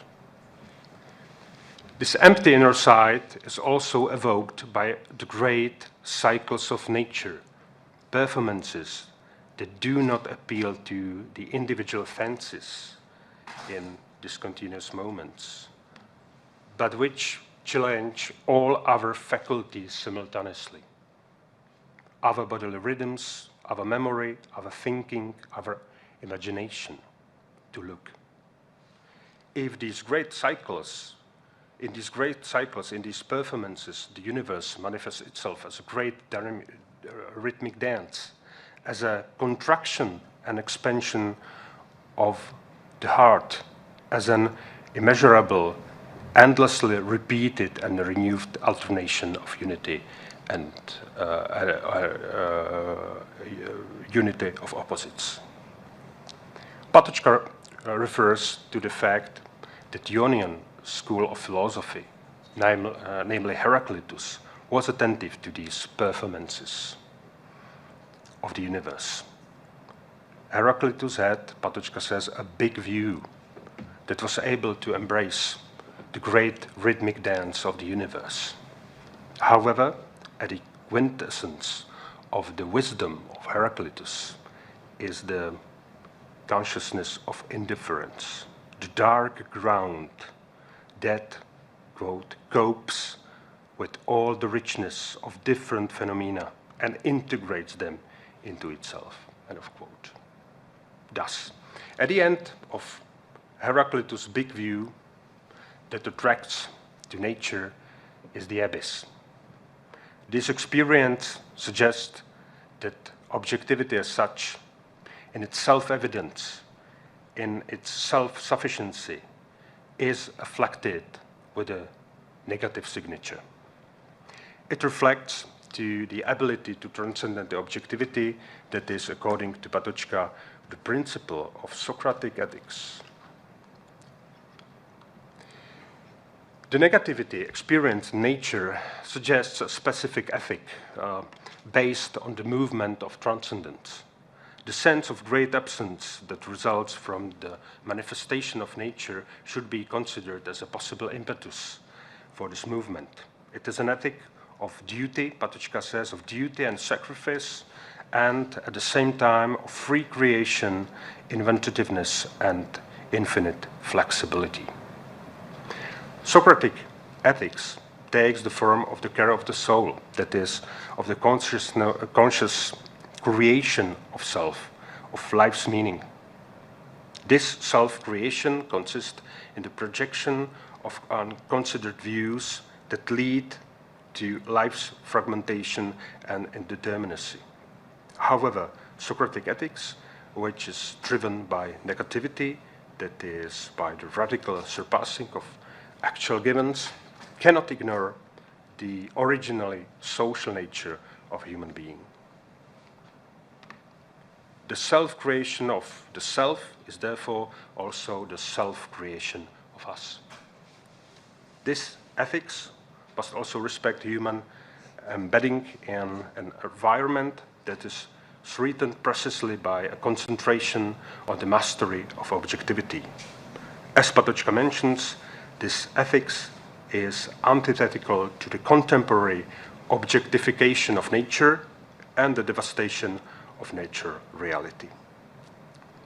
The responsibility of caring for the soul is therefore at the same time a responsibility for a community of human beings and for an environment in which human beings live. It's noteworthy that the experience of nature points to this responsibility. The last point. Nevertheless, such a responsibility for a community and an environment is more extensively described in Patočka's heretical essays in the philosophy of history. Patočka emphasizes here that modern science understands nature as a force, and that in modern civilization this approach is of decisive importance. He states that modern science uses nature as a fully inorganic, non-demonstrative system of scientific formulas. Nature is seen as fully predictable and thus as an entirely usable, exploitable system, a system of mineable potentialities and a huge reservoir of energy. The knowledge of reality thus becomes an instrument of power and manipulation. It's quite clear that such approach to nature is devastating. The scientific view of nature as a force, however, also pertains to people. Human beings are seen as items in the process of accumulation and transformation of usable natural resources. People are, Patočka says, accumulated, counted, used, and manipulated. The scientific view of nature determines all areas of life: social, economic, political, and even private. Patočka deals with the potential of a community to overcome the force. He states that this potential stems from the evident danger present in the current role of the force. The danger inherent in human involvement in the process of strengthening the force became obvious in the devastating wars of the 20th century. The accumulated force uses the conflicts of war to release itself. At the same time, however, it should be borne in mind that the force does not primarily target destruction and self-exhaustion. The opposite is the case. The force intends to build, to grow in size. The force goals are thus basically peaceful, but in some cases war is used to promote its peaceful aims. To meet its peaceful goals, it is in its effort to strengthen itself. The force uses the impersonal state, machinery, and incessant pressure. Patočka's notion of how to overcome this omnipresent force is quite specific. He speaks of experience of the war front as being truly liberating. The force actually calculates everything from the viewpoint of continuing life, from the perspective of future control, future domination and exploitation. An individual who is controlled by force, an individual who is catapulted by the force onto the front line, feels his or her mortality, becomes aware of the possibility of the non-existence. He or she strips on nothingness. And this insight breaks dictating power of force.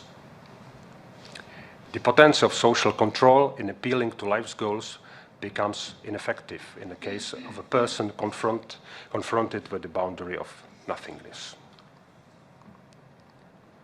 Patočka then considers how to transport this frontline experience of freedom to a time of peace. The basic instrument for preserving the positive part of the frontline experience during the period of peace is the solidarity of the shaken. This solidarity appears among frontline fighters who, through conflict, jointly become aware of their mortality and as well as the basically problematic character of their goals in life. In general, this solidarity appears among those who, despite their conflicts, recognize a sense of belonging together.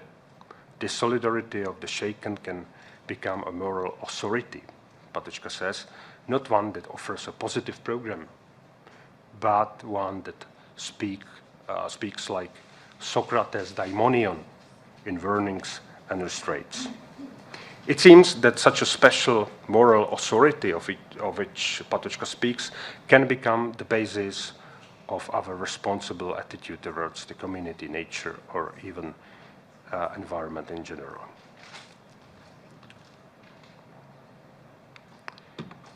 In such a particularly dark vision, Patočka offers an insight into the meaning of the frontline experience.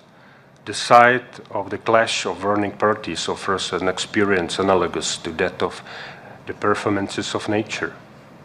A single rhythmic dance and the construction and expansion of the heart.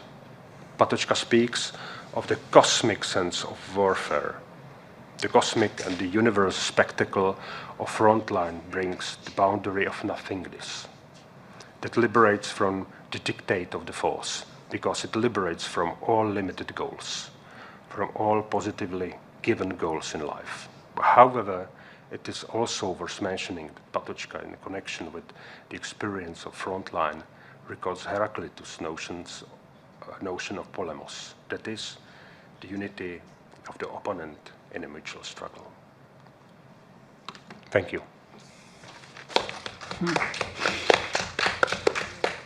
Thank you.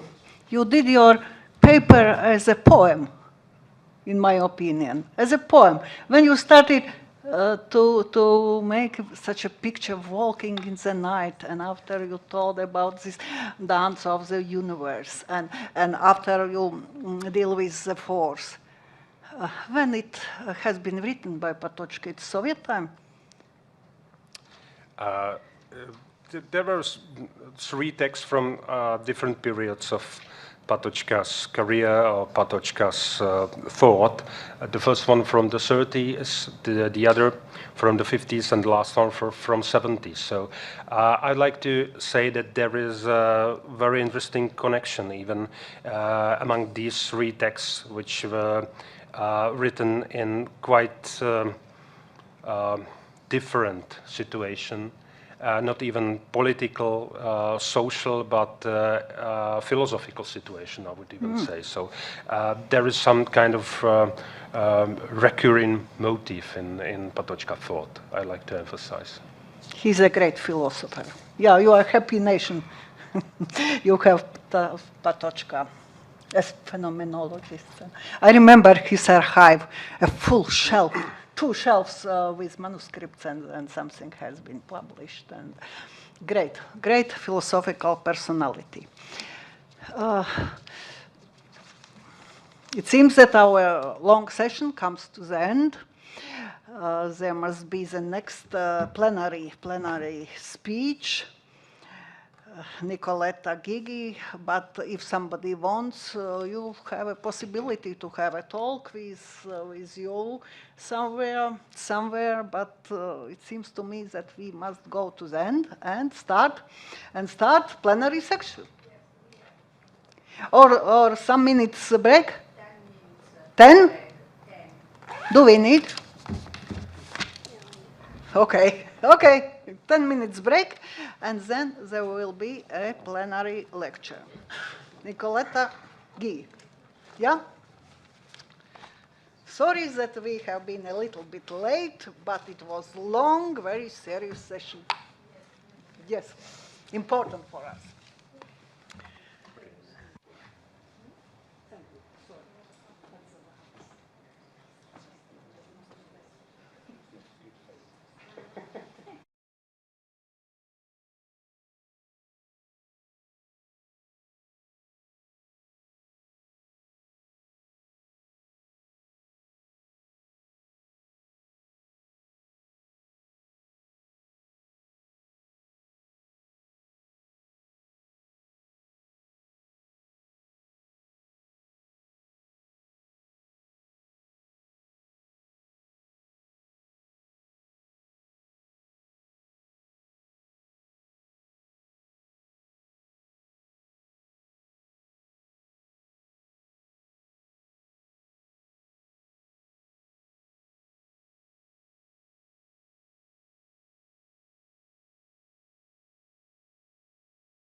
Like materialists from Soviet.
So, dear friends, let's start the plenary sessions.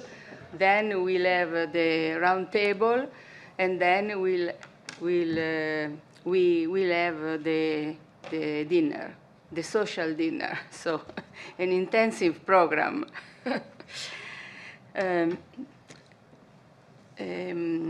We have Professor Nicoletta Ghigi, who offers to us the speech with the title The Imaginative Consciousness, From the Perception to Imagination in the Phenomenology of Husserl.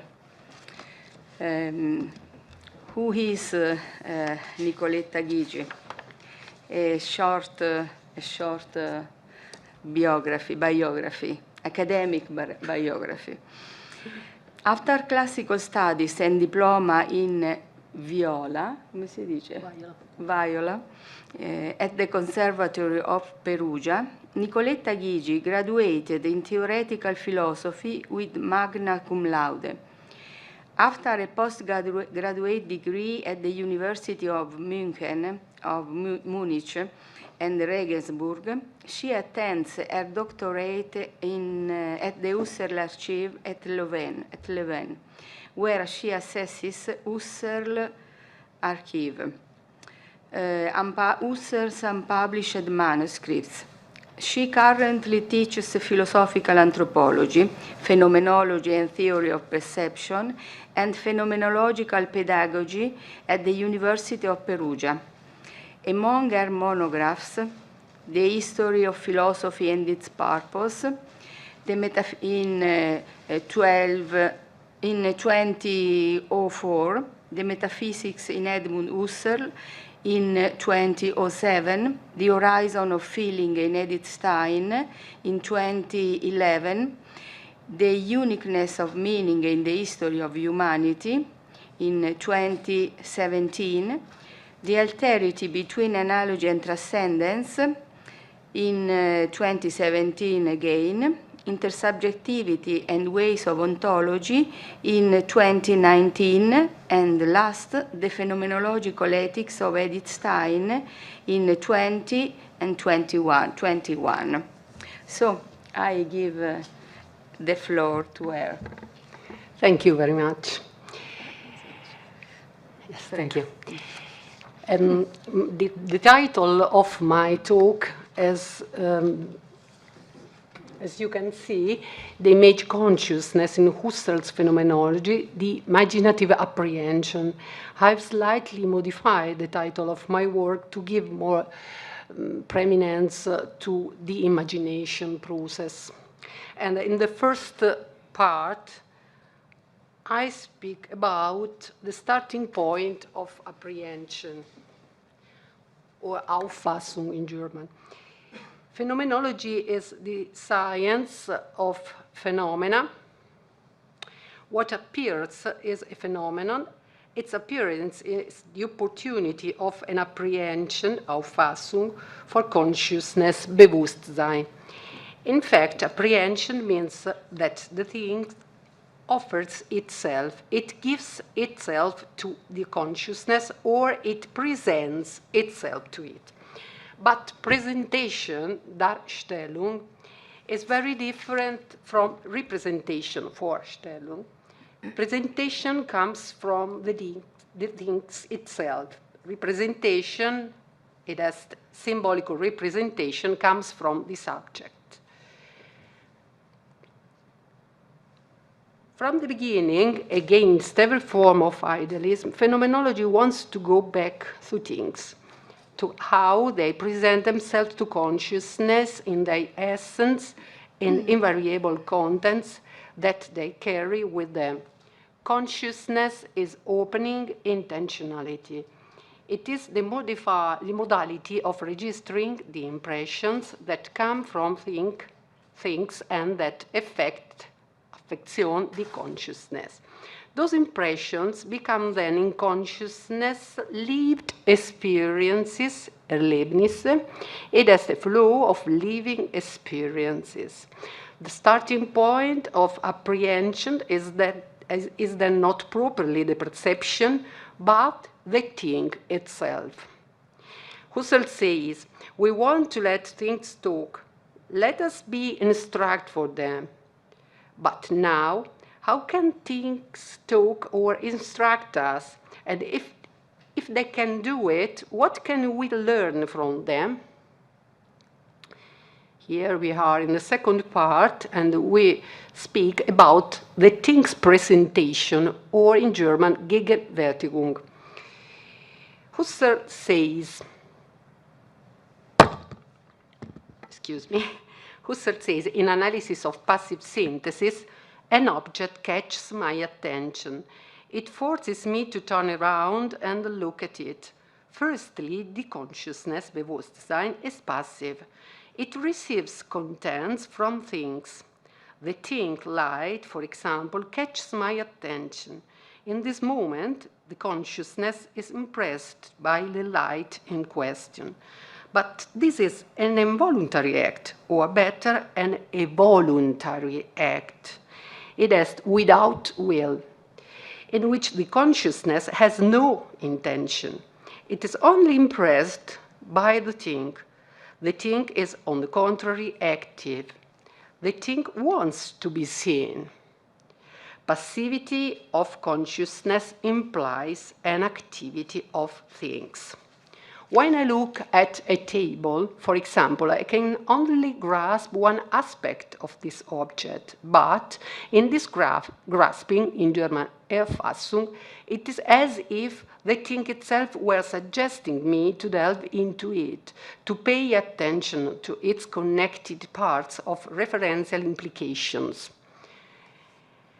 Husserl writes, the object calls out to us as if it were in these referential implications. There is still more, this is thing is talking now, there is still more to see here. Turn me so you can see all my sides. Let your gaze run through me, draw closer to me, open me up, divide me up. Keep on looking me over again and again, turning me to see all my sides. You will get to know me like this, all like that I am, all my surface qualities, and all my inner sensible qualities, etc. In this moment, following Husserl, I'm driven by the thing itself. My reaction to its solicitation is therefore passive, but the thing is active. It leads me to consciousness, but this happens gradually and in three different moments: stimulus, impression, and affection. The stimulus comes from things. We can say a solicitation exerted by the thing on the ego. For example, a beam of light, the sound of a melody, the roughness of a wooden surface, a spicy flavor. All those events can produce a stimulus, a solicitation. Things have the potential to produce stimulating events. They can act actively, yes, in the consciousness, causing a specific activity which consists in producing a solicitation.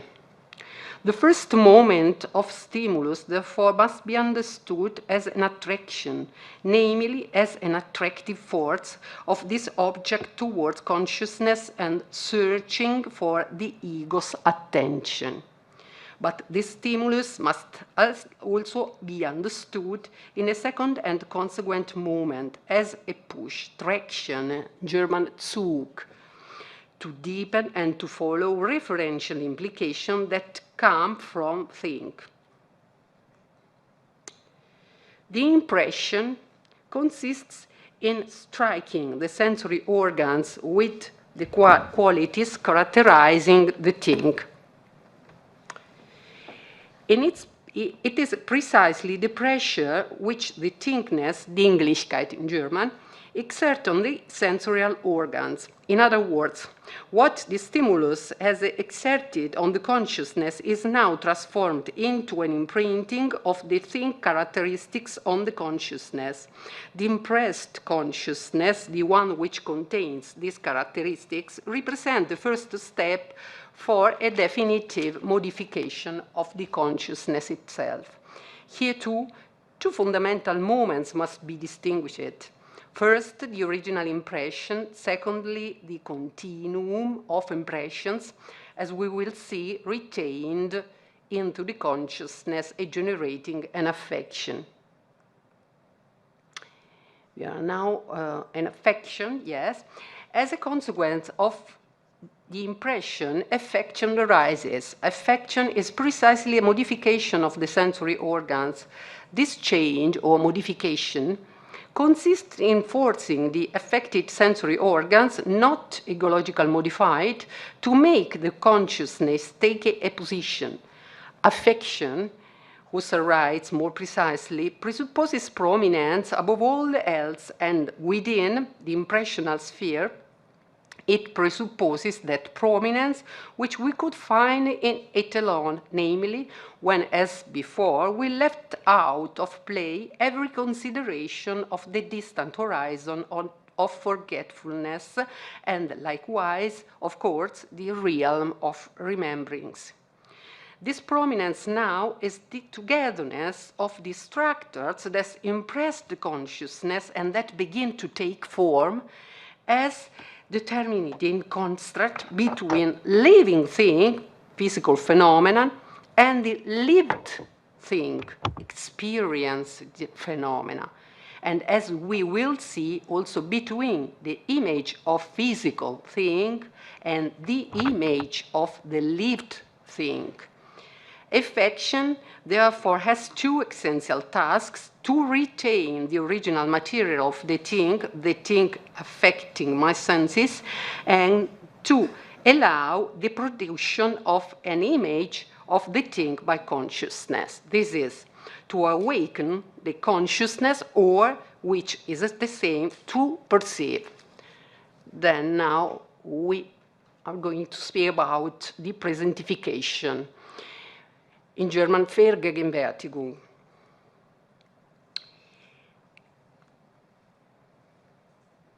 The action of the thing has caused in the consciousness an active consideration, an action, the awareness.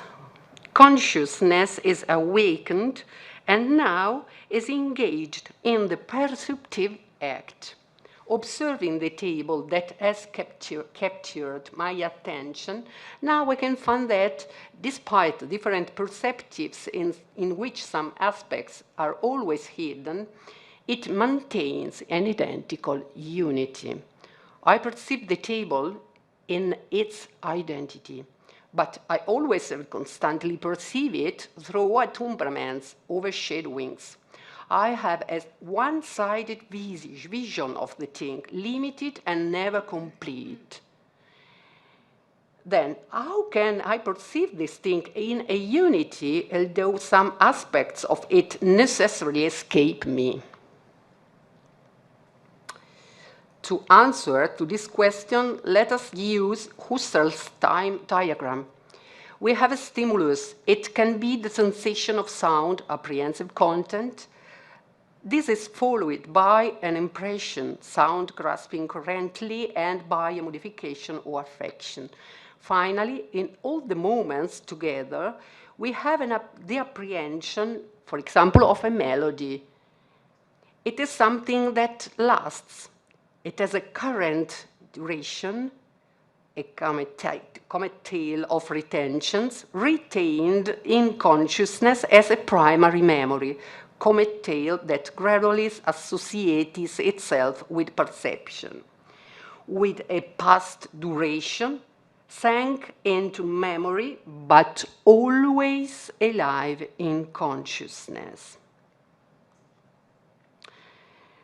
This apprehension of the object that lasts inside the consciousness, Objektdauer in German, allows us to grasp the identity of the thing, intentional content, and to perceive the thing in its actual reality.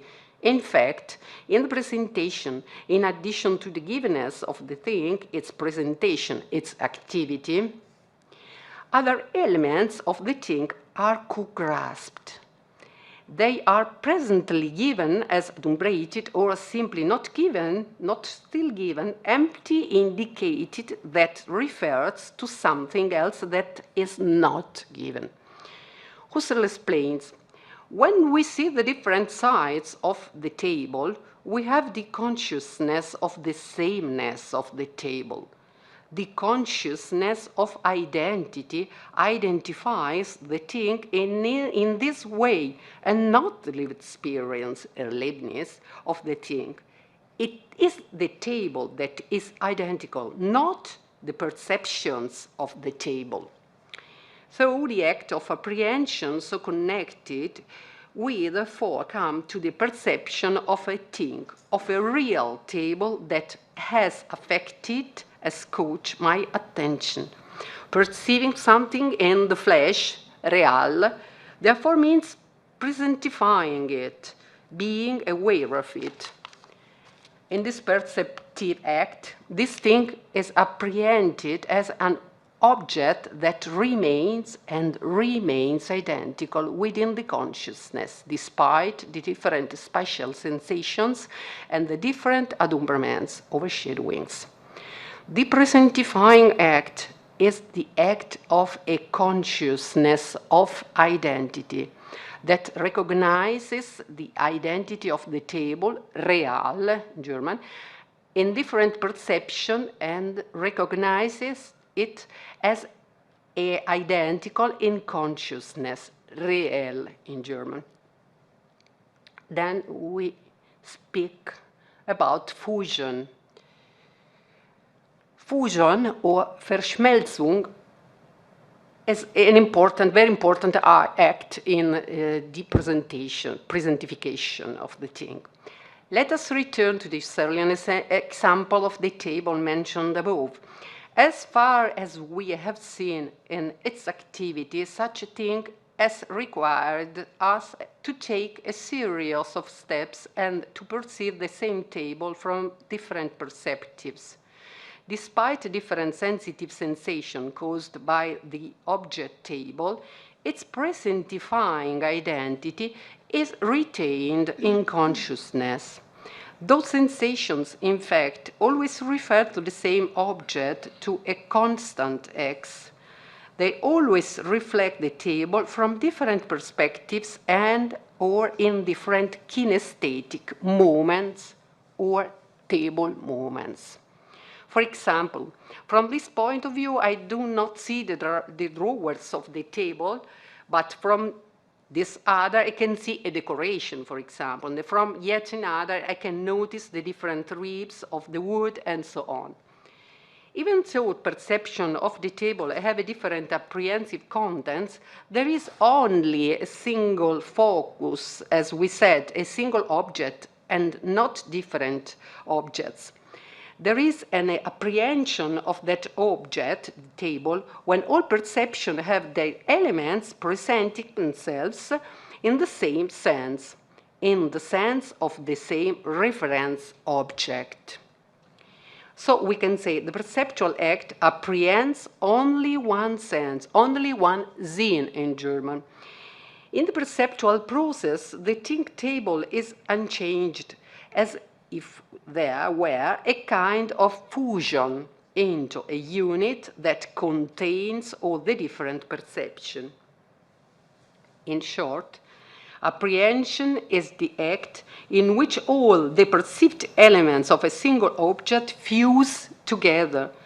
Fusion, in other words, groups the different perception, namely the different contents of the same thing, in a single whole, as perceptions of the same sense. Ed est, which refer to the same apprehensive content. For example, I have different apprehensive contents of an apple. I see its color. I feel it to the touch. I can feel its taste. all these perceived contents of the qualities of the thing are perceptions of its properties, also my sensory perceptions or sensations. They are contents with different apprehensions, which, however, head towards a single direction, towards the single apple object. Consequently, we can describe three types of perception. Pure or genuine perception, for example, the purely presented parts of an apple or the purely intuitive ones, precisely the part that I can see as its peel and the part that I intuitively grasp, like the sights that continue after or precede it. Husserl writes, genuine perceiving, that is primordial impressional and not simply retentional consciousness of the past phases of the perceptual object, is a conscious having of what is being adumbrated originality. Symbolic or almost quasi-genuine perception. For example, the parts that do not present themselves now and that are now not properly intuited, the pulp of the apple and its flavor, but symbolically presented because they belong to the thing co-intuited. Third, impure, not genuine perception. For example, to perceive something in an indistinct way, its apprehensive character is uncertain or inadequate. For example, I see a human being in the fog, but in reality it is a wax statue. I have apprehended a content that is not adequate to the leibhaftig, genuine thing. Now we have just arrived at the last part, and we are going to speak about imagination and presentuation, imagination and image consciousness. Here I use a term, presentuation, that is not properly a Husserlian term. I use it to distinguish presentification and presentuation. Presentification, so as I said, is a moment in which we have a fusion of elements that I have perceived. In this case, by presentuation, I'm going to produce or to fuse together something that I have not directly perceived. So I have to do a difference between presentification, that is real, I would say in German, real, and presentuation, that is we can say a consciousness by an image. Now we speak about it. The image consciousness or Bildbewusstsein. With this last moment of perception, we come to distinguish a new consciousness way of being and another possibility for its perceiving. When the presentation of a thing offers an impure or not genuine, not adequate perception, exactly like the mentioned situation of a not identified figure in the fog, the consciousness feels its content thing imagining, fantasizing the absent or missing elements. These elements are thus added or fantasized precisely through an image consciousness or Bildbewusstsein. Therefore, if we previously described an identity consciousness that fuses content together in unity, in a single referent, in this new situation of inadequacy of an elusive thing, we must image a new activity of consciousness, so that if we have an identity consciousness, when we greifen directly a thing and through a fusion we produce a presentification of the thing itself, we have instead an image consciousness when we depict a thing not directly perceived using our lived experience or our old perceptions. And then, while with an identity, all the thing's elements converge in a presentification of the thing itself in the proper sense, in its identity, with an imagining act, we arrive at its presentification or presentation only with a fantastical aggregation of its elements. Let us now return to the example of this wax statue. We admitted that we cannot assess whether that shape can correspond to a man or not. In the direct perception of this silhouette, I can imagine having seen a man coming toward me. I have a feeling of his approaching and moving in one direction. I have lived experience of his moving towards me. I'm almost completely convinced that I saw a man. However, my depiction, Darstellung, does not match the reality. It is empty or not corresponding to reality. If I get close, I have an opportunity to verify the difference. But if I can't get close, the experience remains that of a man who approached me in the fog. This experience is therefore a fantasized presentification. My feeling about it produces an empty presentification or an empty intuition, a presentification not original but by image. Image consciousness, and we are at the end, is therefore the possibility of presenting an object through elements that the fantasy associates in a proper way with a thing perceived confusedly. These elements can also be memories or association with background image. We can take the example of a room in which yesterday I saw a table, but now that I'm remembering it, I can imagine that in the background there was perhaps a painting not noticed for me before. That is exactly a representation or a presentification, we can say a presentation by image. But drawing on the memories of my past, there is also the possibility to create, to invent a new element that did not directly present itself in a definite form.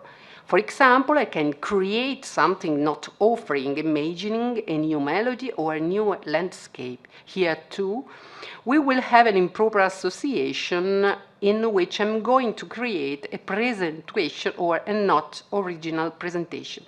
That is now a presentative anticipation or prefiguring. Here we have to distinguish two types of imagination inside the agent consciousness, direct and creative. Direct imagination is that act which produces apparition fantasy, drawing on previously experienced and on elements directly experienced before and now connected together in a not actual real presentation. This is a presentification by image. Even the imagination, we can now definitively assert, is therefore an act of presentifying fullness. But the content of this fullness is not given by sensory experience. Completely different is the consciousness of an image that arises from a not direct perception as a result of a pure imagination without real object. This is called creative imagination. For example, I can imagine that in that apartment there, in opposite side of my house, may be a piano, but I was never there. The creative imagination, therefore, is what produces a possible presentification by creating a content invention that exists only in imagination. This act occurs in the pretension. Here, in the presentation of a thing, is expected, and the possible presentification is just image. For example, I decide to go on holiday and imagine that place where I will go without having ever seen it before. In such cases, we have what Husserl calls an imaginative apprehension, bildliche Auffassung, representing the no presentative or not present in a genuine way. This is a presentation by image consciousness, or better, presentification by invention. This is the last one. The imagination is fundamental for Husserl in history. To explain the difference between an experience and historical document, for example, I saw the statue when it was built, and an imaginative presentification, the result of a memory transmitted and not original experienced. I was told that the statue was built in honor of the fallen of the First World War. Imaginative translation consists in translating that historically transmitted content into a quasi-memory, into a quasi-presentation, as if through the memory of others, intentional mediation, that content would be now directly experienced by me. Thank you very much for your attention.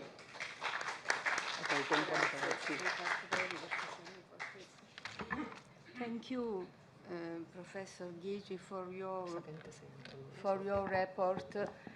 Very interesting, since so particularized.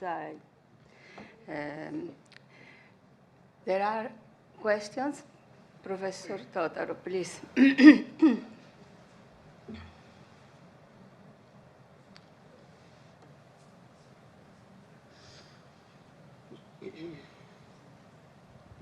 Thank you, Nicoletta, very clear. My question is referring to the first step of your reflection on affection. So, what is the relationship between the think and the affection? I have the notice of think just in the moment I been affected by think. So without affection, without affection, that is in a certain sense inact, I can't have the notion, the presentation of think. So this means that I can't presuppose think to affection, because think is precisely what is in my affection in the moment I have the affection of a think. But do you believe that Husserl presupposes think to the affection as think were before the affection?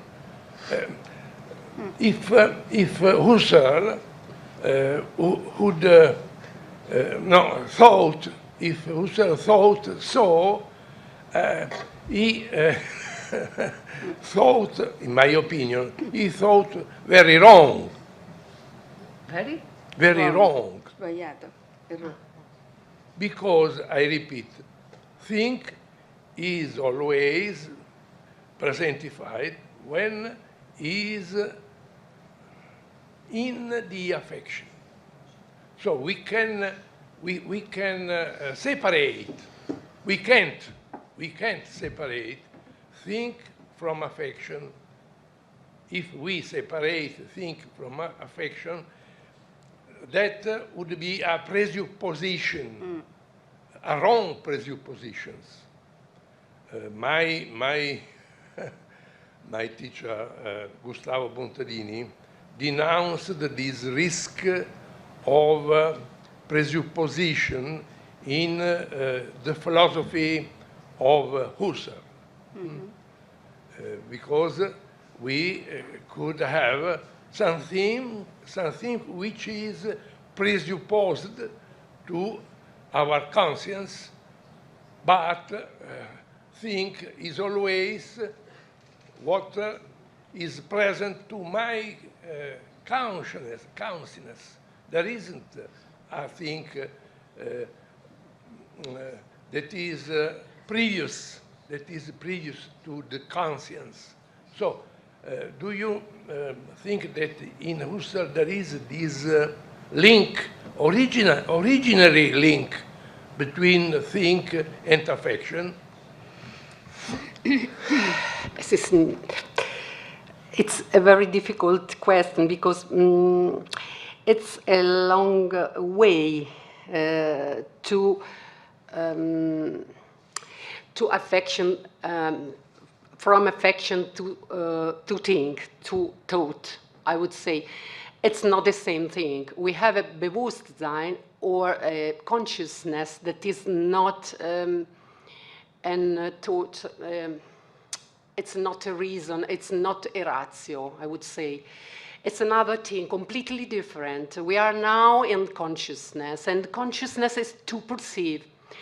Affection is not in the thing. It's impossible for a phenomenologist. It's impossible. Affection is not in the thing. The thing has an action on consciousness, and then consciousness receives an affection and reacts with an affection. This is the history of phenomenology, I would say, the history of the relationship between think and consciousness. Then we have now affection only in the moment in which we have a reaction, and this reaction is the starting point of the activity of consciousness. In this moment, consciousness and not think, and not a reason, and not an intellectual moment. It's not. It's completely different. We have no intellectual phase now. We are in only in a perceived act, and in this moment, consciousness is active. But before, it was completely passive. This is the opinion of Husserl. We have a moment that is the moment in which the thing offers, in which the things, I would say, stimulated. In this moment, we have a passivity of consciousness and an activity of think. Then we have, if I have understood, I don't know if I understood your question, then in the second moment, we have an activity. And in this moment, after affection, consciousness is awakened. And awakened means that consciousness is perceiving. And perceiving is the moment in which consciousness is in attention, is no more passive, but active. Nicoletta, the second moment is an activity to precise think that, in any case, is a think always for an affection, because out of the affection, think is nothing. If we say without think, consciousness is nothing. No, if we say yes, if we say think, we can say think. We have no consciousness without things. Please. We have no consciousness without things. Yes, so we can say think when this is intentionality. So this is Husserl. Without intentionality, things doesn't exist without intentionality. So intentionality is a relationship between think and consciousness. And so think can't be separated from consciousness. Of course. Thank you. I agree with you. in this case. Well, thank you for your talk. I would like to come back instead to the conclusions and indeed to the relationship between imagination and history. So if I understood correctly, you said that it is a crucial component, imagination, for historical consciousness, for it somehow represents in actual perception what happened in the past and in the future, and somehow allows an historical experience to come to perception, to experience. And in this sense, then I was wondering, how then can there be a historical experience in the present? In the present. I don't know, and I don't think that Husserl would just relate his historicity to the past and to the future. So how can we take back historicity to the very present if it is an actual perception? And so, yes, imagination in a way contributes to experience, but not in the sense as for the past and for the future. Thank you. Thank you. Thank you very much.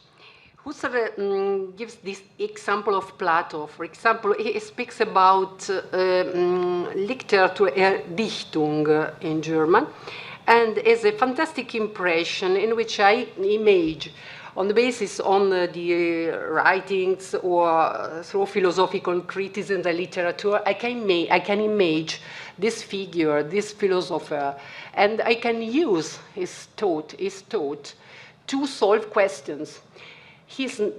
Plato is not here, obviously, but we can speak with him in this way, with efforts that is imagination. We can create, recreate, represent Plato now. I think imagination in Husserlian meaning is very important for the future, because we can image solution, alternatives, using philosophers and using thought I would say, in rememberings, in a series of rememberings of these philosophers. I don't know, did you understand my point of view? The question was rather about, like Heidegger would say, the very being of the table I'm perceiving right now is historical. For its sense is historical. But how does this imagination relate to the historical imagination of the past and the future if it has positionality? Whereas, well, of course, of the past it has positionality too, but it's rather different. You know, so I was wondering, how does imagination contributes to making historical what is actually present? Not Plato, of course, it is a historical entity. But what about the historical? It's no more historical. I would say it's not more only historical. It's always present in memory. Because we can, do you see the diagram? We retain in memory these elements, and we can, I would say, we can have a fusion that is not currently, but is always present in our life. Yes. It's no more historical elements, historical being. It's now present, even if I think. So the conclusion is that the present is not historical. It's not only story. It can be historical when, for example, I saw the statue when it was built and I remember it and it is closed. It's my experience, old experience. But in the moment in which I represent this experience, it lies again. It is on life again, and it is present. Okay, thank you. As Croce said. Thank you very much for your presentation, Nicoletta. It was very, very nice. Thank you. I'm not giving Husserl so easily without Heideggerian scholar. But I think that we might reply that kind of questioning if we speak not in a genetic dimension of phenomenology, but a generative one, as Anthony Steinbock does, when he speaks about the generative dimension of the perception inside one absolute, inside a tradition. So maybe if we add this other dimension, the generativity, the dimension of generativity, we can speak about tradition and make this proposition of Nachtiftung that Husserl does in the end of first philosophy. So the reactualization of the dead philosophers in the present, in our common task of thinking about the challenges of today. Thank you. I don't know, maybe I didn't understand, I didn't hear the question, didn't understand it. Okay, thank you, Okay. Thank you very much. Other questions?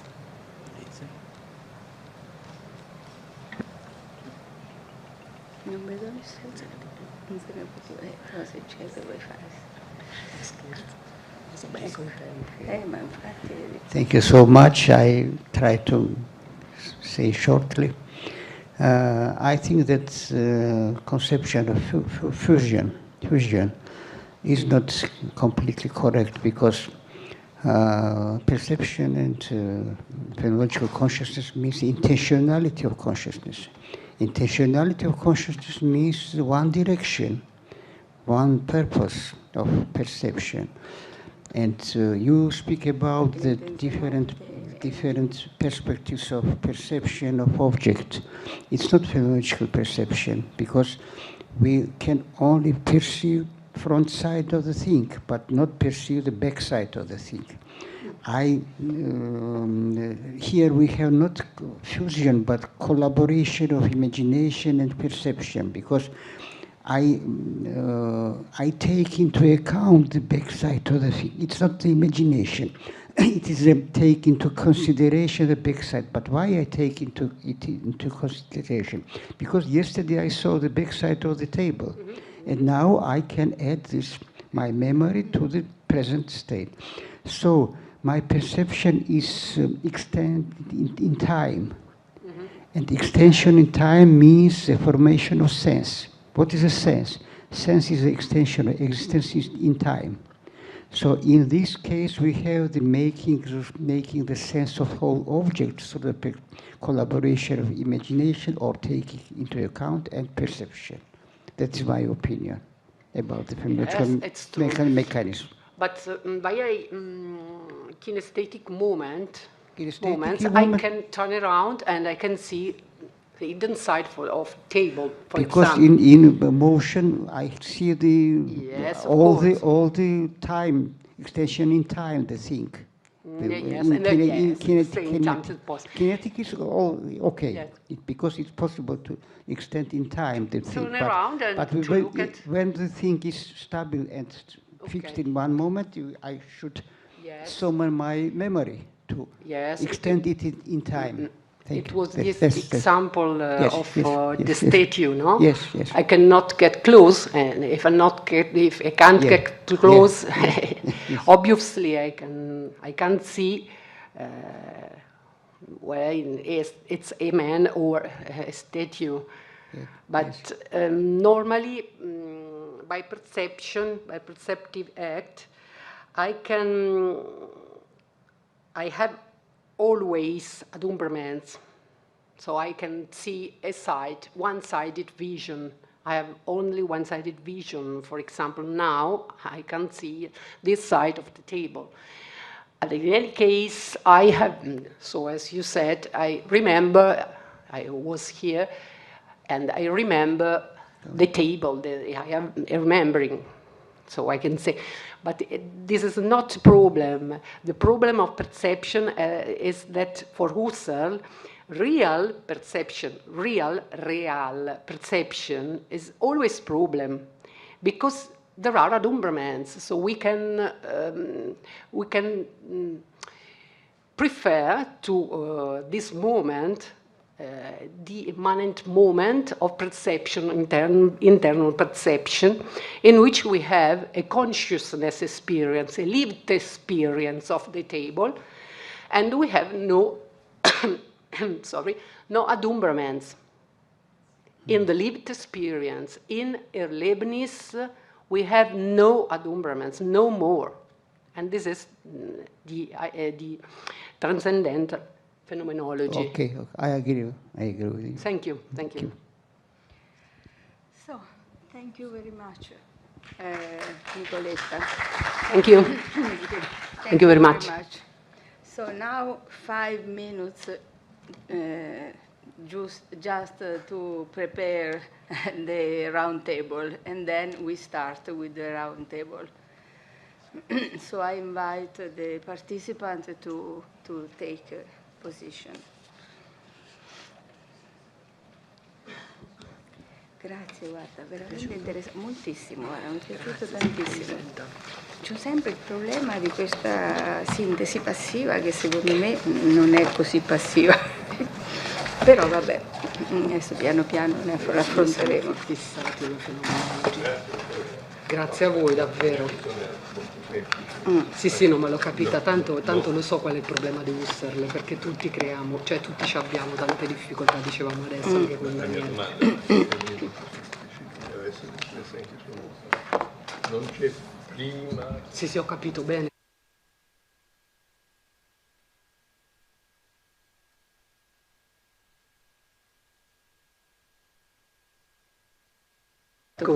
Sono molti stimoli. Ciao, c'è Renato e la professoressa Alespello. Ciao! Ci vedono a noi, non lo so. Vieni qua, Sì, vi vediamo, vi sentiamo e vi vediamo. Che bello! Ciao! Bentrovati, ciao, buonasera. Abbiamo sentito, abbiamo ascoltato tutto. Tutto? Io un po' in ritardo, ma tutto, devo dire. Andiamo a nascondere, hanno visto tutto. Bene, sono proprio contenta. Chi c'è di altro? No, solo loro due. No, c'è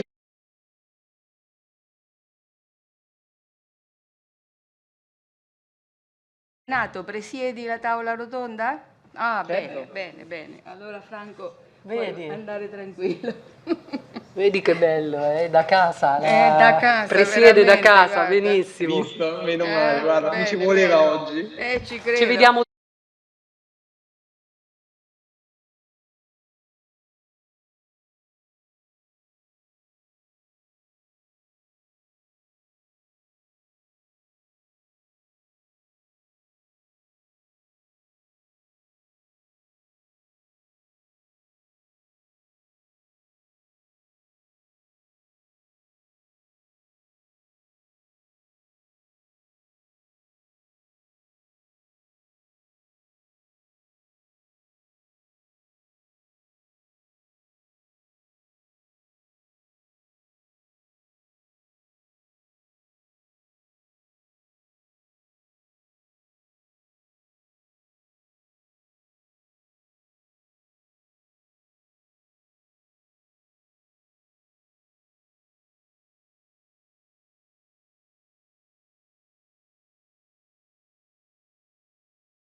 siamo tutti.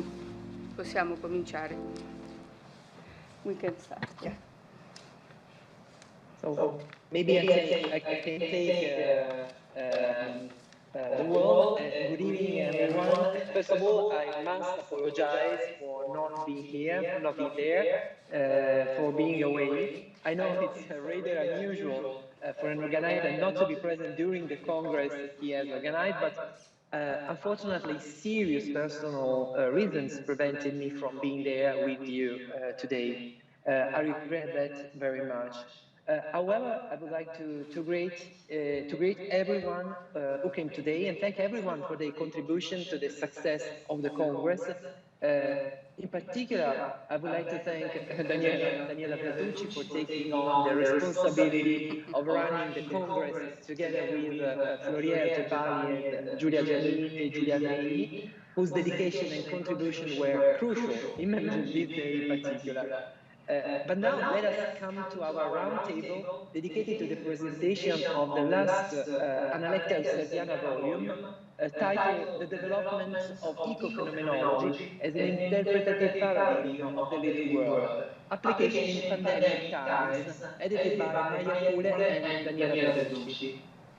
The book takes up the challenge posed by the pandemic, namely the environment's attack against life, not only biological life, but also social and cultural life. So what kind of answer can ecophenomenology provide then? Is there any chance to understand the pandemic crisis through ecophenomenology?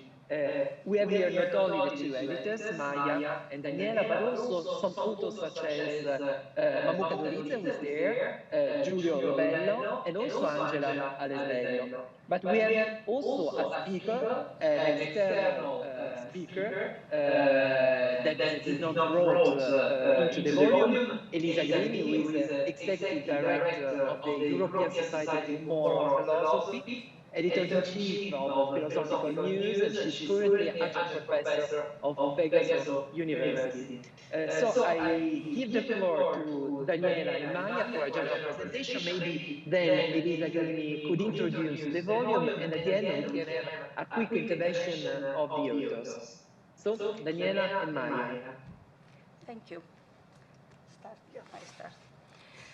When in September 2020, Maya Kule, professor at the University of Latvia in Riga, and long-time friend of Anna Teresa Tymieniecka, communicated the idea of realizing a volume of the Analecta Husserliana series on ecophenomenology and pandemic situation, with the support of the Latvian Science Council, I awoke from the numbness that the isolation and lockdown measures in that phase of the pandemic had induced in me. This is not the time to keep reflection idle, I say to myself, because something is happening that is radically testing the ecophenomenological thinking that has only recently found its formulation. Indeed, David Wood asked the question, what is ecophenomenology, in 2001. The basic text, edited by Charles Brown and Ted Toadvine, Ecophenomenology, Back to the Earth Itself, dates back to 2003, while Anna Teresa Tymieniecka's statement, I quote, "Actually, my account of ontopoiesis is an ecophenomenology," is from 2009. But my thoughts went above all to volume 121 of the Analecta Husserliana series, released in 2018. Its title, Ecophenomenology, Life, Human Life, Post-Human Life in the Harmony of the Cosmos, could give rise to the suspicion that in the World Phenomenology Institute, an a priori Irenistic ecophenomenology was cultivated, and therefore it was not even philosophically equipped to face the attacks, threats, and dangers coming from living nature. In the past, several times, talking with Anna Teresa Tymieniecka, Professor Francesco Totaro had raised the question about the placement of the negative in the context of the triumphant, so to say, constructive march of life proposed by Tymieniecka's ontopoietic vision. Here, Maya's proposal represented for me and for all the authors of the volume the occasion to take up the challenge that real life in its destructive and disruptive aspects has launched to the phenomenology of life in an ontopoietic key. I therefore enthusiastically accepted the proposal by Maya and the Latvian staff, which included professors, researchers, auxiliary technical administrative people, and made use for the linguistic revision of the contribution of Vincent Hart, journalism lecturer at Manchester Metropolitan University in the UK. So? Close. Close. Okay, close. So I repeat just a paragraph. I therefore enthusiastically accepted the proposal by Maya and the Latvian staff, which included professors, researchers, auxiliary technical administrative people, and made use for the linguistic revision of the contribution of Vincent Hart, journalism lecturer at Manchester Metropolitan University in the UK. All of these have been, in the 2 years and more of work, the beating heart of our scientific, editorial, and administrative activity, the result of which has been the volume that we are presenting here.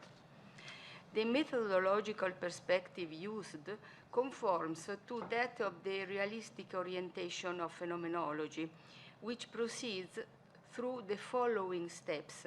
First, the current phenomenal evidence of life is acquired through epoche, taking care to pay attention to the level of forces in action in order to identify the dynamics that already in the present state tend to go and take us further towards a higher style, as said Tymieniecka.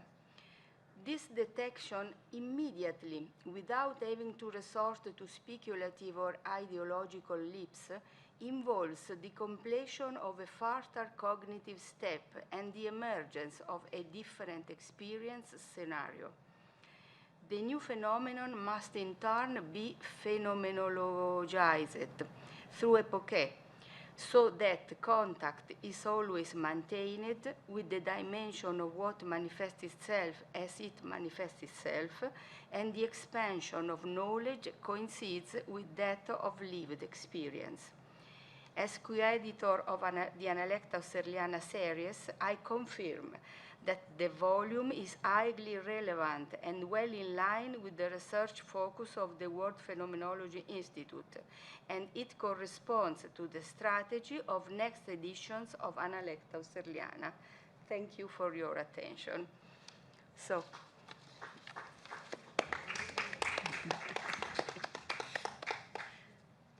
Please. I would like to start with many thanks to Daniele Verducci for editing and for collaboration, for so long time collaboration. We know each other from year 1995, from Macerata. The beginning and idea of this book was in year 2020. I remember namely the date when in Latvia all university has been closed. We sat at home and it was March 12th of March. And you are Italians here. I can say you the image which we saw in television in Bergen. It was the first awful case with so deadly people, namely here, with fulfilled hospitals. And I felt into myself some trouble, that it is great danger. What is going on around the world? Not only in Latvia, but you are neighbors in some sense. You are member state of European Union. And after we saw China, this forbidden closed societies, closed houses, and the idea came, before this book do not stand any conference. It is different. Now we have conference of 3 days and there are papers, but at the time of pandemics we have not been so well trained to use these online Zooms and no idea, and it has been forbidden to travel for us, not at all. An idea appeared that phenomenologists must try to create the narrative, new concepts, and to try express into words as I can do it. These feelings, this experience of pandemics, of COVID, of this danger of COVID, and what are sensations, affects, subliminal passions of people, of societies. And we wrote letters, I remember, to our collaborators of many authors of Analectus and told about this idea. At the beginning, we had more than 28 or 30 authors. At the end, we left 22 authors. And I'm very happy that here, including online, including Giulio and you, Angela, Lesbello, here we are 11 authors.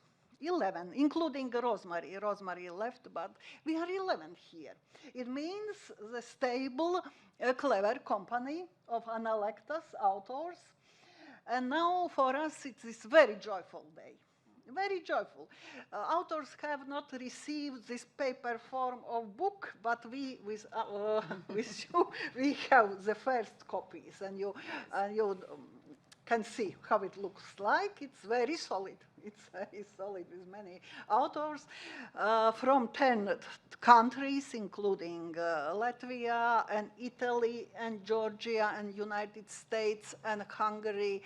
And I must look then in content. Very different states.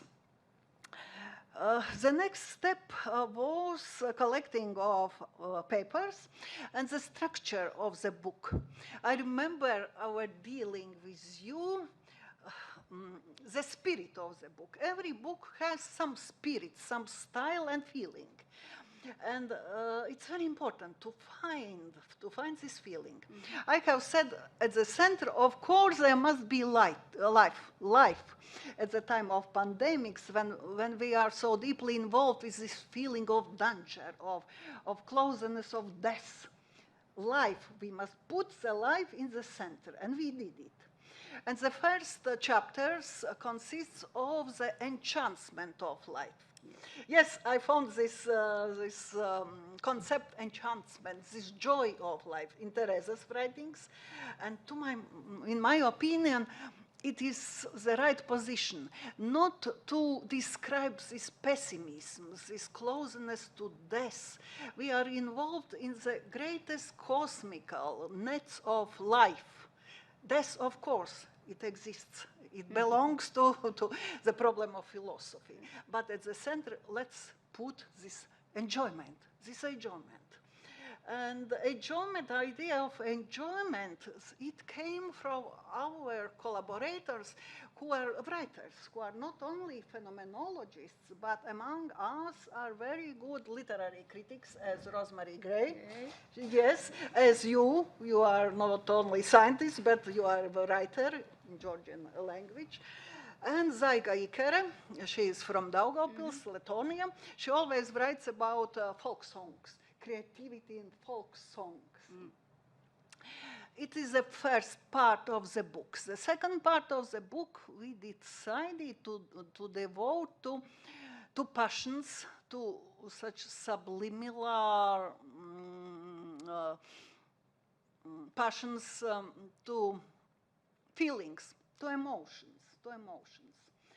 And one part of these chapters is devoted how the feelings of space has been changed, of space and sensations. At first we wanted to put in the center gaze, the look. But after I started to think the look is so deeply described in Sartre's book, this being and nothingness. Let's better take all these sensations, including nose, hearing, listening, and smelling, and all human sensations. Not only this gaze, not only eyes. And we did it in these chapters of the second part. And we did one presentation in Riga University, and it has been devoted as a theater. You remember, Velga remembers, about nose, about smelling, which consists of three parts of artificial nose and smelling and literature about smelling and what has been changed in the time of pandemics. And if you remember this first form of COVID, it stops smelling. It stops smell. And we included this experience and described it in the second part of the book. And the third part of the book was very eco-phenomenological organized because it is devoted to communication, to ecological solidarity. We put here such concepts and describe them as, how to say, as new concepts, to be alone together. This double feeling, this dialectics, because when we sat in our homes as in prison, we were alone. No, let's say with our families, but always we try to be together, to use contacts, to be solidar, and not to be solidar only with our societies, but with the world as a whole. No, especially nations. Everybody can become ill. There are no difference in races, no difference in genders. And this double feeling, we are members of the world and we are alone. And here we put such concepts which are now at the forefront of phenomenology, not as subjective consciousness, but we consciousness. We as a being together, we consciousness, against egoism, against such very stupid egoistic forms of liberalism that I am only interested about my life. But we demonstrated how it is important to develop this ethical feeling. We are together as a living beings, and we must win this COVID. Now, at the end, we put our recognition that the world is changing, human feelings are changing, and that we believe that it will be very sustainable feelings. But now when I am looking for these changes and experience, I am not sure. People try to return to the life what was before pandemics. Yes. We are a little bit conservative. But pandemics, it's school. It's education for us. If there is danger, all people at the world must be together. The solidarity is a main point, which is very, very actual, and the duty of philosophers is to speak, to write about it.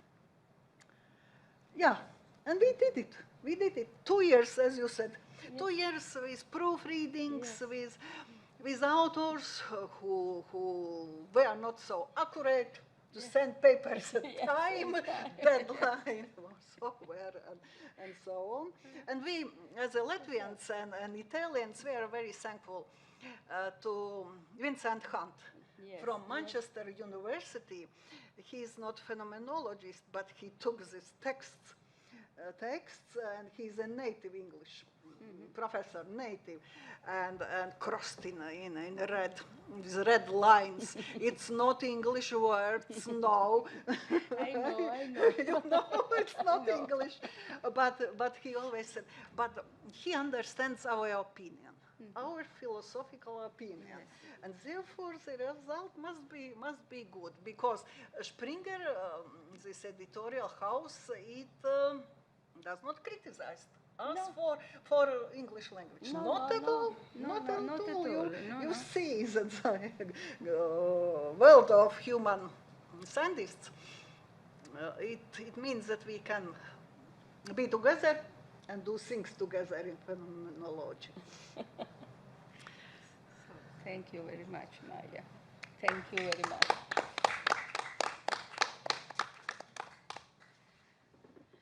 Now the floor is to Elisa. Thank you. So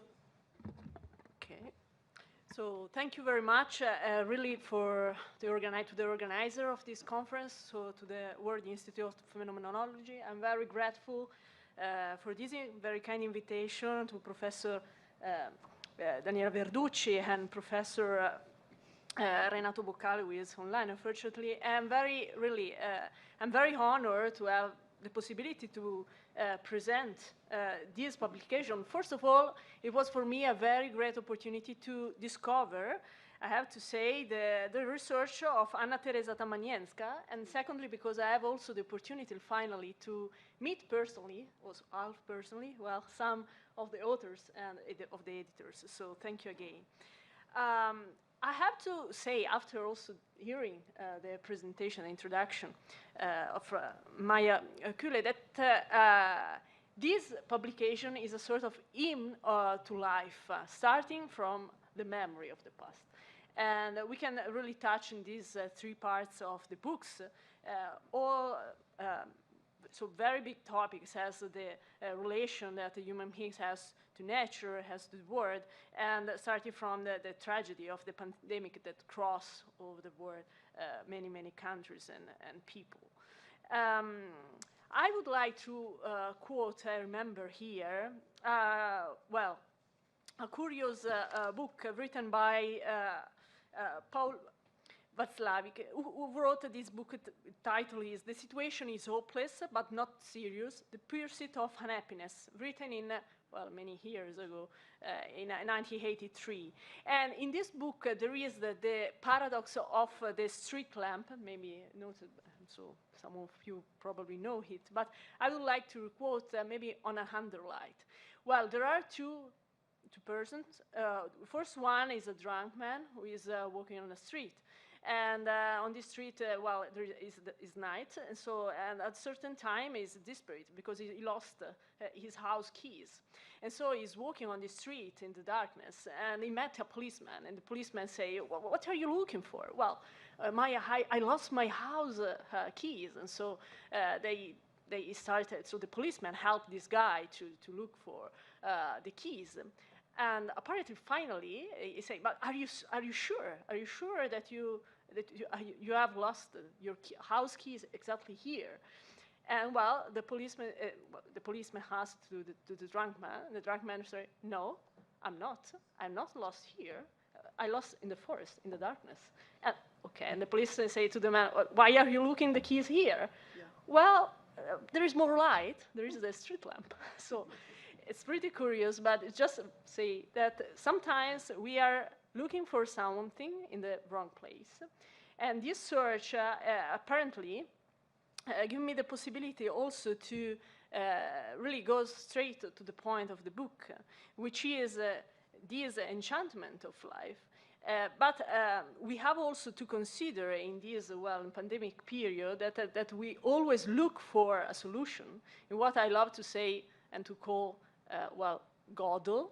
So we are always looking something on Godel online, like to find a solution. But in truth, what is necessary to underline is also to be in relation to something else. And I think that it's extraordinarily well written, and it's touched by many authors. Unfortunately, I have not a lot of time to read all the book which I received just around, well, 2 weeks ago, so it's very, very long and dense. It's a very great work, but there are some points that I would like to touch in this, well, particular situation, a joyful day. So in the way to hear then the reply also of the authors and maybe to develop this work, maybe made volume number 2 on analectica husserliana about this topic. So I think that a point that could be maybe also developed more is the problem of evil. Of course, all the book touched the problem of ecophenomenology, and my question that is direct to each single author is if it's possible to make a reflection of ecophenomenology without considering the origin of the evil. And also in the book, there is a very strong, assertion about to be is to be alive. What does it mean exactly? And I think that we can really strongly say that to be is to be alive, also after a very tragic period, and consider the current situation, if we recognize that to be alive is to be created. And so another thing that maybe could also go through much more in the future is also the concept of creation. So to consider the human being as to be in relation with something, and on the other part, so the problem of creation as the origin, so the relation to be, the human being are related to something else, and so we can consider and we can really sing this hymn of life also started from the point of the creation. So I think that these two points can balance and can also be developed and rediscovered much more thanks to all this study that is really touched many points. And another particular thing that really struck me, I have to say, is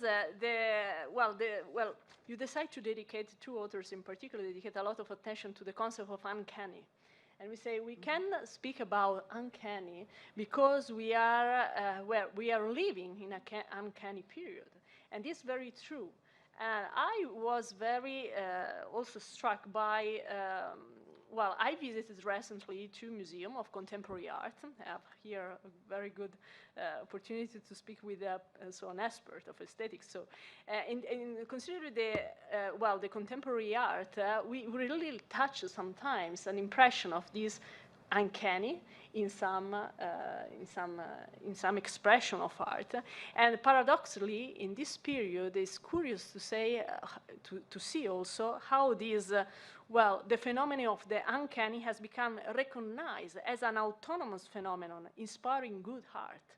So you can visit this kind of expositions sometimes that are really very, very impressive, and you can go out feeling not so bad, so not so good with yourself, really. And so paradoxically, we can really reflect on this fact. So on the fact that the uncanny is become to be something as an authority also in the phenomenological panorama, the phenomenological scenario. I think that these 3 concepts could be underlined, and maybe it could just be an insight for future developments in this book. So, but thank you. Thank you. Thank you very much.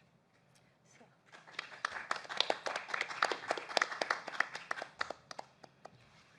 Now, give the floor to Anuka. Okay. Thank you. I am very happy to see my old before pandemic friends and new colleagues in this. So our phenomenological friendship is continued, and it is very significant that this friendship and this collaboration has that formal nature, but it's a living creative process of meeting each other as meeting with friends, with close friends. That is, I think that Dominique Anna Teresa, she was responsible for this attitude, our attitude. I would like to greet Mr. Angela Alspello, Daniele Verducci, Maria Chiule, Miss Maria Chiule, Professor Renato Boccali, and others, and express my readiness to participate with you if you allow me to participate in these great forums. As far as this new edition of Ana Lecta Husserliana, I prepare my article according to my living experience, because if we consider the phenomenological attitude as a process of individualization of life, this process of individualization of life has the sky as its limits. So it is infinite process. And in this infinite process, I have no reason why can I stop my thinking and don't reflect, don't express my living experience of my life, my bright creative life, my stories, my place.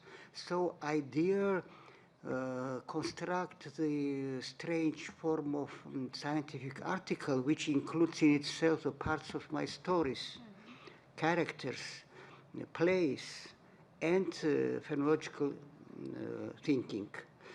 And I was very afraid. I cannot sleep at night thinking about it, because I was sure that editors of publishers reject my work because it is solid scientific journal, very solid scientific journal, and such kind of experiment maybe it's strange for this journal. But on the contrary, the publishers strongly support me, and Miss Daniela also, Miss Maya, they also support me in this form, because they consider the phenomenology as a process of individualization. And I cannot grasp my lovely author, Dimenichka Anna Teresa, without expressing my own living experience of creative life. So I try to merge these 2 points with each other and receive this symbiosis of this article. And I am very grateful for the publishers who strongly supported me and make me nice feedback to my work, and published it in this edition, in this book. So it is very, and as far as my vision of ecophenomenology, I would like to pay attention on the article of Dimenichka Anna Teresa about the gardens.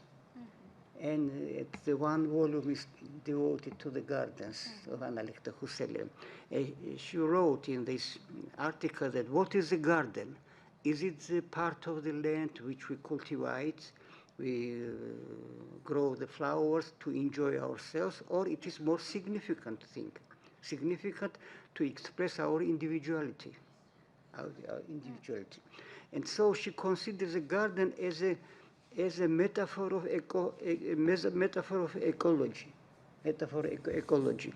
And ecology means that extension of my individuality beyond myself in the external world. That is a sense, positive sense of ecology, like a garden.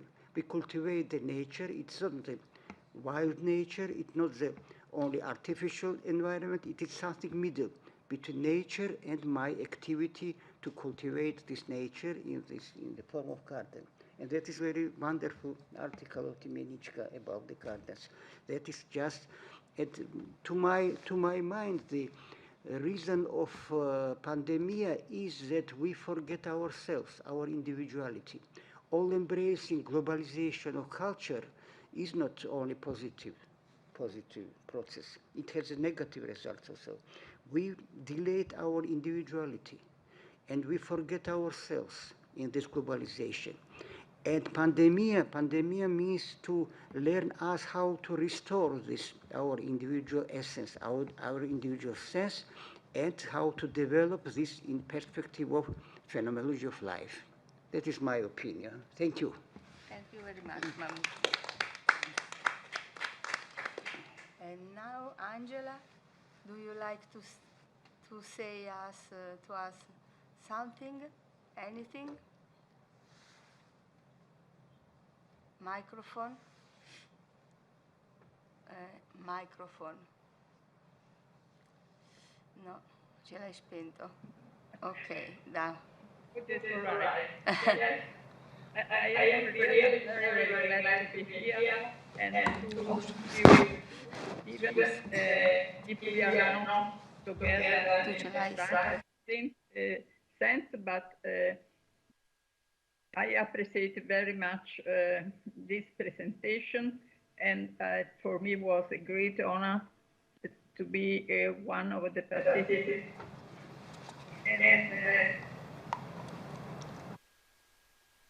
And I say that my opinion, this book is not only a good one, but really a necessary one, because in this period we have to think over the situation in which we live,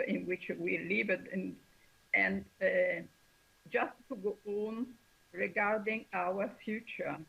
And the book is linked up, I think, so with the conference that we have here, because we are speaking about the future. And in the book, we not only describe the bad situation, but also we try to have a perspective on the future for a better way of life. I thank you very much. Thank you very much, Angela. Thank you very much. And now, Professor Lobello, please, I give you the floor. Thank you very much.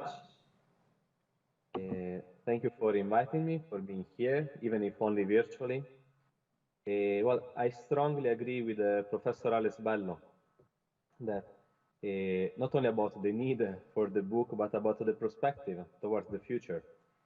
Also, Professor Kule said that after the pandemic, we wanted to go back to our life as it was before. It's plainly impossible. Basically, we must look forward. In my article, like within the framework of the book, I focus on on mental health and what was happening during the pandemic. Is not only related to the pandemic. Is not only, I'll say, encased in that frame. The question opens up to how we live our individuality within the society. So it looks forward to Anna Teresa Tymieniecka, to the transactional world where we find ourselves. We would like to go back to how the things were before, but well, it's not possible. I really felt this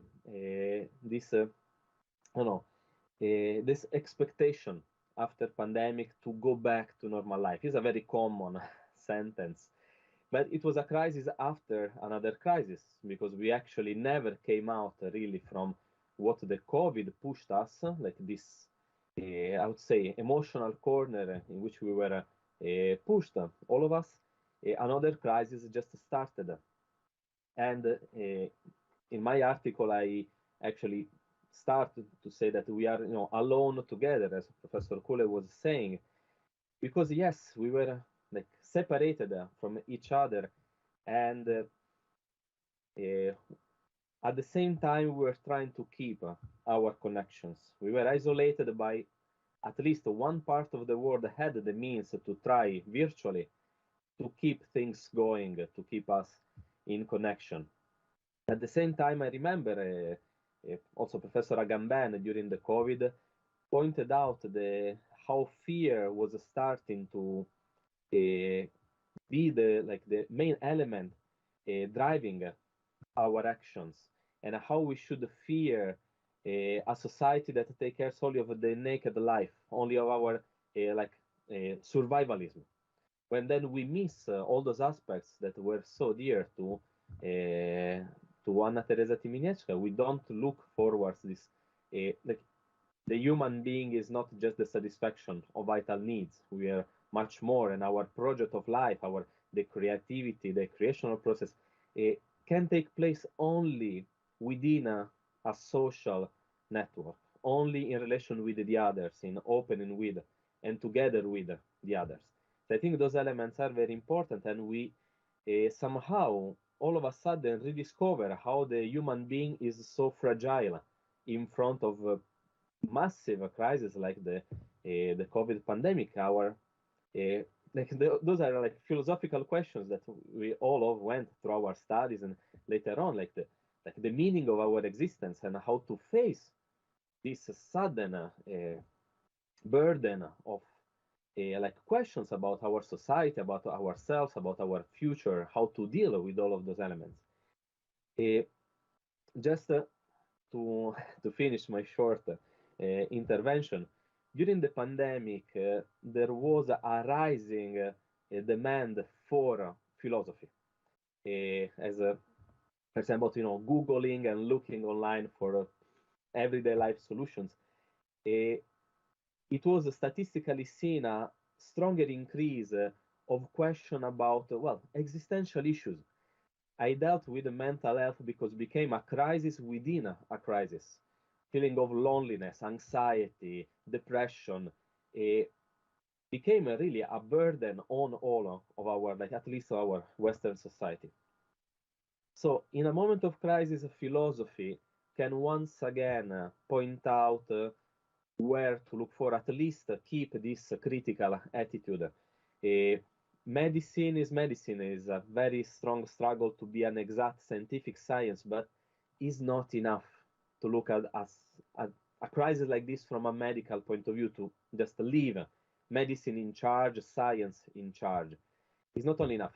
It's not the only, like, we are much more complex beings, and that's why philosophy could, in a time of crisis, once again prove that it has a very valuable role to play within society and really helping us through these kind of hard times, because unfortunately are not over yet. So still requires very strong mind. So thank you very much. Thank you very much once again for your attention and for, well, being part of this big project. Thank you for your intervention. And now, somebody else want to speak? Want to speak? To speak. To speak. Velga. Velga? Velga. And Professor Totaro? No?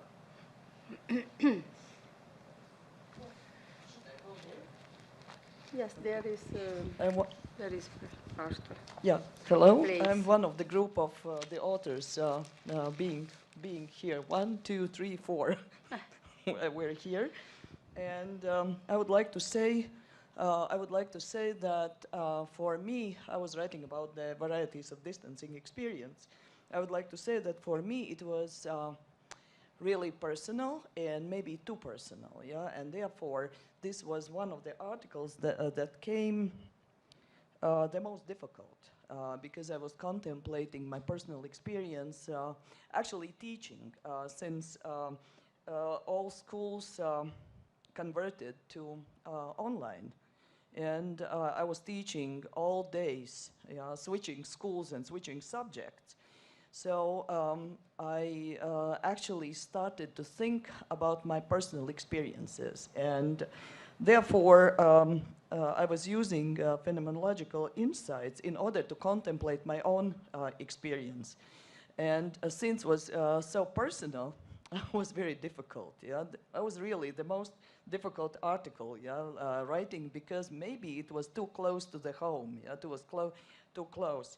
And like my article consists of 2 parts. The first is based on Merleau-Ponty's idea of kinesthetics, or perception of the body and positioning of the body. And I was thinking about, like, how do I feel in front of computer all day?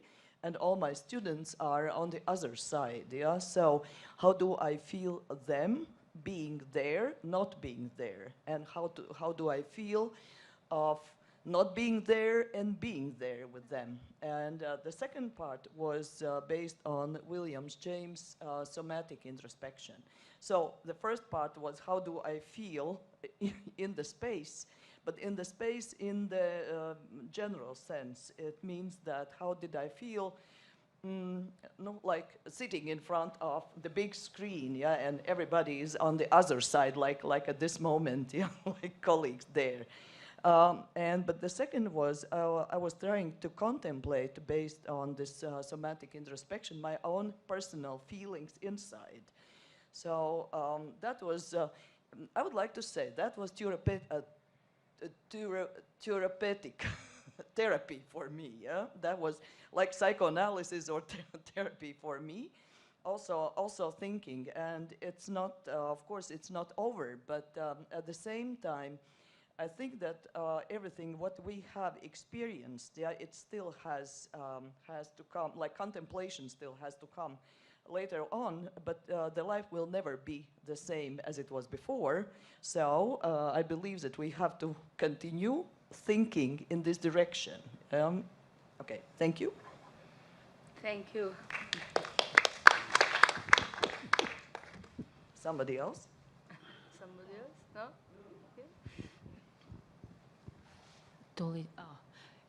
Yes, for me it was also a very interesting experience. If Velga said that her article was coming not so easy, I would like to say that I wrote it very fast, but also I remember one very interesting remark for my English editor, English language editor, because we have been so deep discussion. What would be right title of my article? Keep your distance or mark your distance? And also because mark your distance, it relates to animals' life, and because I have used Deleuze's philosophy, and also COVID also is biological by its origin. But the conclusion was we will be very polite and we will use keep your distance. And these are my memories. Let me respond to one remark. Yes. Maybe possible? Yes, please. Let me respond to your Velgas, to Miss Velgas and Miss Inet's remarks. Working at my article, I learned that what is the main thing in creativity? It's not the thinking, it's not the knowledge. It is to respect strongly the present state of your mind, and to try to express this present state of mind with its troubles, worries, enjoyment, ideas, emotional tension, and so on and so on. That is also ideal. Let me share my idea with you, with your response. Thank you.